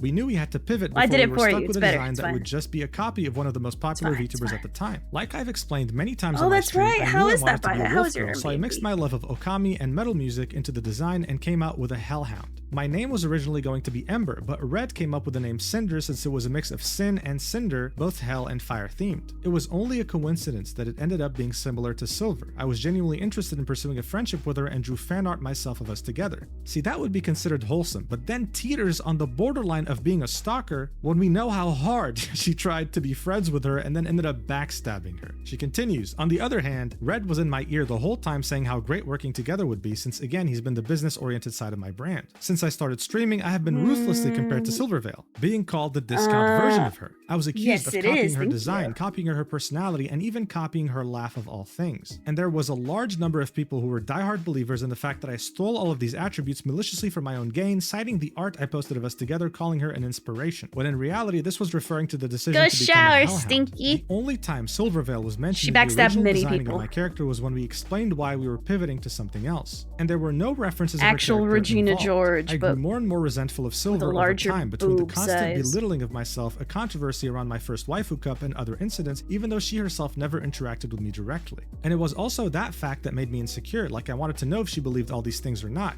It really felt as if she didn't like that I even existed in the same space. So at the point I was working with Nano consistently, we brought up not making any more models for her. If a VTuber model is how everyone recognizes you, then it'd be harder to compare us directly if we no longer look alike or have that shared similarity. It was a wrong and selfish decision, but it made me feel better, and that's why it was a constant topic with Nano. Red pushed for this harder than I ever did because he knew how it affected me for years, but no matter what the outcome was, I wasn't going to walk away from working with Nano. Silver was completely undeserving of this treatment, and it was my own insecurities that led me to making this choice. I became unapologetically evil towards her due to no direct action of her own. There's no excuse for any of this. It's interesting, right? Because that's exactly how she made Spite feel. And even though that was the case, she never went out publicly to say, hey guys, stop harassing her. This idea of a VTuber copying another has been a problem in the VTubing sphere for a long time, and that's the community's fault. But I personally don't like how often Cinder is throwing Red under the bus. Even here, saying Red pushed for this harder than I ever did. Yeah, so what? You were aware of this, and you were pushing it in DMs with Nano too, so it doesn't matter whether he did or not. Like, I wonder, we're not even halfway through, is she still gonna push this narrative that Red was doing the majority of this, and I was on the sidelines, but I'm still sorry? It's like, no,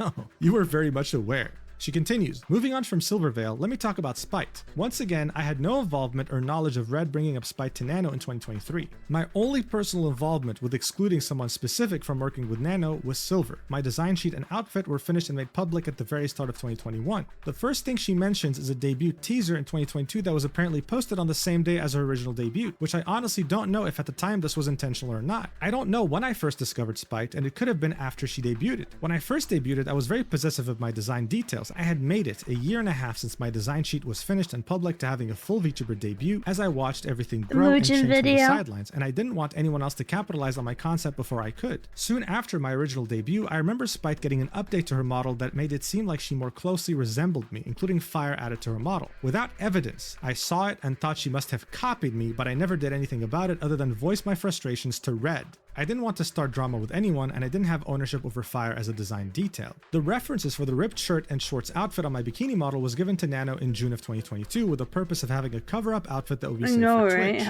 The merch art she's referring to was designed around my concept of fire changing blue. The fact that the rest of the art was grayscale was the artist's choice. I think she's autistic. It was going onto the back of a hoodie, and I didn't have a say, or at least I didn't counter that being the final decision. She reminds me of Chris-chan a lot, into the fact that she complains about hyper-specific things, going, you cannot do that.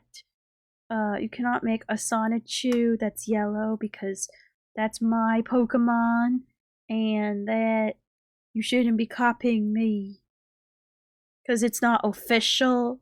Like, it's literally like she thinks she owns fire. She thinks she owns a lot of things. Oh no.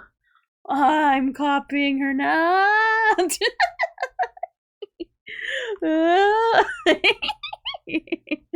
Oh no. I feel my cleavage growing. No. Oh, somehow I got slight. I don't know how. But somehow even I got involved now. Don't ask me how. I just am, okay? Okay. There was no being bad bitch is copyrighted. Like Spite with this piece. Unfortunately, both my Angel and Sleepy outfits being similar to outfits Spite has done in the past was just a coincidence. I had always planned to one day make an Angel counterpart to my Demon outfit when it was being made in 2023, and my original ref sheet laid the groundwork for that idea. I've never liked theming anything around my brand in a religious light, so I chose to make my Angel form more Greek Valkyrie than biblical, which also gives it a similar look to my Demon form. The Sleepy outfit was a last-minute decision to pivot from a fully new 3.0 model because I had the opportunity to work with gamer subs on an AFK flavor. Spite never should have received the hate comments over her outfit or any comments comparing us or belittling her because of my existence, and I never advocated for anyone to do so, especially given my experience. In regards to Spite, I'll let you decide. Was it a coincidence that so many outfits matched each other? And is it a coincidence that every time Cinder complained about anything to Red, he would make it personal? Anyway, she continues. Spite also brought up another creator who reached out to her about their experience with me, and I can only assume it's Niantails. They are an ASMR artist who at one point posted a Hellhound original character for one of their upcoming ASMR videos, and it was undoubtedly created using me as a reference. This was right after my debut, and I said, I was very protective of my design elements being unique to me, and I overreacted. Shortly after, I apologized, and they agreed to adjust the character design, and I thought the matter was settled. At the very start of my online career, I was a girlfriend experienced ASMR artist. Before I started my channel, I had gotten into listening to roleplay audios myself. I had always been a shut-in throughout high school and college, and I wasn't happy with where my life and relationship were at the time. After uploading my first few audios, my channel started growing fast. This was the first time I was inundated with so many people wanting to know me and talk to me, and I got lost in the excitement of it all, not fully coming to terms with these messages being because of the kind of content I was making. I was immature and inexperienced with how to conduct myself online. I have never had many IRL friends and had met Rain doing ASMR. I quickly became comfortable chatting with him about everything, divulging my grievances about my personal life when I shouldn't have. I cheated on my boyfriend with Rain in these conversations, flirting and sexting. I used Rain for emotional comfort and sexual fantasy while I let my real life relationship collapse. It was about my dissatisfaction with my personal life and escaping into messages with someone else who I found through content focused around girlfriend and boyfriend RP. It was never about climbing the ladder with Rain, and I find that being his takeaway from why I moved on baffling. By the time I was ready to debut as Cinder, I wanted to leave that in the past. Still, to this day, I regret my decisions and have been living with it since, and I was lucky to be able to mend my relationship. Some people get lucky, but it so takes she confirmed time. she cheated, and Red was fully aware, at least as far as we know. Yeah, maybe Rain did have the wrong conclusion here. Maybe she actually moved on because she wanted to leave this part of her life behind. Sure, but did she cheat? Yeah. She then continues and says, and lastly, I want to address Peaches. This is a very big problem I have, and I'm sure many others in my position do too. At the end of the day, I am one person. I am one person working on multiple projects with multiple companies, talking to dozens of people, and streaming for hours almost every day. I've never had a big social battery, and I get tired very easily when interacting with people. I haven't had much energy at all over the past year, leading to me taking frequent naps. I've rarely been able to keep up with my closest handful of friends on a frequent basis, let alone everyone else. Brett has always been a big help in keeping up with things, but he doesn't do everything. I'm so sorry I made you feel forgotten, Peaches. I've always cherished your friendship, and I was so incredibly excited to meet you in Paris. I'm so grateful for everything you've done for me, and I've never thought to purposefully drop you just because I could. I'm sorry, I know I've made a lot of people feel forgotten or ignored. It's so easy to get caught up in projects or what I'm doing while I have the energy to do it that people fall by the wayside. I understand the feelings of those who resent me over this, and all I can say is I'm sorry. I don't deserve to be able to contact everyone involved directly to personally apologize, so I'll do it here in the chance they read it. So before we get into the individual apologies, I just want to clarify, Peaches means Van Peaches. This is the same VTuber who called her out for having a boyfriend and trying to hide it from her, as if they didn't know each other.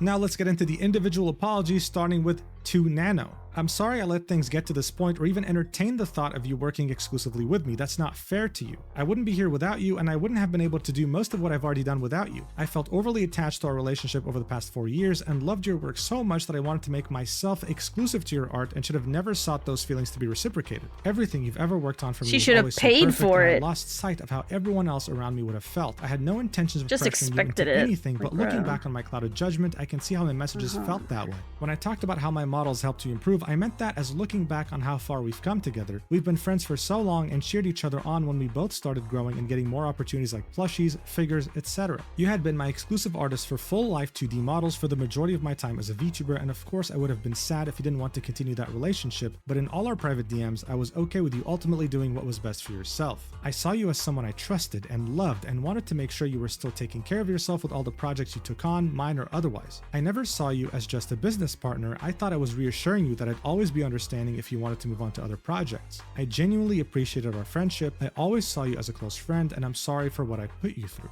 To Bao, since the start, I've always admired you and how genuine you've always been to everyone. I wouldn't be here without you either. I'm disgusted with myself for buying into the narrative that my friends were competition. I've never had such genuine friendships in my life, especially with you. We've gotten to know each other so well online and in person. You've like Jizu, like genuinely. So we talked about this earlier, but I know because you're an artist specifically who does get commissioned for stuff, like as an artiste, if someone wants you to be exclusive to them, wouldn't you just, I don't know, pay? And you have to pay top dollar to stay exclusive because you're missing out on other opportunities. She wants exclusivity without having to pay for it. She just wants it and does things to you know, sabotage and get it. Because, you know, you're having an artist like sacrifice, you know, working with many clients, you know, so getting one, money, two, you know, networking to meet other people to have possible commissions for, like giving up all that. You gotta like give something in return. You can't just be like for example, Jizu, I'll be like, no, I want you to only draw things for me now. And then Jizu will be like, all right, for what? Because I love you. Is that all you're gonna give? Love? Yeah, no. Sorry, but, you know, can't pay bills on love. Sorry. And instead of just paying you the exclusivity, I'm gonna tell you, no, Jizu, don't work with, let's use an example, Yui, for example. Don't work with him. He farts and he giggles. He giggles at his farts. He's a fart giggler. And you go, oh, I don't want to do that. Also, you're not allowed to do stuff for Aerie. Why?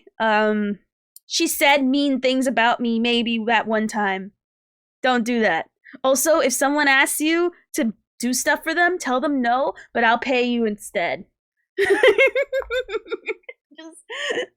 so stupid. Like, literally all that effort just to not pay for the exclusivity. Like, bruh. Just do the thing. Why are you doing everything but the thing? like you're weirdly going out of your way to not pay. It's like, bro. It's so stupid. I've already been through so much, and the last thing I'd want to do is cause more harm. I don't want to pay you for exclusivity, but friendship and love. I'm not gonna pay you, but don't work with other people. Just don't. Just sit there and only work for me. And just say no to everybody else. Hey, how's it going, Eternal? Not that much. I'm vibing. No complaints. Hopefully you're doing great today.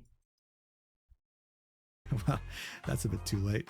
But I did. I'm sorry for not reaching out sooner about these ideas that were put into my head. I wish we would have been able to talk about this too. I didn't know about the severity of things that have been said and theorized about my own friends behind my back until now. It's my fault for not realizing the things Zed was saying about you. The countless friendships I've made here within the last several years mean so much more to me than him and the business side of things. Wait, did she just say the countless friendships I've made here within... Technically, she was paying. She just didn't want to make it public and make a deal.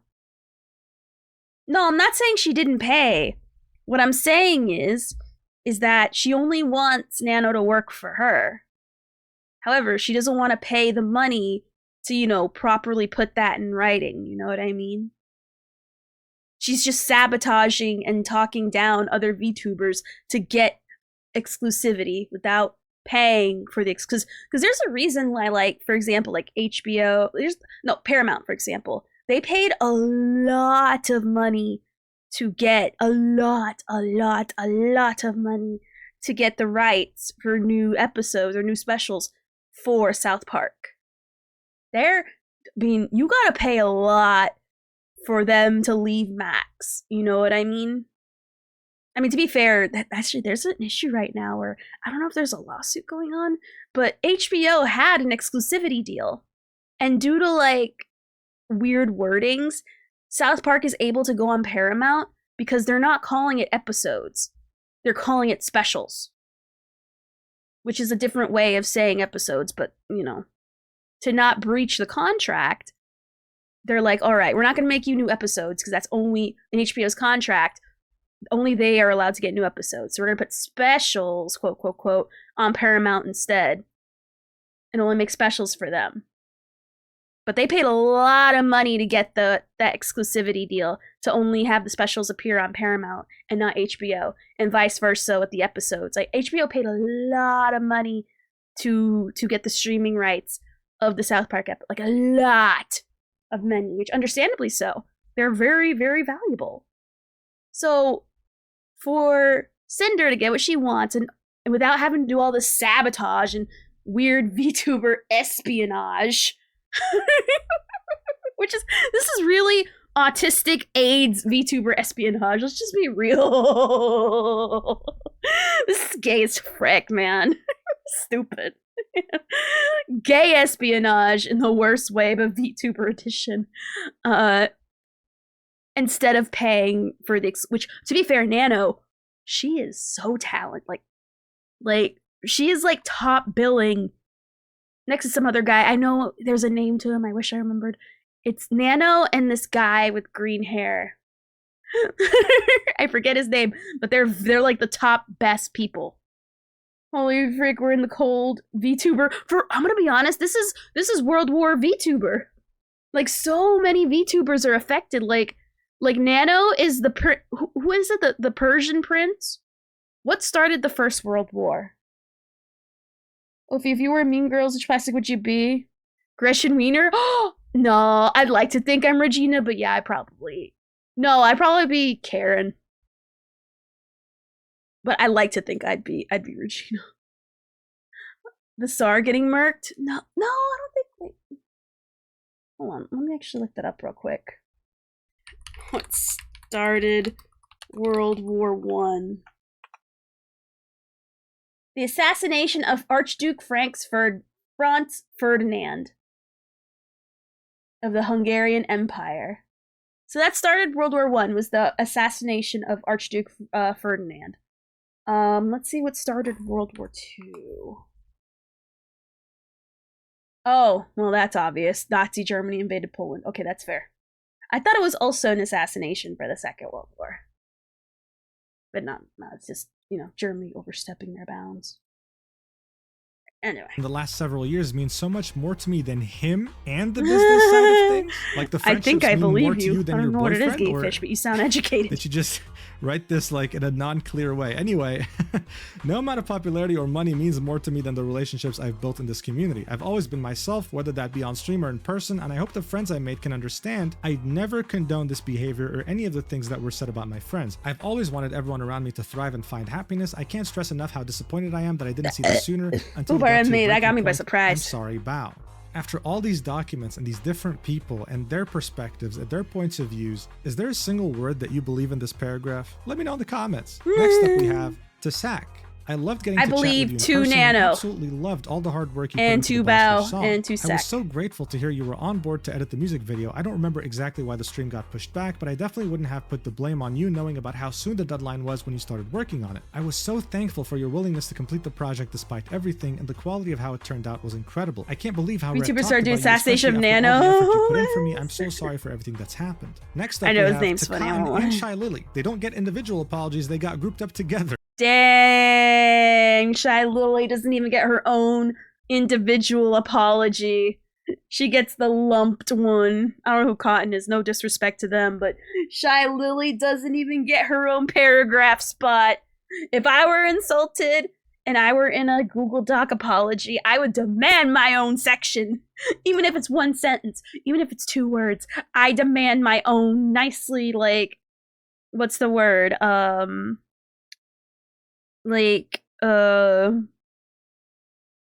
Formatted. I want a lovely formatted own one that I get.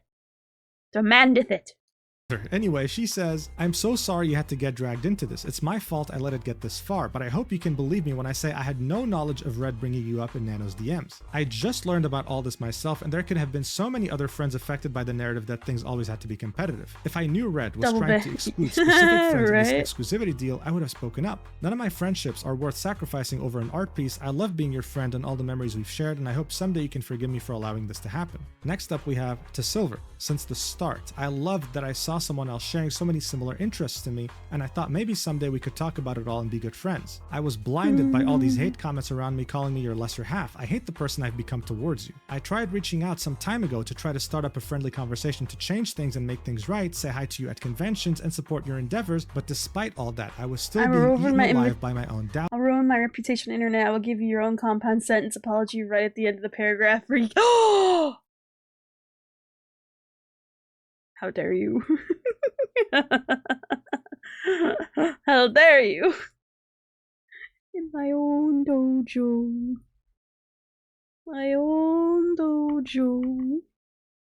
Doubts and fear or harassment. I was pressured by the community as a whole to try reaching out to collaborate since I got these messages so often comparing us, and I hoped we could work something out. The photo of me at the meet and greet was taken candidly and I thought it looked cute, and I posted it without asking you, which was wrong of me. I was so wrong for letting everyone get in my head about all these malicious feelings. I'm so sorry for any opportunities I've taken away from you. I'm sorry, Silver. Then we have the shortest apology in the entire document. To Spite. I'm sorry I had assumed things about your design that weren't true, and I'm sorry you've been harassed by commenters needing to compare us. And I apologize for the way Red spoke about you to Nano. You didn't deserve— Oh, I'm lagging for some reason. My bad.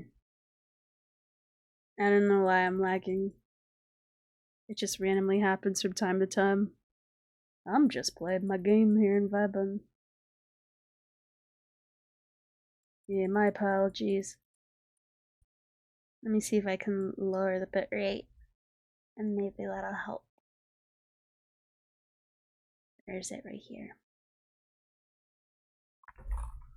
I don't think it'll help. Generally, lowering the bitrate does literally nothing, but I'll try my best. Hope, let me make sure there's nothing downloading. Oh!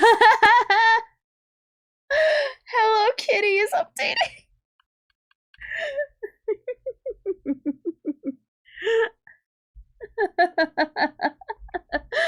Hello Kitty.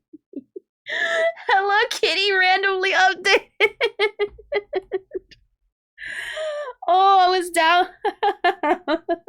I was downloading updates apparently. I didn't even know why is Hello Kitty. What's the patch notes for Hello Kitty? First major content update. Ooh. Players can explore expansions. Oh, there's a snow village. Spruce up the cabin. Hey, you can furniture stack. Nice. Improve the friendship to be more fun. More hearts has a gift. New area. Hey, there's a new area in Hello Kitty. Ayo. New puzzles. Sparkles will appear all over the island. Based. You can play minigames without waiting for reset. Based. Okay. More flower stuff. There's new visitors. Oh, looks like that Fox Girls band. Oh my god, I'm reading Hello Kitty patch notes. Anyway, sorry, distracted. Deserve any of this spite, I'm sorry. Next up we have Van Peaches, 2 Peaches. I'm sorry if I made it seem like I was ignoring or ghosting you. I was so happy we had the opportunity to meet in person, and I was apologetic with how busy things were for me at the time. I wanted to spend more time with you, but as I got more and more DMs and messages, everything became so overwhelming. I've always had a low social battery, and that made it so hard for me to keep up to date with all my friends. I've never had any ill feelings towards you, and I still don't. Next up we have Rain. Rain. You were the first person I met as an ASMR artist. During a time if you can turn on your stream and I can slur in yours. Consumed by the content I was making, and it led me to making awful decisions I still think about and regret. I was not because I just let my laughs fly. I'm not worried about sending to me. It took a long time for me to move on from what happened. I have no excuses. I'm sorry you were dragged into my drama, and I'm sorry how I made you feel after I just wanted to close the book on things. And finally, she says, I'm sorry to my pyro pups and my mods for expecting me to lead a better example than this. I'm sorry to the VTuber community for looking towards me as someone to aspire to. I'm sorry to Kaiser, who's put his heart and soul into everything he's ever done for me and not even talking to you about how I felt. I'm sorry to the dozens of artists that have put their hard work into me, and I'm sorry to the rest of my friends who I've let down. I've led a bad example, and I don't expect forgiveness. I've made many mistakes over my 5 years on the internet, and I'm only one person living the one life I get for the first and only time, like everyone else. As I said at the start, I ended up developing an extremely unhealthy work-life balance, and the harm Red has caused with the way he viewed things is irreparable. I work too much. That's why I'm a dick bastard.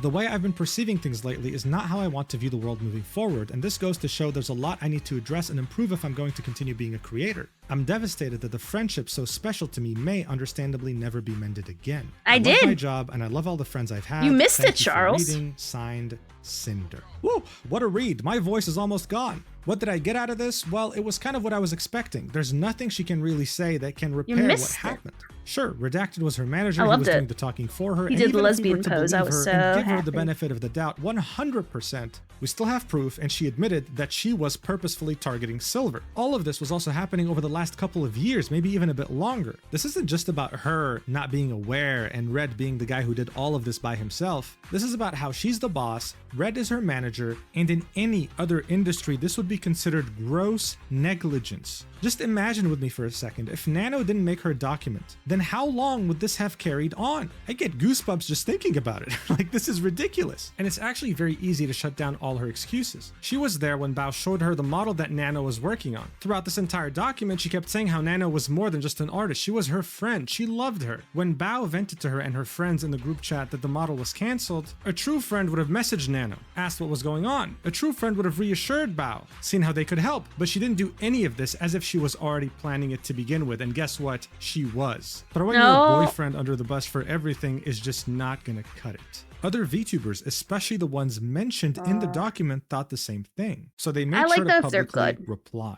When she saw her response, Bao replied almost immediately, saying, How can you say you didn't know? Jizu, throw a pie already. That's you.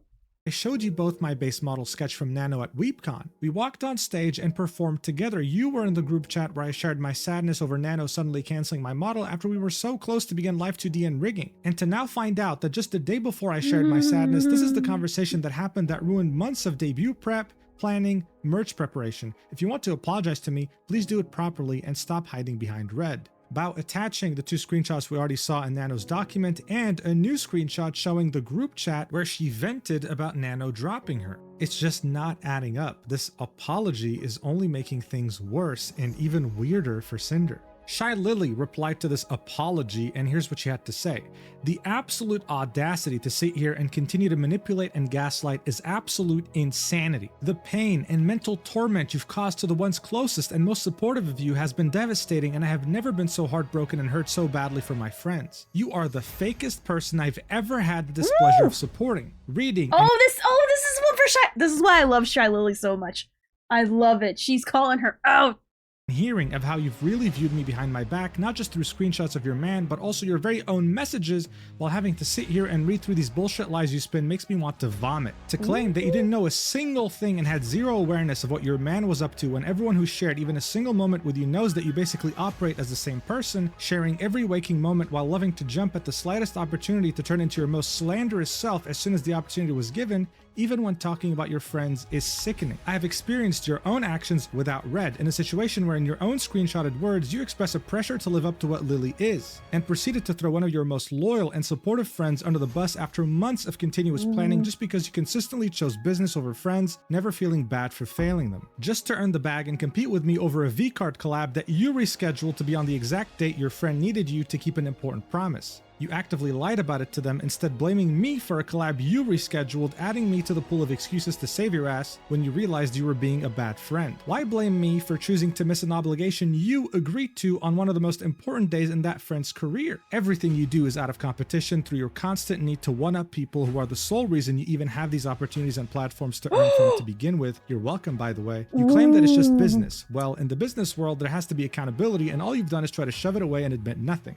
In true narcissistic fashion, you're only feeling sorry about yourself and your own consequences in your career and try to salvage it. I'm sorry for everyone who looked up to you as an inspiration, and I'm especially sorry for your fans. Pyropups deserve better.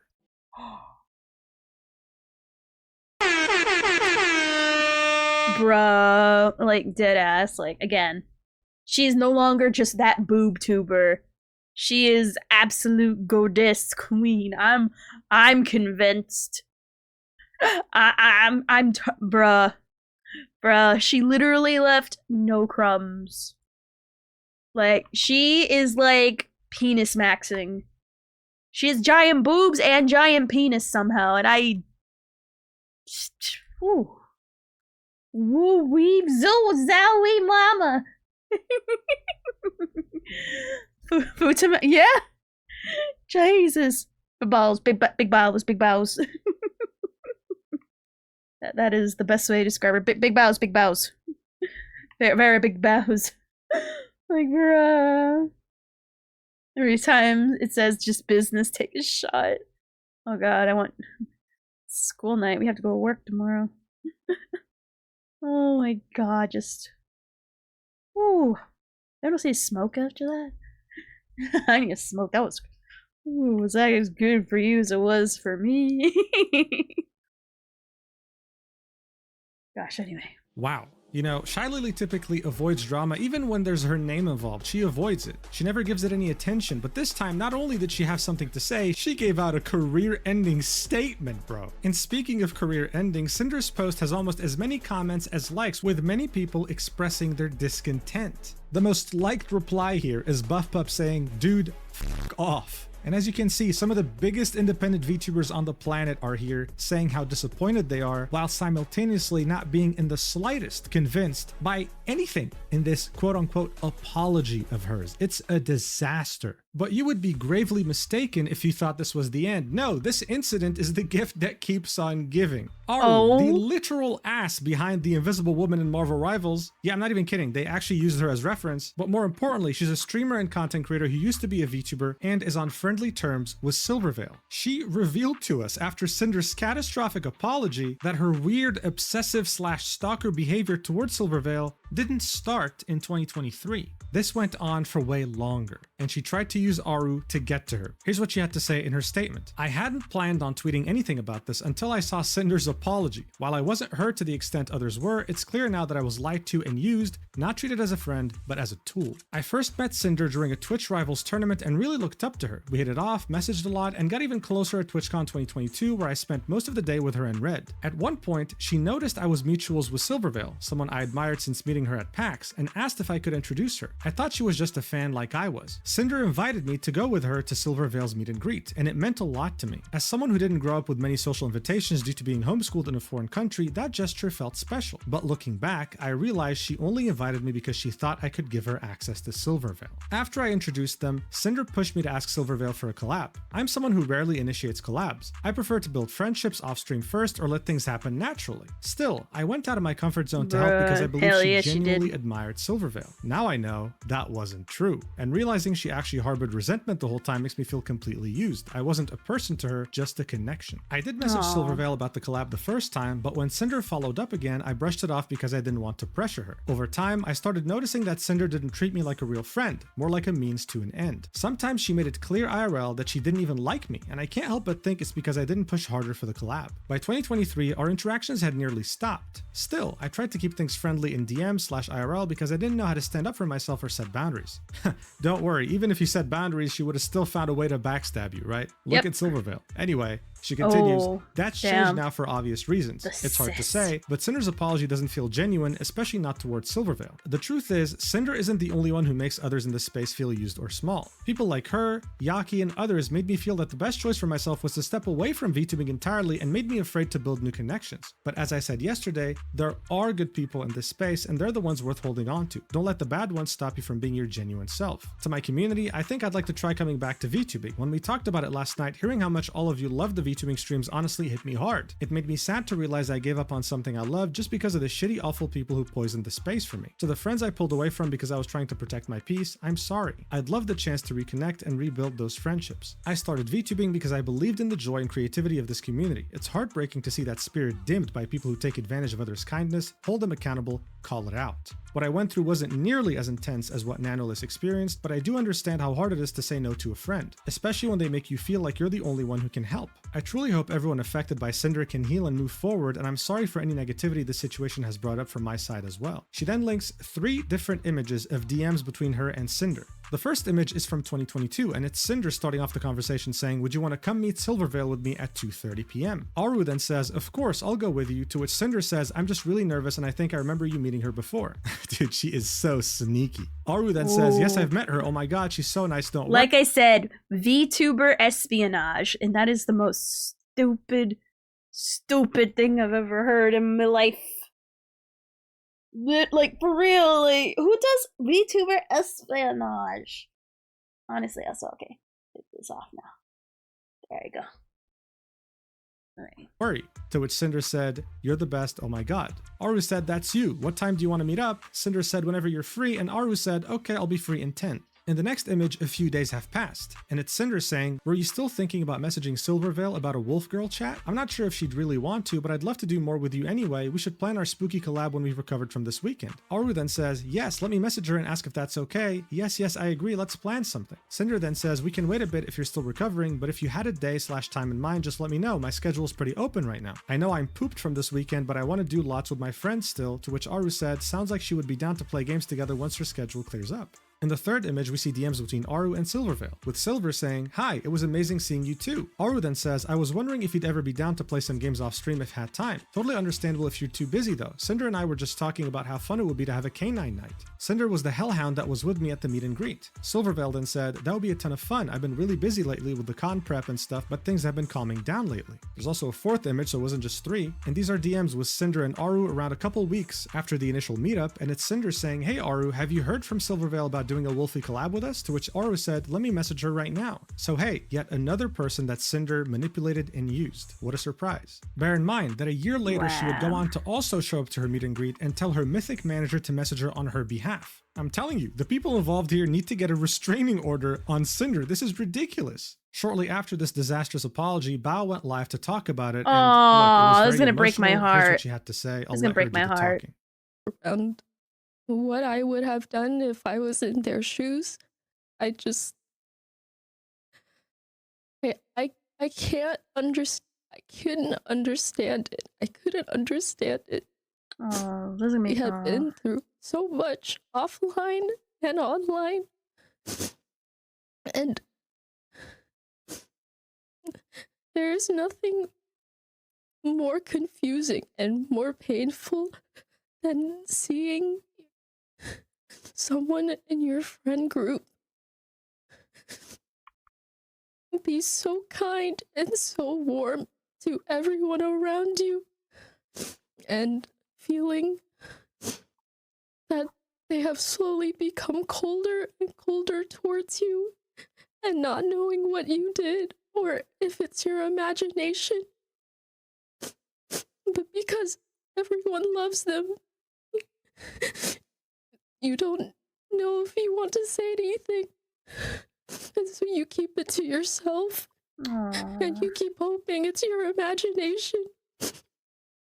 But then the cruel realization hits that it wasn't. And it's even more worse than you could have ever imagined. That's actually breaking my heart.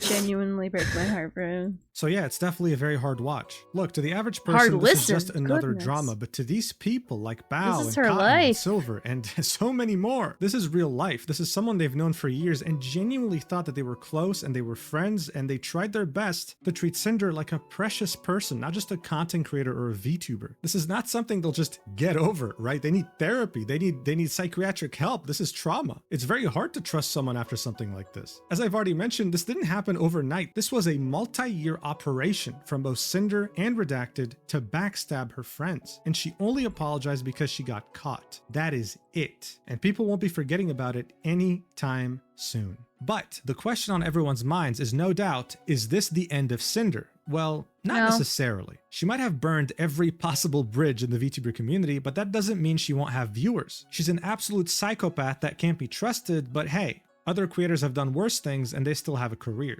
She will just never be able to reach the same level she had before this controversy, that's for certain. Yeah. And in the end, controversies like these only serve to hurt gamer subs even further. She's a partial owner. I wouldn't be surprised if they dropped her. Anyway, that's the entire drama. I don't know how long the video is going to be, but just because you made it until the end, you get the reward of seeing what 4chan has to say about it. That's right, 4chan is back, baby. It was hacked, but now it's back. Let's see what they think of this drama in the mega thread. All right, this is it. Let's see what the top comment has to say. Oh my god, that picture of just That's her great cleavage. And all, but I don't care whatsoever. I just want to f Cinder's tit. Alright guys, thanks so much for watching until the end. I really appreciate it. I love you so much, and I'll see you in the next video whenever that is. I should.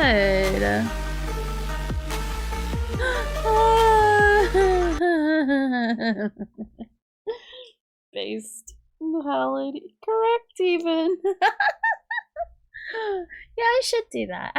I never touch the poo. That is the number one rule of these things. Never ever touch the poo. Ever. Ever. Send her more like send her ass home. Oh, hey, do you wanna come? Bruh. As someone that doesn't do those frequently, it's like, I'd rather not. Even with people I know, I barely do it. But again, that's a personal problem. That's a personal issue that I personally have. So, goodness. Wildin', bruh. The fact that she backstabs so many people, it's like, she did like a speed run of going through like all. I'm surprised Iron Mouse isn't involved somehow. I'm surprised, like, bro, like so way too many people are involved. Like actually, and it kind of makes your head go for a spin, really. Yes, the Redacted is her boyfriend. His name is literally Redacted. That's his username, Redacted. So yeah, I thought it was, you know, like actually redacted, but no, it's not actually redacted. It's just, it's literally, yeah. I've seen like one collab with Uncle in the Tavern game. Yes! I collabed with Kev. I can tell you the people I've collabed with. I collabed with Kev. I collabed with Yui. I've collabed with Airy. And technically it's a triple collab with Pick, Matt, and Airy. I consider them a package deal, so I consider that one technically, even though it's like 3 people at the same time. Yeah, I still count that as one.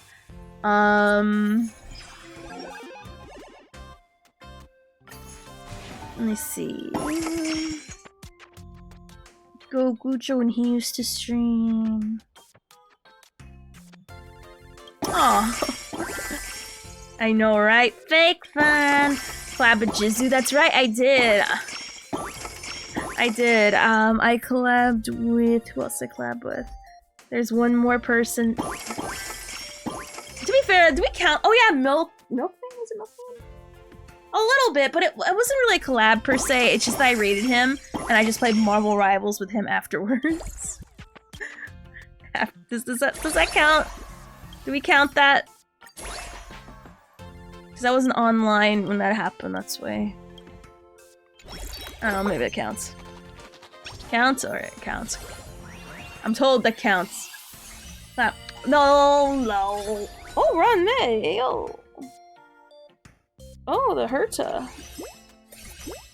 Is a possibility here. Holy crap. But, those are the only ones I can remember off the top of my head.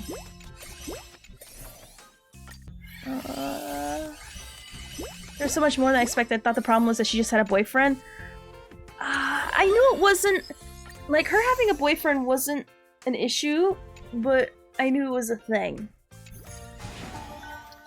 The problem is not whether she could collab with me, it's whether I'll collab with her, not...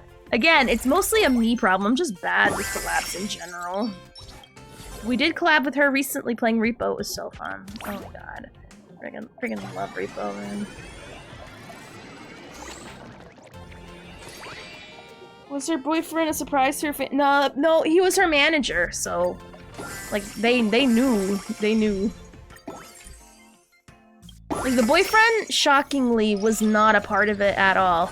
Because one would think he would be. But no, he's not.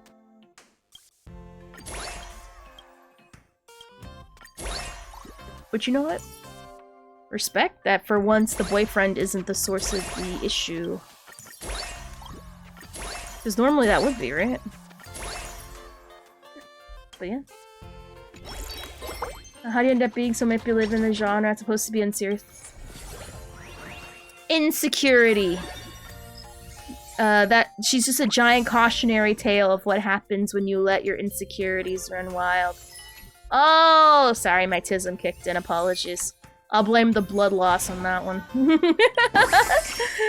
And not because of tism. Even though it might be slight tism. Maybe. What if I did say it was the tism? Would you believe me? Totally, I know the answer is yes. God. Let me get this stuff pulled. It's like mini pulling, I love it. It itches my gotcha brain. Which I haven't pulled in so long. Oh my gosh, I can't wait to finally like start pulling again. Especially since I'm getting both Cypher and Anaxa, but Hyacine, she's still up in the air for me. Yeah. They believe me. Suckers. I'm gonna be honest, I'm not in the mood to play Kingdom Hearts in the last 15 minutes or so. I'm gonna be honest though, I love this cookie clicker vibe this minigame has. It feels good.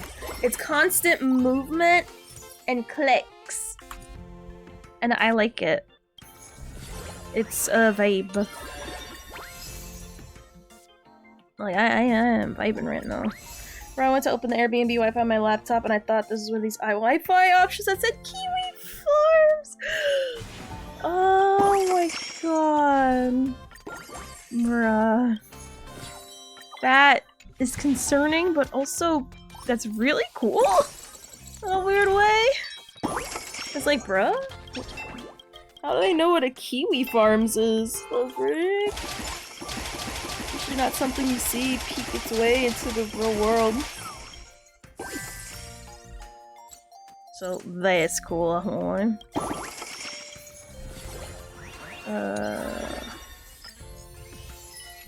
Like, I don't, like, this is, like, such good, like, I don't know, like, all the movement and, like, the response and the coolers. Like, I stand. I stand so hard. Also, the rewards. It makes me happy. Like, I'm vibing with all this. First I wasn't, but now that I'm getting to the swang of things, I'm like, ooh, I'm getting it. I'm getting it. Gets in it. I'm jaking it. I'm jaking it. Oh yeah, is the Kiwi Farm's name also?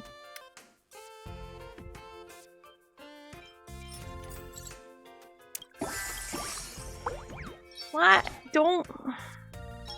Why do you bring up Chris Chan around me? Are you trying to get me started on a lore? Are you trying to make me open the Necronomicon of the Chris Chan facts that I know? Cause that's bait for opening the Chrismonomicon. Or the Quickacon. That's how you get that book open. And I feel that's what you're trying to do. Are you trying to do that? Cause yes. Yeah, the short answer, yes. I'll give you the long answer if you want it. God. Just, oh my god, just... It's like saying Beetlejuice 3 times. Why are you trying to summon that part of my brain? Here's a tidbit as a warning to not make me open this book. Some of you guys already know this. If you watch me, like, back when we saw the footage of Chris Chan being arrested for, you know, doing the mom thing. Did you know Chris Chan's married to Mewtwo and is in a polyamorous relationship with Asanichu and Mewtwo at the same time? And they're married? Not legally, but, you know, whatever the equivalent of Chris Chan being married, I guess. There you go! Married to Mewtwo! Yes, that Mewtwo from Pokemon! Specifically, the Pokemon 2000 movie one. Good night, Leah. It was wonderful having you here tonight, like, genuinely. I know you're not here a lot, so the times you are able to be here, I genuinely am so appreciative. So thank you so much. Have a wonderful night, Leah. I'm more than happy. No, you're not. You say that. You say you are until it's actually opened. And then people get horrified. Which, to be fair, good. Look at it, the horror! Dave Christian's husband is better than Justin RPG's restaurant. Oh, who's Justin RPG? Is that another locale? Oh gosh. Okay, eat the whole life. That's fun, yo. Oh, let me higher the volume.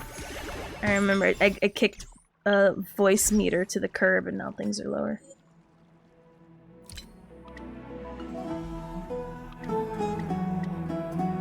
There we go. Just do that. Ah. Good night, Vio! Oh god, that's so loud. I apologize, that was extra loud. Oops. I'll slow her back down to 5. Stuck in Luigi's stomach. Oh god.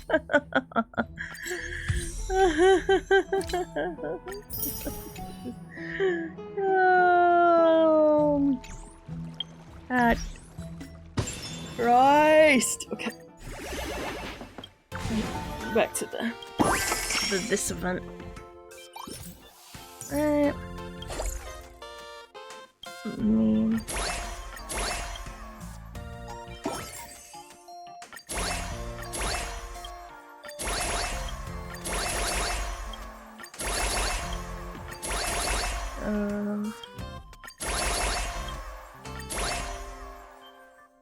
Oh. Okay.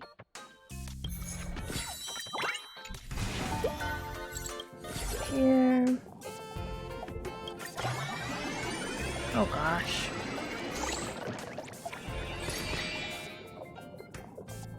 That's fun.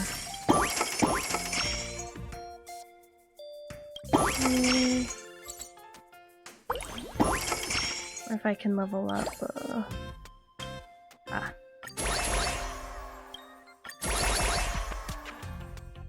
Cool.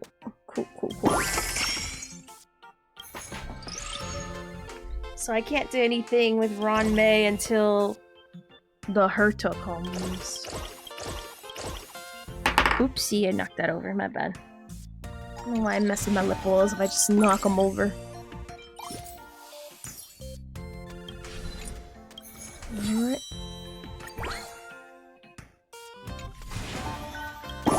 This is firing my synapses. I will not even lie. Like, just things keep happening and then I keep doing it and then I'm like, ooh. It's like positive reinforcement. Pull 2 memory cards. Oh. I can do that. Let's do that. Hey. Alright, we pull 2 of those. I'll pull one of these. I like this. It's just constant movement and colors. Was anyone else's Tism also tickled by this, or is it just me? Here.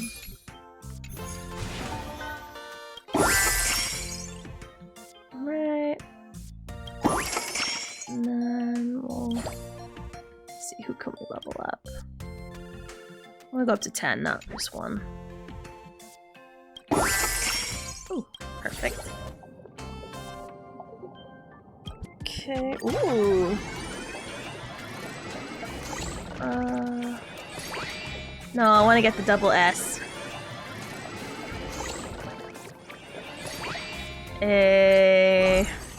Ooh, that's a really good one. Holy Christ. Huh? Oh.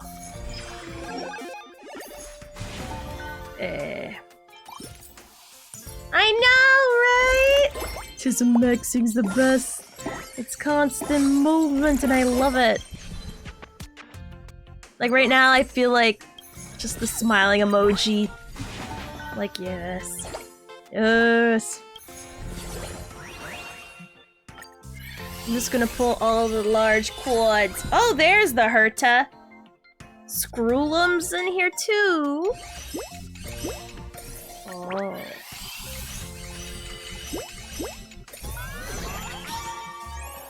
Goodness. Give me Scroolum!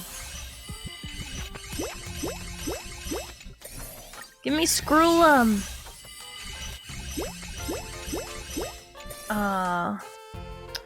I know they've been teasing Scroolum for like a hot minute. Like, oh gosh, since like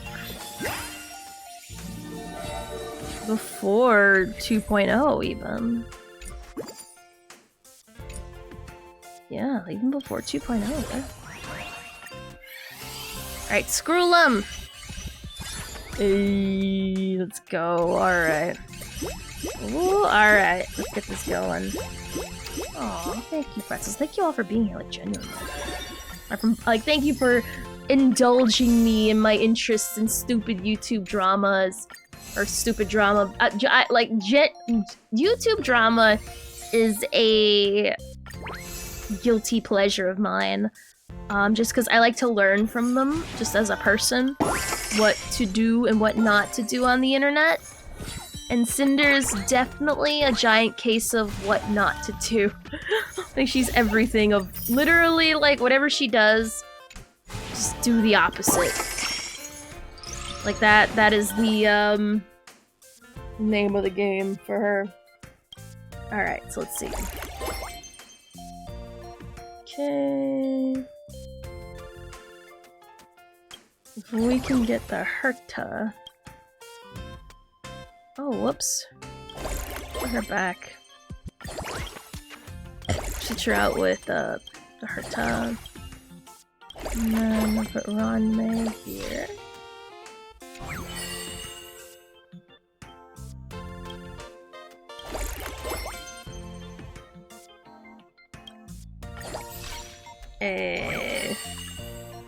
Now we're gonna level all them up.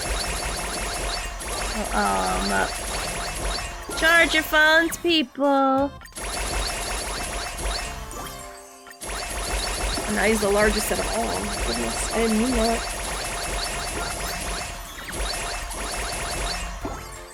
Right. I put the Herta.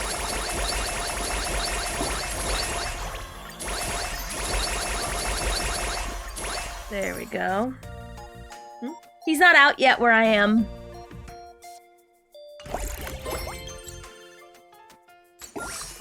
I personally think so, but that's honestly up to you, like genuinely. But you can see I have like all the characters though. He feels a very unique void in my roster that I need, which is full screens, which I have like barely any erderders, and wind. And also I like him in general, so it's like a triple whammy of perfect for me, but not necessarily for somebody else, so... It feels like a cop-out answer, but genuinely, that's the best way to describe it. This used to... I don't know. I give up trying to figure out their ways. I'm just here waiting for Anaxa because I'm tired of seeing Castress. I want something different, something new, and not seeing this overindulgence in how special Castress is because shut up reasons.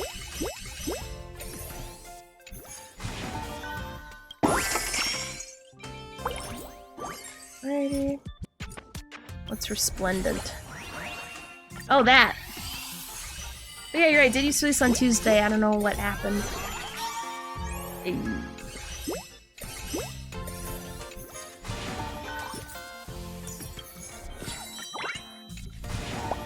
This movement, it's making me so happy.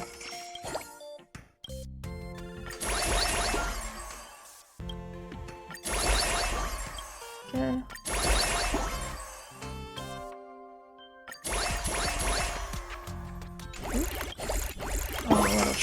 I'm a little short. Here. I'm a little short. You should watch her special release video.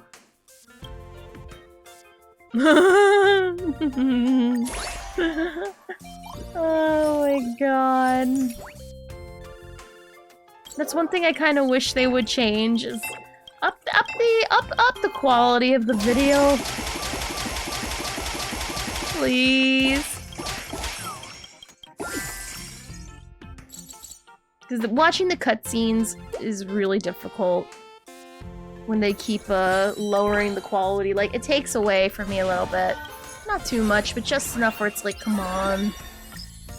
I want to see this in crisper. All those gigs for what?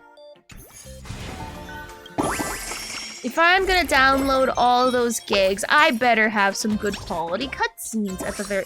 When I say quality, I don't mean like the substance. I mean like, you know, I want my lines to be crisp. I want it to be crispy. In like a good way, not a bad way. Like the clothes on the NPCs, for example. Oh my god, especially in Amphorius, they look so rough. Like, they're very, like, you guys have seen the NPCs' clothes, right? I know they're not supposed to be overly detailed, but I'm literally staring at pixels. like I can count the pixel blocks. I'm not even trying to do that, it's like looking at a Minecraft painting. Like, honestly. I'm about to... What is it? What's the name of that band? I'm gonna pull a Flint and Steel. That's how it is, right? I'm assuming it is, I don't know.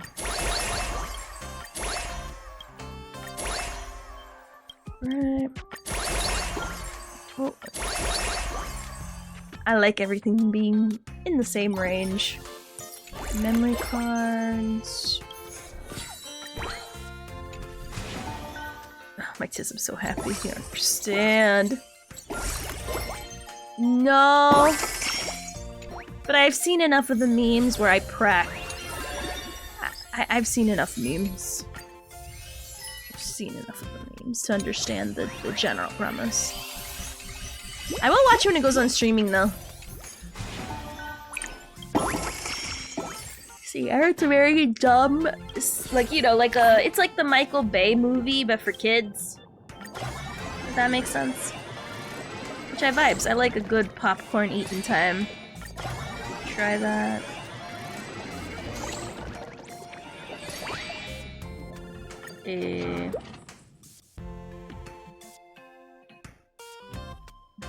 So there's explosions? Maybe. I wouldn't know, I never saw it. But no, actually no. There's creepers, so that means there will be explosions. So yes, actually. By that logic, there will be explosions. or sorry, explosions. What's I doing today, Rokas?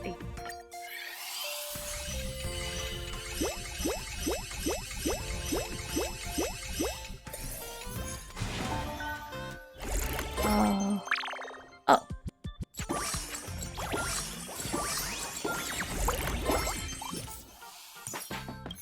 Just feels good to my brain. Oh, we can do this 99 times? The frick? No, good. Meaning to do this event. I'm gonna be honest. I genuinely would not be doing this event if it weren't for the fact that we just finished watching the Muujin video about the Cinder Drum, which, by the way, I highly recommend. If you're interested in that stuff like I am. And I wanted to do something in the background that's nice and passive, it's safe on my brain. And I feel like finally getting this event stuff done is the perfect time to be, it's a perfect thing to be doing in the background while the Muujin video was playing. Now it's over, it's like, oh, I'm vibesing, I'm just, I'm vibesing. Oh yeah, no, we just finished watching it on stream. It was quite the sight. It was quite the sight. I'll say that, it was, it's literally... It's gay-ass VTuber espionage to a really stupid whoopid degree. Like, literally, it's World War V for VTuber, not 5. Like, so many... It's like the Avengers of backstabbing all done from one person. She is like the Doctor Strange of betrayal. I don't know how she managed to do it, but she found a way!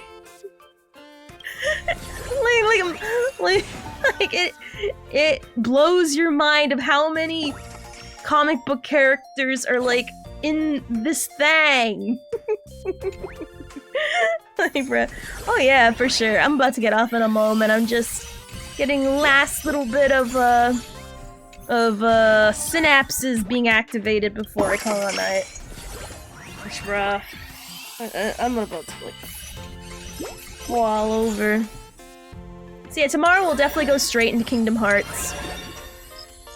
For sure. Oh yeah, it was very good, very good. Nice, relaxing, watch videos. No stay until Tuesday, oh god. Well, that's how we turn into a sleeping, quote, sleeping stream. If that's the case, hell no, I need my sleep. I need to wake up early tomorrow too with that. Holy Christ. I appreciate the enthusiasm, but no. With respect and love. Nah.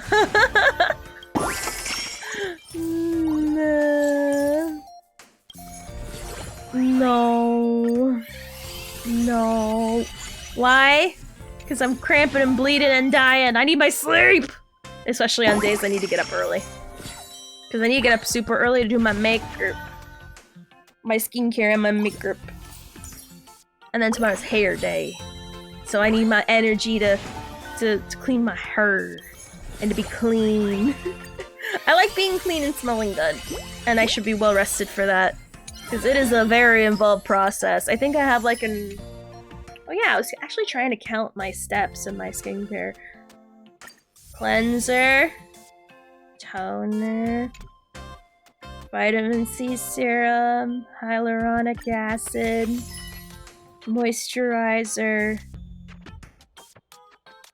balm, under eye balm, or under eye cream, because I have the dark circles of like a raccoon, which is Wilden, but it's hereditary, so you know, not really much I can do about that. 6 steps. Yeah, yeah, I thought it was 7. No. Oh wait, no.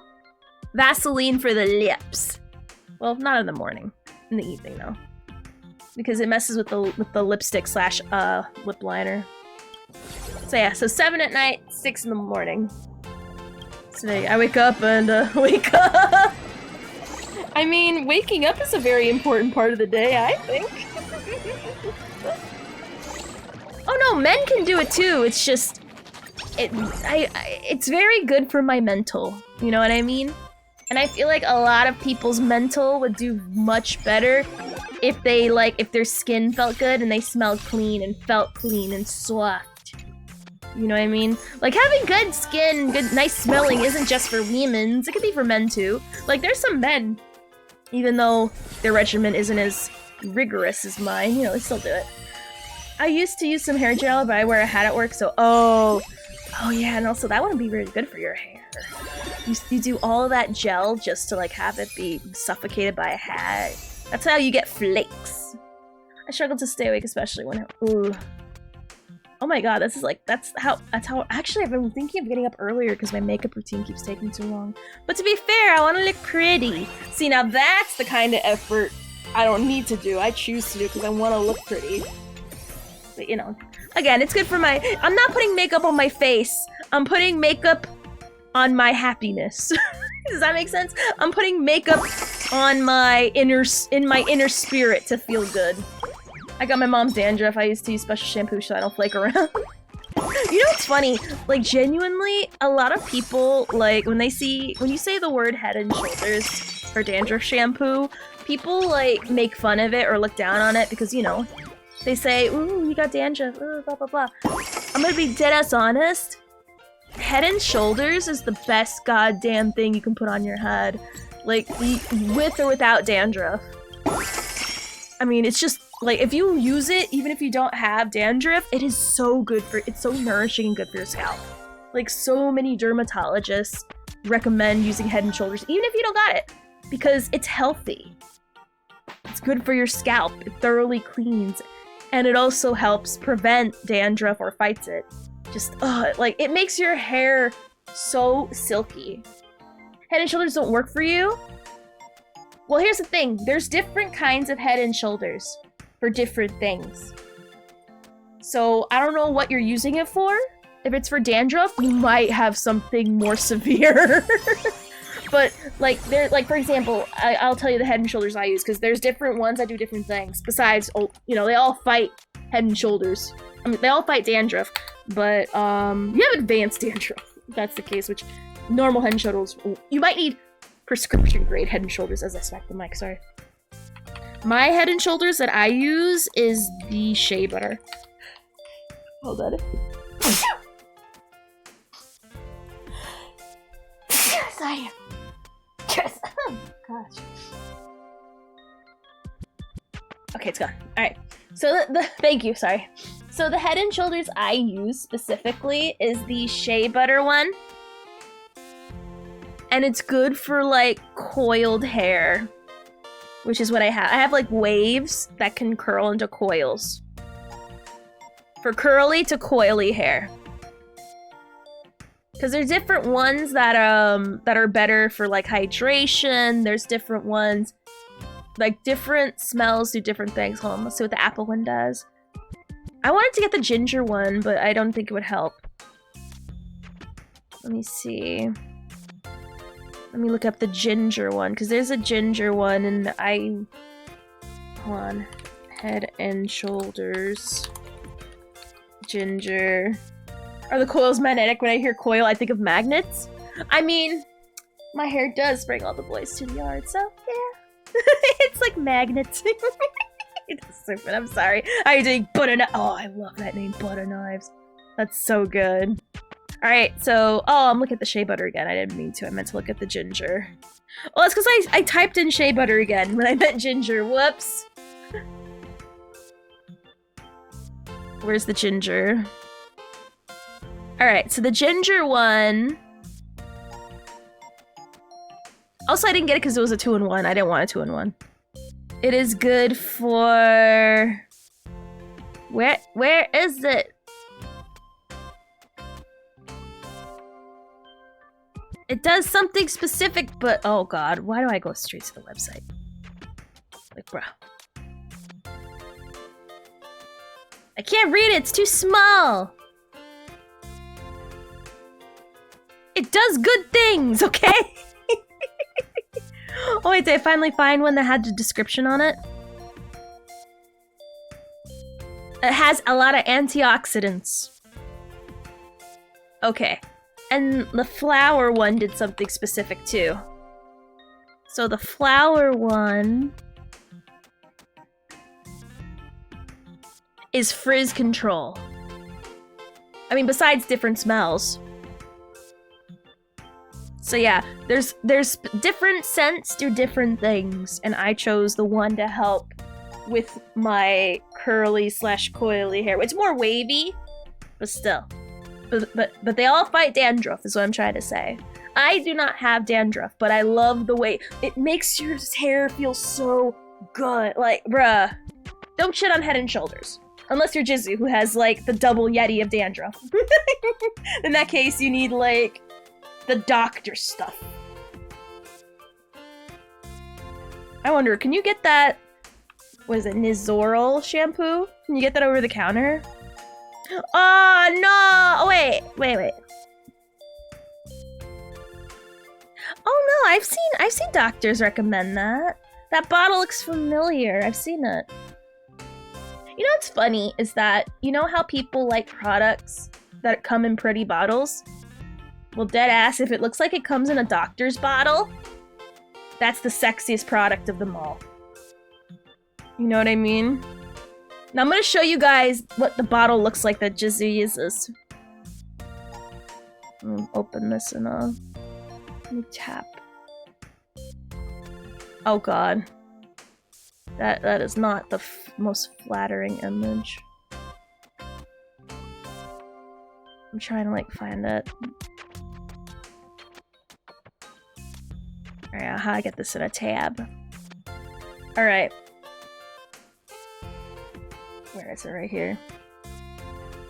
You got Parmesan's green on your head! Alright. Found it. Right here. Right here. Alright, you see this, right? It looks very unsexy. Usually people like shampoos that come in pretty bottles. Because, you know, prettier bottles means more luxury, more pretty. But I'm gonna be honest, shit that looks like this, if it looks like it comes out right from a doctor's office, that's the sexiest thing of them all. No frills, exactly! Go straight to the point, butter knives! And I'm gonna be honest, like, the more basic and boring the bottle looks, the better it is. Like, genuinely. Like, it gives more of a luxurious feel at a cheaper price than any of the overpriced stuff will. That's why Head & Shoulders is genuinely the best, and so is the Zerl. And you know what else is? Now that we're talking about stuff that looks basic, and I swear to God, I was one of those people who was like, ugh, if the bottle don't look pretty, it's not gonna feel nice. No. There's one product that, like, changed my whole perception of, like, you know, things that come in, like, very, like, boring, like, doctor's office looking like bottles. And then when I used it, it just, like, blew my mind. This right here. This right here.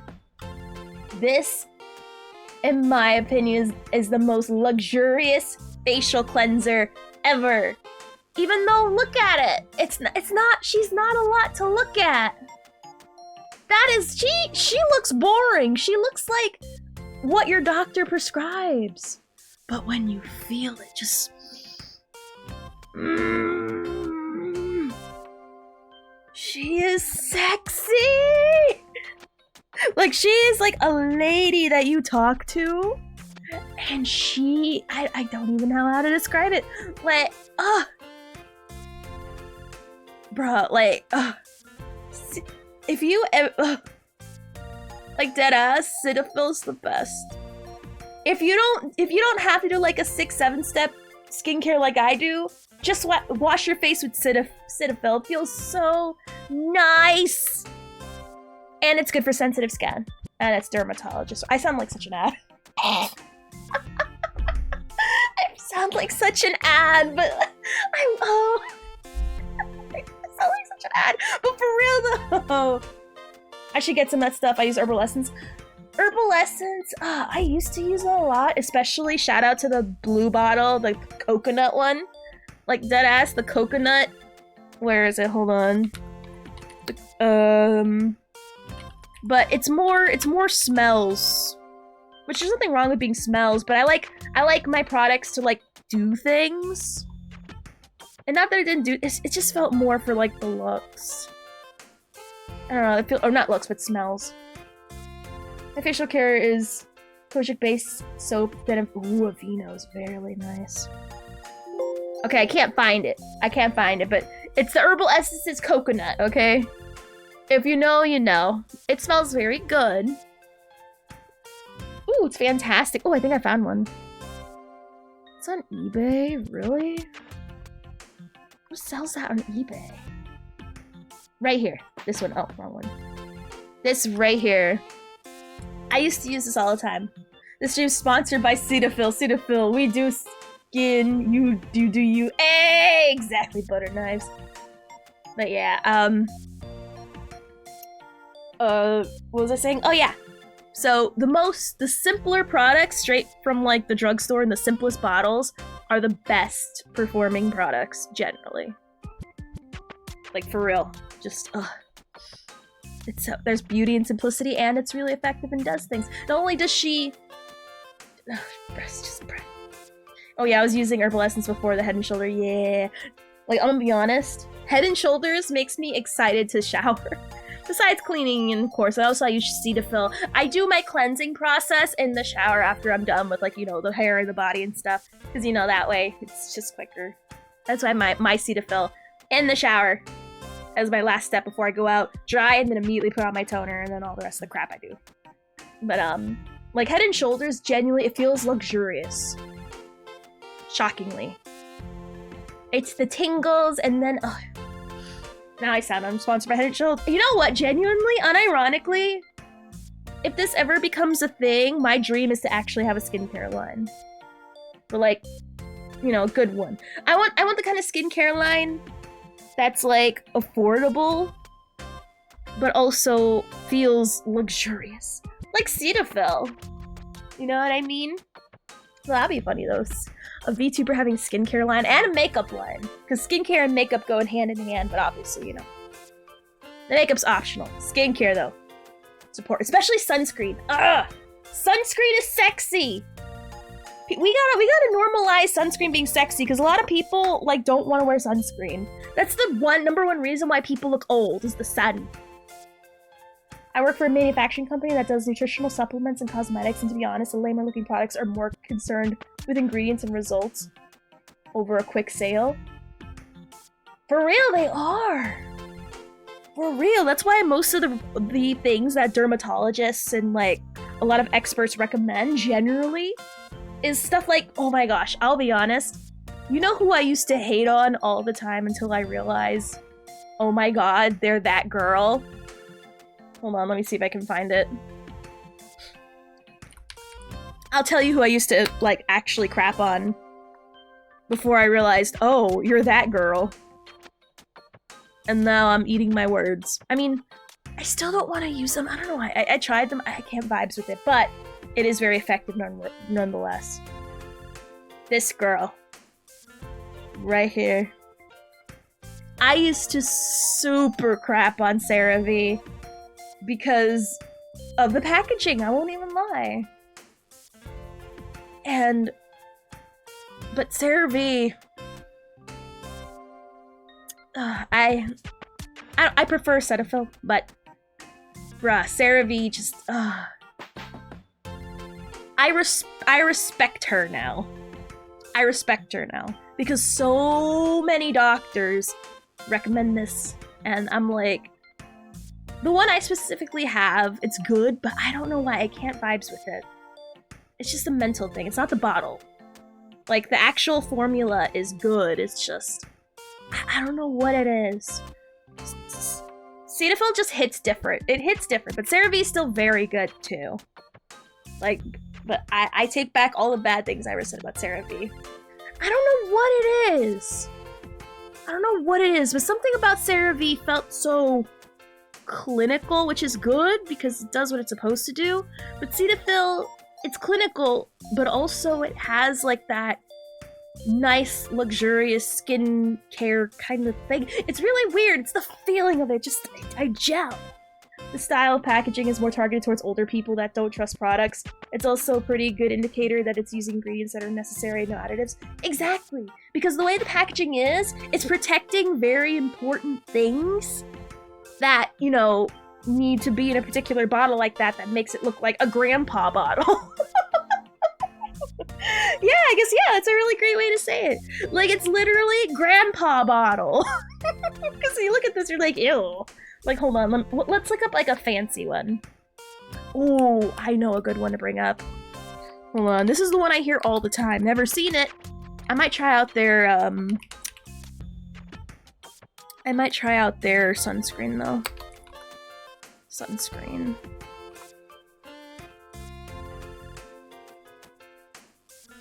Okay.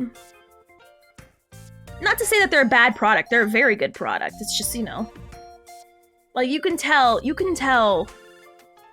there's, like, bias. You know what I mean? Alright. So, right here, you see? This is Mineral Sunscreen, I think, right? Yeah. This is Mineral SPF by Drunk Elephant. Drunk Elephant is a very popular brand. It's very expensive, it's trendy. Well, not trendy, it's always... Oh, yeah, it was established in 2012? Wow, very recent, really new, actual. Oh. I'd actually read when they're established, that's the first time I'm seeing it. But anyway, I don't fucks with their products too much. So, when you look at this, you think expensive. You think this is gonna feel great because of the price tag. And then you look at CeraVe and you're like, who are you? Do they even have sunscreen? Hold on, let me look at it. I'm sure they have sunscreen. Yeah, they have sunscreen. I'm just, okay. Oh, a mineral sunscreen. Perfect. Perfect 1-to-1. Okay, let me just get, like, the pictures. Alright, let me just close all tabs so I don't get confused. Because I'm gonna get confused. Alright. Alright. So here's CeraVe. Oh, I can have them side by side. Oh. Alright. So.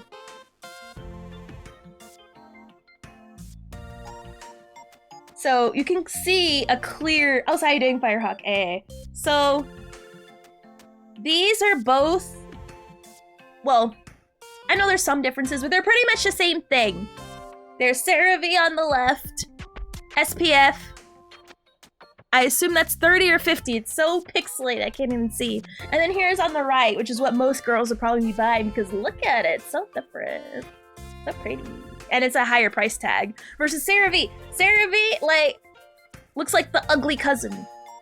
They're like the ugly friend that sits next to, or sorry, not six, stands next to the prettier friend, you know what I mean? This is uber more expensive than that. I think this has more SPF. I think it does. I use Neutrogena Scalp Therapy. Neutrogena is a very good brand. For scalp buildup control and another for itch relief. That is awesome. Neutrogena is also pretty good, but... Anyway, the point is, CeraVe looks like grandpa. But god dang. The formula... Oh, it's SPF 50? Oh, it's even more! So more SPF for less, but ugly, versus pretty, but less SPF, and more expensive. So, packaging you know, if a lot of people would go for this, but if you know, you get this. I'll drink both. Yeah, you get, if you drink them both, you'll get 80 SPF. You just add the 50 from here and the 30 from here when you drink both, and boom! Now you have all the SPF.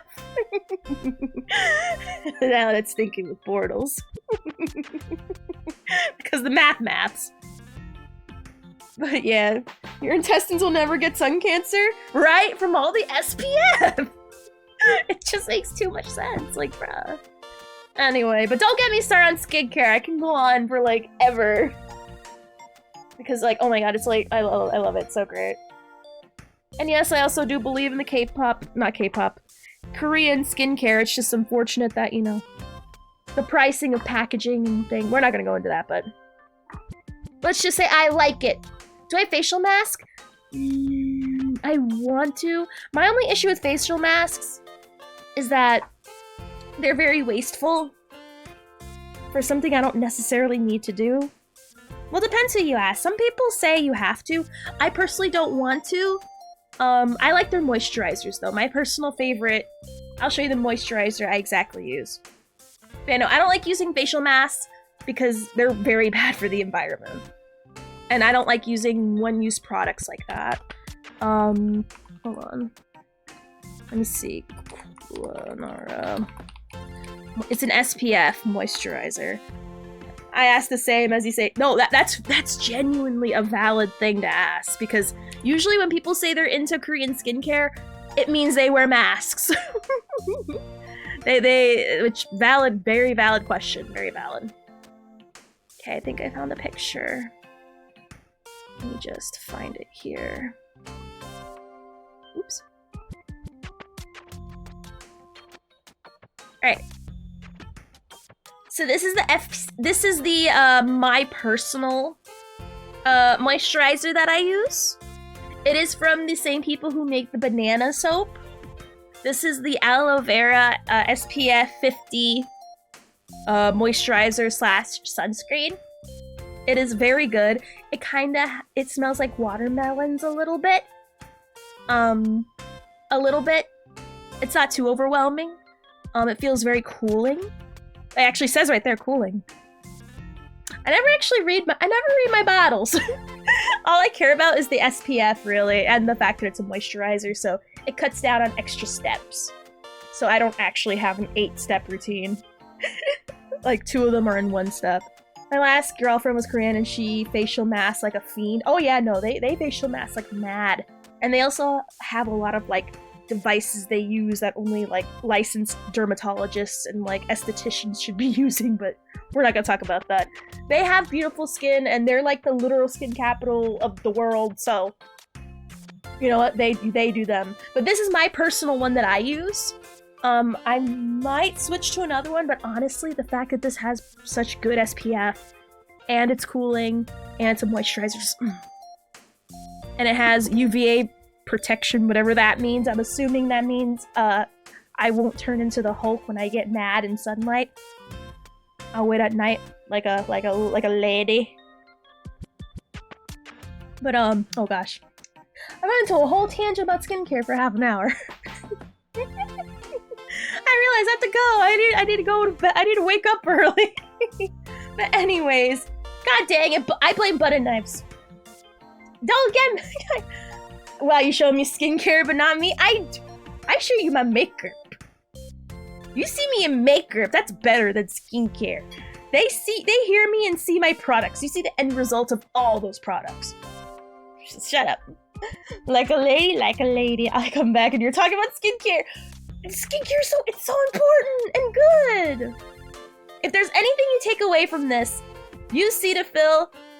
Anything that looks like it comes from a doctor's office bottle, that's the best product you'll ever use, and wear sunscreen. Those are the 2 things. Those are the 2 takeaways. If anything, just wear sunscreen. If you don't want to cleanse, that's fine. You'll get pimples, but it's fine. But please wear sunscreen. You don't want to look like a leather couch. That's how you stay looking younger for longer. At the very least, please. Hell, use that use the beach one if you have to. I saw you're excited about skincare. Why listen to chat when you can be excited about things? Exactly. He gets it, butter knives. You don't show me them, you tell me. You never knew you were interested in my skincare.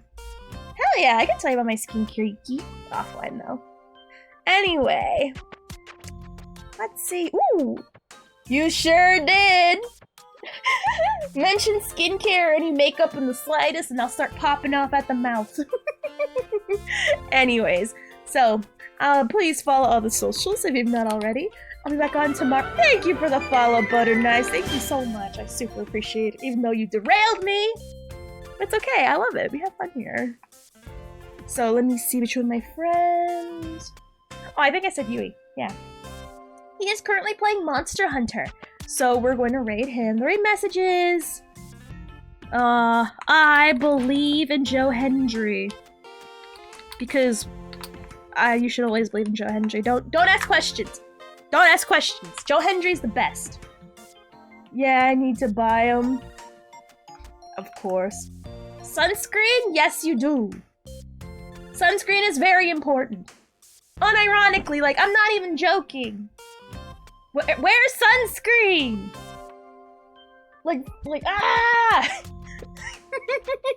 I want you to look young and beautiful forever. Keep wrinkles, whatever. But leather couch wrinkles, I won't let that happen. Not on my watch.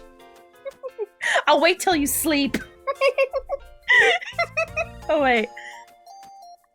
I'll wait till you wake up. I just realized wearing sunscreen at night will protect you from nothing. God.